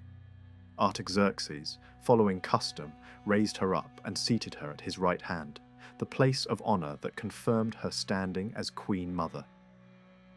Nothing was said aloud about Cyrus. No one spoke of the battle in her presence, yet every time her eyes fell on Statira or on Tissaphernes, her hatred tightened. The silence did not mean acceptance. Parysatis began gathering information quietly. She asked questions, listened for names, traced the story of the fight through servants, guards, and men who had been near the action. One person who assisted her was Ctesias, who had access to the palace and to the king's circle. Gradually, a picture formed. Cyrus's movements, who struck him, who cut the body, who carried out the orders that turned death into spectacle. When the Queen Mother had what she wanted, a list of names, she began to act. The first targets were easy to find because they could not resist boasting. One of the men involved in the killing let his reward inflate him. He began claiming openly that he had killed Cyrus and that the king, out of jealousy, was denying him proper recognition. Artaxerxes' anger flared. He ordered the man's execution. Parysatis stepped in and asked her son not to end it so quickly. She demanded the offender be handed to her instead. Artaxerxes agreed. The punishment that followed was designed to maximize suffering and to make the point that the Queen Mother's grief could become a weapon. The man was tortured over many days, his body wrecked, his sight destroyed, and he was killed in a final act of brutality. Another figure soon fell into the same trap. Mithridates, the man who had wounded Cyrus near the eye, attended a dinner hosted by eunuchs, connected to Parysatis. He arrived wearing the gold and fine clothing the king had given him. The hosts praised him, flattering his vanity and drawing him into conversation. Wine loosened his caution. He began demanding greater rewards, then finally declared that his strike had brought Cyrus down and that the prince died from the wound he had inflicted. The room fell silent. The hosts offered no argument, only calm words meant to keep him talking. When the dinner ended, the story was carried straight to Parysatis, and from her to the king. Artaxerxes ordered Mithridates put to death. The execution was deliberately elaborate. Outside the walls, a pit had been prepared.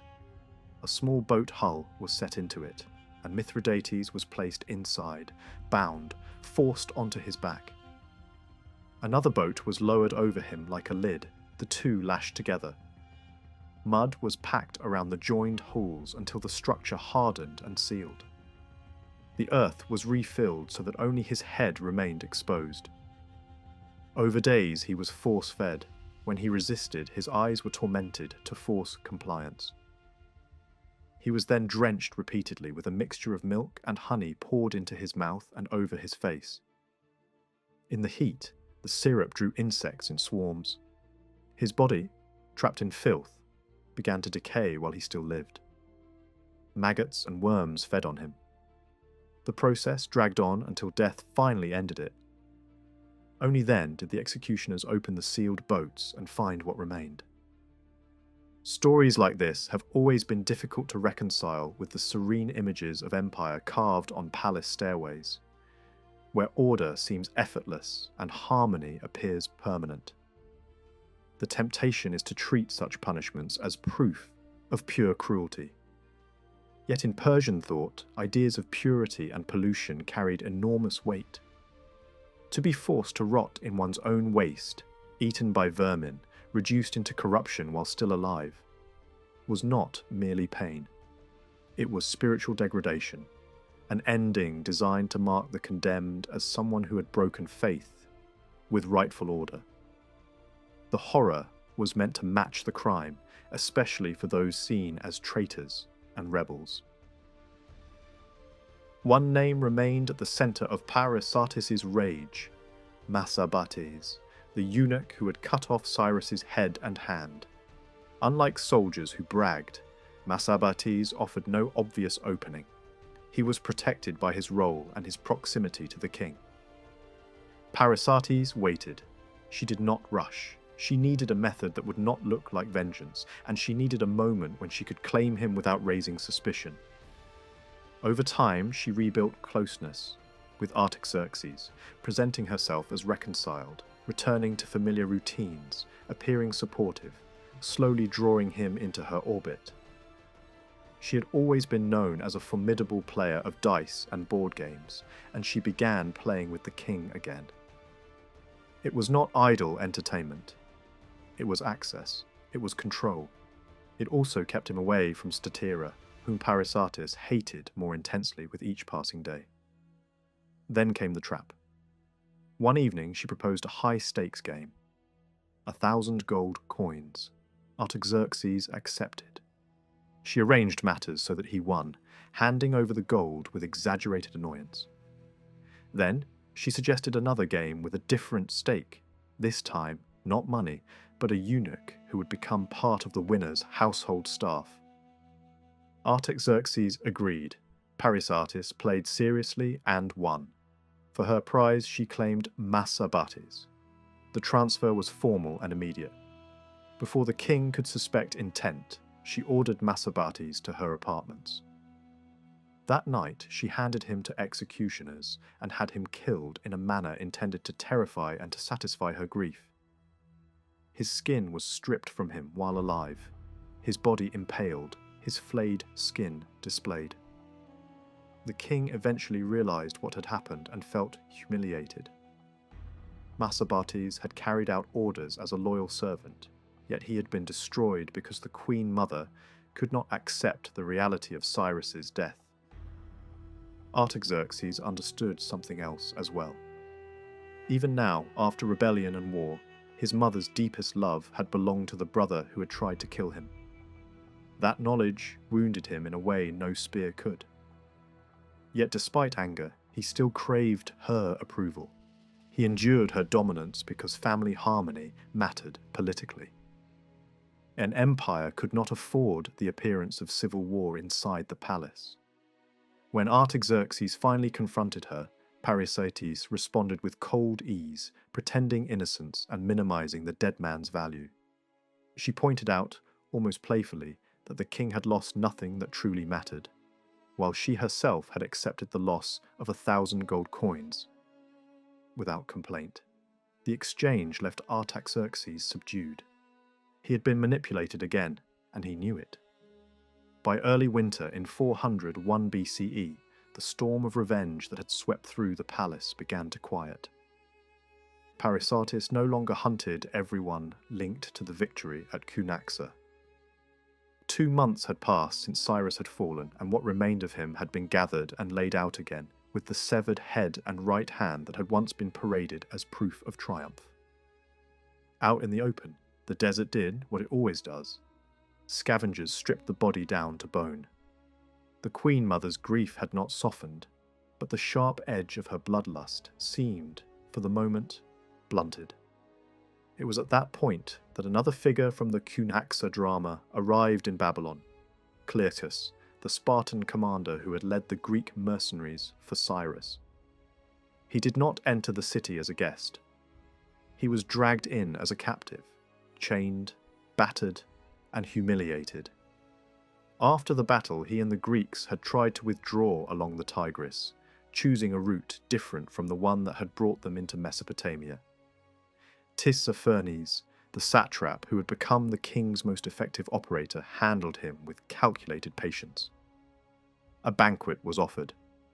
Wine flowed, promises were made, safe conduct, an easy route home, a clean end to the ordeal. Then, when Clearchus and his companions were relaxed and off guard, they were seized. They were transported to Babylon, yoked together like animals, linked at the neck, their arms wrenched behind them, driven across the roads of Mesopotamia under guard. When Parysatis heard Clearchus was inside the city, old wounds reopened.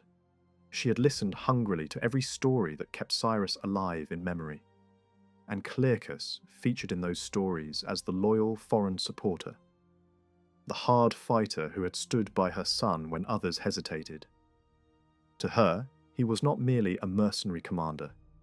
He was a living thread that still connected her to Cyrus. In her eyes, he deserved honor, not chains. The privileged treatment did not stay secret for long. Statira learned that Parysatis was easing Clearchus's condition, and the news angered her. She understood the Queen Mother's motive perfectly. Clearchus kept Cyrus's shadow inside the palace. As long as that shadow remained, Artaxerxes would never fully escape the psychological grip of his brother's revolt, and Parysatis would never loosen her hold. Statera also saw an opportunity. With Clearchus's fate still undecided, the king could be pushed into an act that would hurt Parysatis deeply. She moved with calm logic and persistent pressure, presenting the execution as necessary for stability. Good for the throne, good for the empire, and even good for the Queen Mother herself, who needed the last living links to the rebellion severed. Artaxerxes finally agreed. Clearchus and the prisoners were taken outside Babylon and executed. Their bodies were left exposed. Later, a story circulated that a sudden wind had raised a mound of earth over Clearchus's corpse, and that date stones scattered there sprouted into a grove that shaded the place, as if nature itself had marked him. The tale sounded like a miracle, and it likely served a political purpose. It offered Parysatis a way to turn loss into meaning, to suggest that Clearchus, like Cyrus, had been favoured by higher powers. It also provided a convenient symbol, life rising unexpectedly over the dead, a green sign in an arid place. Whether the grove was real or embellished, the message was clear enough for those who wanted to believe it. After Clearchus's death, a strange stillness settled over the court. The rituals of monarchy resumed. Audiences continued. Hunts and banquets returned. The king travelled, received envoys, and attempted to project continuity, as if the empire had not been shaken by a civil war. Yet Cunaxa had left scars that did not vanish, simply because routine returned. Artaxerxes devoted substantial energy to building projects, like many Persian kings before him. New halls and palaces were raised in major cities, and older structures were repaired or rebuilt. Public inscriptions and formal statements emphasized continuity and legitimacy, tracing the royal line through fathers and grandfathers, presenting the king as rightful heir to a long tradition, and framing restoration work as an act supported by the gods. Stone and cedar, columns and roofs. These were not only architecture, but political language carved into the landscape. The larger task of his reign, however, lay on the frontiers. Egypt had broken away at the moment of his accession, and for years the empire struggled to regain full control. Campaigns were launched and money poured into war, often with the help of Greek mercenaries.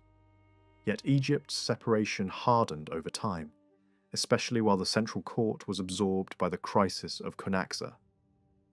That loss stung, even if it could be softened by other successes in the west. Operations against Cyprus, suppression of trouble in coastal regions, and constant attempts to keep Asia Minor from slipping into disorder. Asia Minor remained a chronic problem. Some governors behaved as if they were independent rulers, and local power networks grew stronger. In later years, groups of Western satraps formed coalitions, minted their own coinage, and tested the limits of central authority. The imperial response was uneven. Some rebels were punished as examples, others pardoned and restored. Not because the king lacked the power to destroy them all, but because governance often required compromise. Many crises ended favourably, but the credit did not always belong to the king himself. Capable figures around him, administrators, commanders, and, at times, his own mother, helped hold the machine together. One name that kept reappearing in these years was Tissaphernes. After Cunaxa, he'd been honoured for loyalty, strengthened by marriage alliances and returned to high office in the West. Yet his position was never truly safe. He had made enemies at court, and none was more relentless than Parysatis. Eventually, he was lured into a trap that echoed the one he had used against Clearchus. A dinner invitation, a promise of honour, a removal of weapons, then sudden seizure. He was carried away under guard, executed in secret, and his severed head was sent back as proof. The king forwarded it to his mother. The gesture made the message unmistakable. The man who had helped save the throne had become, in the Queen Mother's eyes, one more debtor who had to pay for Cyrus. Years passed. The palace life continued. Formal receptions, quiet rivalries, sudden deaths that shifted favour at court. One notable event involved the king's favourite eunuch, a young man celebrated for beauty. When the eunuch died naturally, Artaxerxes fell into visible grief and ordered mourning. Courtiers hesitated to approach him. Then, Aspasia, still present within the royal household, came forward in mourning clothes and offered comfort with careful humility. The king accepted the attention. The story that later circulated described him bringing the dead eunuch's clothing and ordering Aspasia to wear it, and then seeking intimacy while she was dressed that way, as if memory and desire had become tangled together. Whatever the exact details, the wider point remained. Aspasia, once Cyrus's beloved, had become the person who could reach Artaxerxes emotionally when others could not. Meanwhile, the feud between Parysatis and Statira did not disappear. For a time, it cooled into an uneasy truce maintained by distance and etiquette.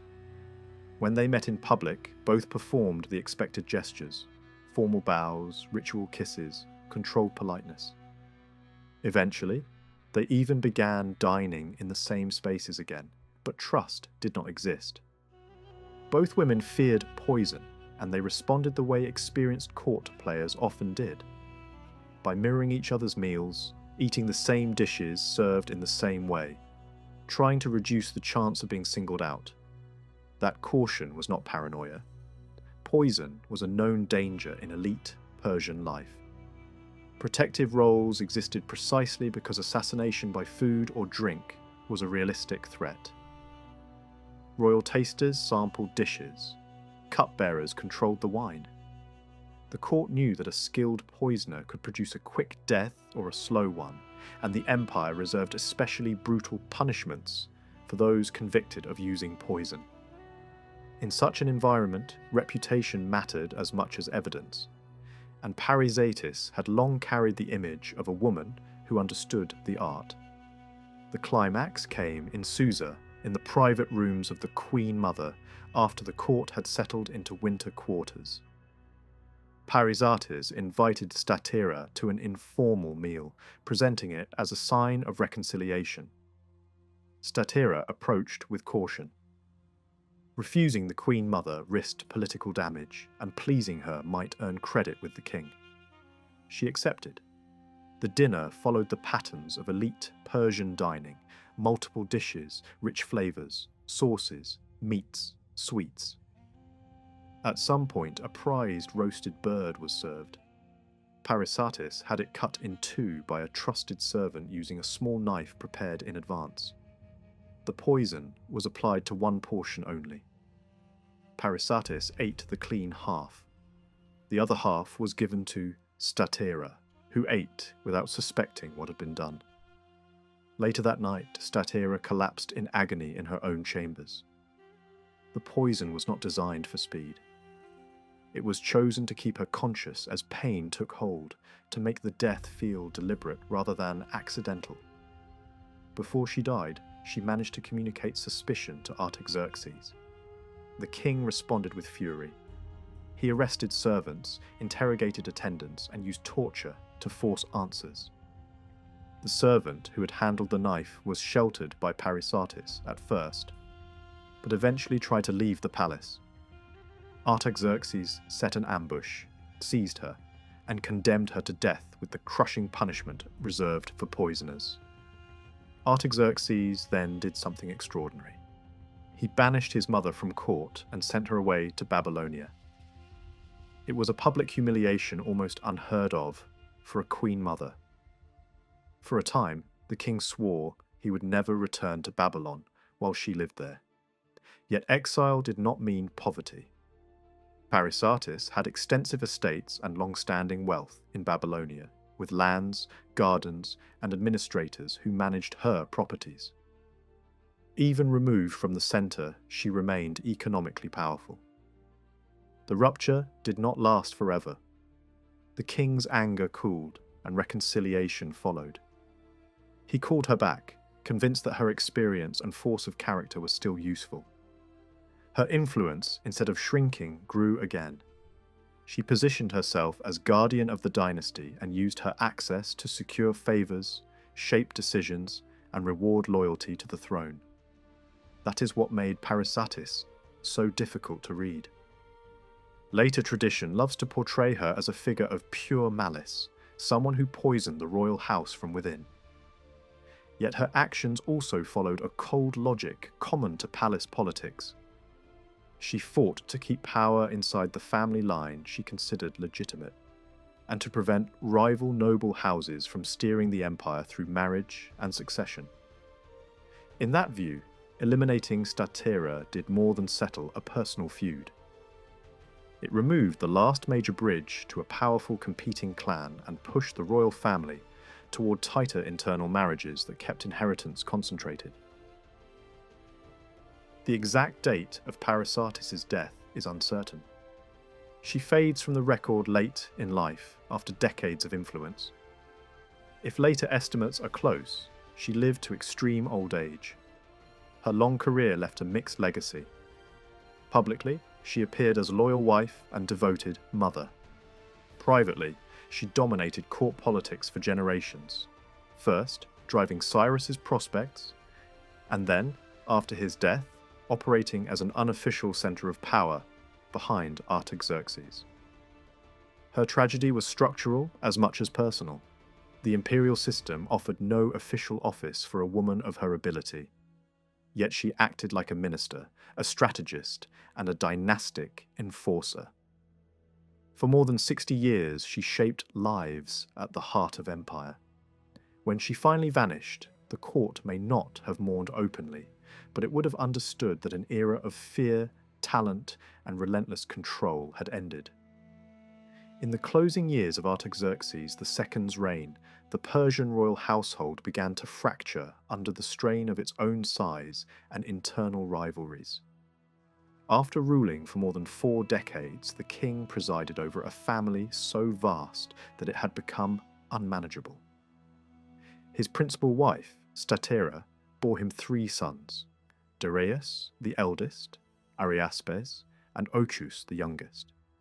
Beyond them, Artaxerxes fathered well over 100 additional sons, through other wives and concubines, along with numerous daughters. 2 of those daughters were married to the king himself in ritual unions, designed to emphasize the exclusivity and sacred continuity of the royal bloodline. The first serious cracks appeared shortly before the death of the formidable queen mother, Parysatis, when Artaxerxes attempted to strengthen loyalty among his leading nobles by binding them to the royal family through marriage. Princess Apame was married to the influential Pharnabazus, while Rhodogene was given to the courtier Orontes. A third daughter, Amestris, was promised to Tiribazus, one of the most powerful satraps in the empire and a man enjoying exceptional royal favour. Yet just before the wedding, Artaxerxes abruptly withdrew the offer and took Amestris for himself. The insult cut deeply. To repair the damage, the king promised Tiribazus another daughter, Atossa. That promise was broken as well when Artaxerxes married her too. The second humiliation proved unforgivable. Tiribazus turned openly hostile, denouncing the king's character and authority whenever opportunity allowed. When he eventually fell from favour, his opposition only grew louder and more aggressive. Among Statera's sons, Artaxerxes designated Darius, already 50 years old, as his successor. The choice did not sit well with Ochus, the youngest son, who possessed a fierce temper and little patience for waiting. Surrounded by supporters at court, Ochus aimed to displace his elder brother. His chief ally was his sister Atossa, who also served as one of Artaxerxes' wives. She encouraged Ochus by promising marriage once their father was gone. Rumours circulated that the relationship had already begun while the king was still alive. Tossa used her influence to undermine Darius, quietly promoting Ochus as the stronger alternative. Custom allowed the chosen heir to request a single favour from the king, provided it lay within royal power. Darius invoked this privilege to claim Aspasia, a woman who had once belonged to Cyrus the Younger and later to Artaxerxes himself. Though past childbearing age, Aspasia represented far more than physical attraction. She had become a living emblem of imperial legitimacy, passed from prince to prince as authority shifted within the dynasty. By bringing her into his own household, Darius sought to send an unmistakable signal that power was already his. The request was meant as a warning to Ochus. Artaxerxes initially consented, though with hesitation. Soon afterward, he reversed his decision. Instead of releasing Aspasia, he appointed her as a priestess of the goddess Anahita in Ecbatana, removing her permanently from Darius's reach. The act shattered any remaining trust between father and son. Darius turned to Tiribazus, who urged him to assert his rights and resist further erosion of his authority. Ochus, Tiribazus warned, was gaining influence through the harem, while the king himself had proven unreliable. Convinced that his claim was being deliberately undermined, Darius joined Tiribazus in plotting to eliminate Artaxerxes, expecting support from many courtiers and several of the king's sons. Ochus, observing the growing rift, moved swiftly. Acting through a eunuch intermediary, he revealed the conspiracy to the king. Darius and his sons were summoned before Artaxerxes. Royal judges were ordered to conduct a trial and deliver their verdict. No one intervened on the prince's behalf. The judges unanimously condemned Darius for treason and demanded his execution. When the verdict was announced, Artaxerxes summoned his son. Darius fell to the ground in submission, pleading for mercy. Ancient writers described Artaxerxes III as ruthless and relentless. For more than 2 decades he ruled through force, determined to restore Persian dominance. Revolts in Syria and Asia Minor were crushed. Northern raiders were annihilated. Authority was centralized, and rebellious governors were stripped of military power. When Phoenician cities rebelled with Egyptian backing, Artaxerxes responded personally, leading a massive army to Sidon. The city was betrayed from within and destroyed. Tens of thousands were killed, survivors enslaved, and resistance across the region collapsed. Egypt, long independent, was next. Artaxerxes invaded with overwhelming force, defeating Egyptian armies and reclaiming the Nile Valley through systematic devastation. Towns were burned, temples looted, crops destroyed. Egypt was fully reintegrated into the empire, marking the beginning of a renewed Persian era. Though accused by enemies of sacrilege, Artaxerxes also restored monuments linked to earlier Persian rule, signalling both dominance and continuity. Upon returning east, the king celebrated his restoration of imperial borders through inscriptions that consciously echoed those of earlier rulers. He presented himself as the rightful heir of a long and unbroken lineage, invoking divine favour and ancient authority. Yet even this iron rule could not escape court intrigue. As Artaxerxes aged, a powerful eunuch named Bagoas poisoned him and installed one of his sons as a puppet king. When that king attempted to assert independence, he too was murdered. At last, a battle-hardened prince from a collateral branch of the royal family was raised to the throne. When Bagoas attempted to poison him as well, the new king forced the eunuch to drink his own poison instead. Alexander of Macedon became king in the year 336 BCE, only months after Darius III had taken the throne of Persia. From the outset, their lives moved along parallel lines shaped by violence, instability, and ambition. Both men rose to power after periods of internal bloodshed that included the killing of kings. Both were seasoned soldiers, accustomed to command and battle, and both inspired loyalty among their troops. Each ruler was confident, driven, and convinced of his own destiny. For 5 intense years, the ancient world watched as these two figures moved toward an inevitable confrontation. Their names became bound together not by choice, but by fate. For Darius, everything was at risk. For Alexander, everything was to be gained. From this collision of ambitions, a legend was born that would echo for centuries. The challenge faced by anyone trying to understand Alexander lies in separating the historical man from the myth that surrounded him. Even during his lifetime, stories began to grow, magnifying his deeds and reshaping his image. Long after his death, writers expanded these stories further, crafting powerful narratives that blended history with hero worship. The original accounts written by people who had known Alexander personally did not survive. What remains are later reconstructions, often contradictory and shaped by political or cultural agendas. These sources are dramatic, compelling, and deeply influential, but they are not neutral. Darius III, by contrast, left no such legacy of storytelling.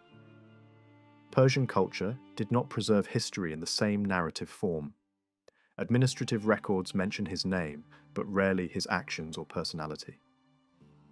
Archaeology and coinage offer little insight into his character or rule. As a result, Darius appears mainly as a supporting figure in stories written to glorify Alexander. This imbalance has long shaped historical understanding, encouraging portrayals of Darius as weak or incompetent. Yet there is little solid evidence to support such claims. A clearer picture emerges only when events are viewed from the Persian side, where possible, and when the limitations of the surviving sources are acknowledged. In the spring of 334 BCE, Alexander crossed the narrow waters separating Europe from Asia with an army of roughly 30,000 infantry and 5,000 cavalry. Persian intelligence quickly reported his arrival. Alexander was said to have cast a spear into the soil, symbolically claiming the land. To Persian ears, this theatrical gesture carried little meaning. Stories that Alexander compared himself to heroes of Greek legend meant nothing to Darius. The memory of earlier Persian campaigns in Greece lingered as distant tales, not as unresolved grievances. Darius was not immediately alarmed. He commanded strong cavalry forces and a large contingent of paid infantry. His financial resources were immense, drawing from the treasuries of Babylon, Susa, Persepolis, and beyond.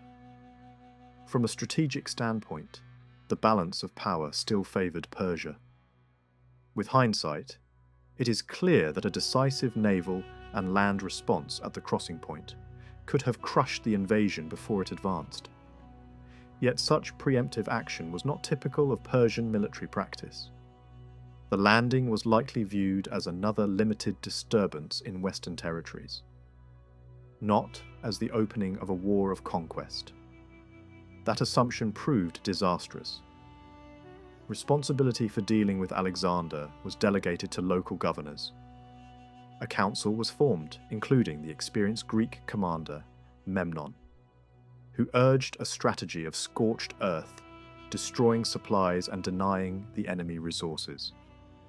The satraps rejected this plan, unwilling to devastate their own lands. Confident in their forces, they chose to confront Alexander directly near the Granicus River. The battle that followed was fierce and confused.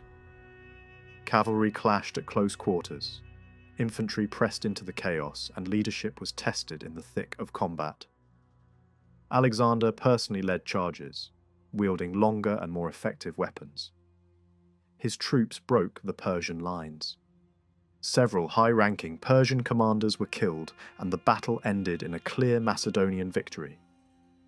News of the defeat reached Darius along with reports of heavy losses among the Persian elite. Alexander moved south, securing cities along the coast. Some resisted and were punished, others opened their gates.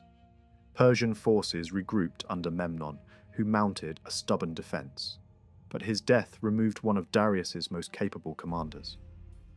As Alexander advanced inland, he began reorganizing territories as though he were already ruler. When he began minting coins in his own name, Darius decided the time for delegation was over. He would take command himself. Leaving Babylon, Darius marched west with his army, accompanied by his family and court.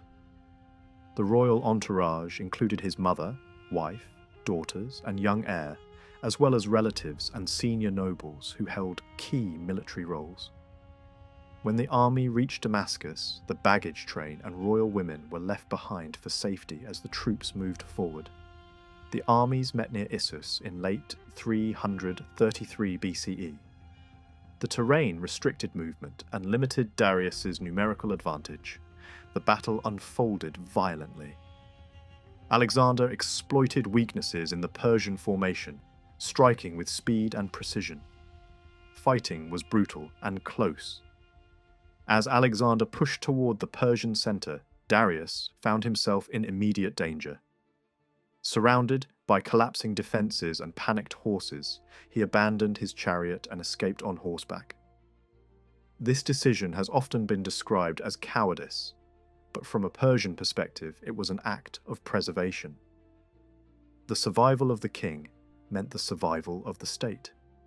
The retreat turned into a massacre. Persian troops fled as Macedonian cavalry cut them down. Alexander claimed victory, and Darius's losses far exceeded his own. Soon afterward, Alexander captured Damascus and seized the royal baggage train. Darius's family was taken into enemy hands. This was more than a personal tragedy. Control of the royal household carried immense symbolic power. By taking possession of the Persian harem, Alexander struck at the heart of Achaemenid legitimacy. Darius attempted diplomacy, seeking the return of his family. Classical sources claim he offered vast concessions, but it is unlikely he ever intended to surrender territory. His priority was the survival of the empire. He understood that defeating Alexander was the only path to restoring his position. After Issus, Darius returned east, rebuilding his forces while tracking Alexander's movements. Reports arrived of cities falling, of Egypt welcoming the Macedonian as a liberator, even as a divine ruler. In 331 BCE, Darius positioned his army on an open plain near Gaugamela, preparing carefully for the encounter. The night before the battle, ominous celestial signs were observed.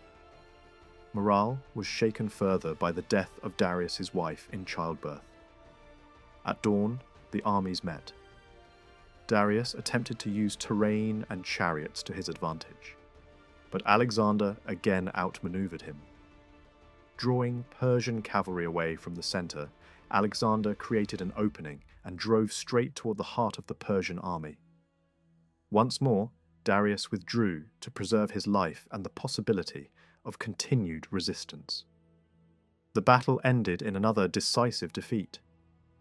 Alexander marched south, entering Babylon, which welcomed him. He respected local traditions and secured the support of priests and elites. Control of the city followed. Susa fell without resistance.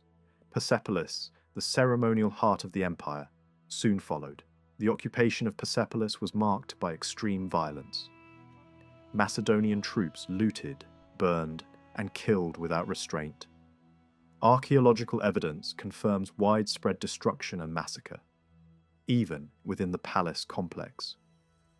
Priceless objects were smashed or carried off. The city was left shattered and silent. Months later, Alexander ordered the palaces burned. This act was not symbolic revenge, but a calculated message. It signalled the end of Persian imperial power and warned against further resistance. Though effective in the short term, it destroyed a potential seat of rule and left deep scars. Darius, meanwhile, fled east, hoping to regroup in Bactria. He planned to draw Alexander into hostile terrain and rebuild strength. But betrayal overtook him. Senior commanders seized him, declared him a bargaining chip, and carried him east under guard. Alexander pursued relentlessly. When the conspirators realized escape was impossible, they stabbed Darius and fled. The Persian king was left dying in a covered wagon. A Macedonian soldier later found him barely alive and gave him water. Darius died quietly soon after, around the age of 50. Later accounts transformed this moment into legend, portraying Alexander as a noble successor blessed by a dying rival. These stories served political ends. Alexander used Darius's death to legitimize his rule, marrying into the royal family and presenting himself as both avenger and heir. Darius received a royal funeral, and his body was returned for burial,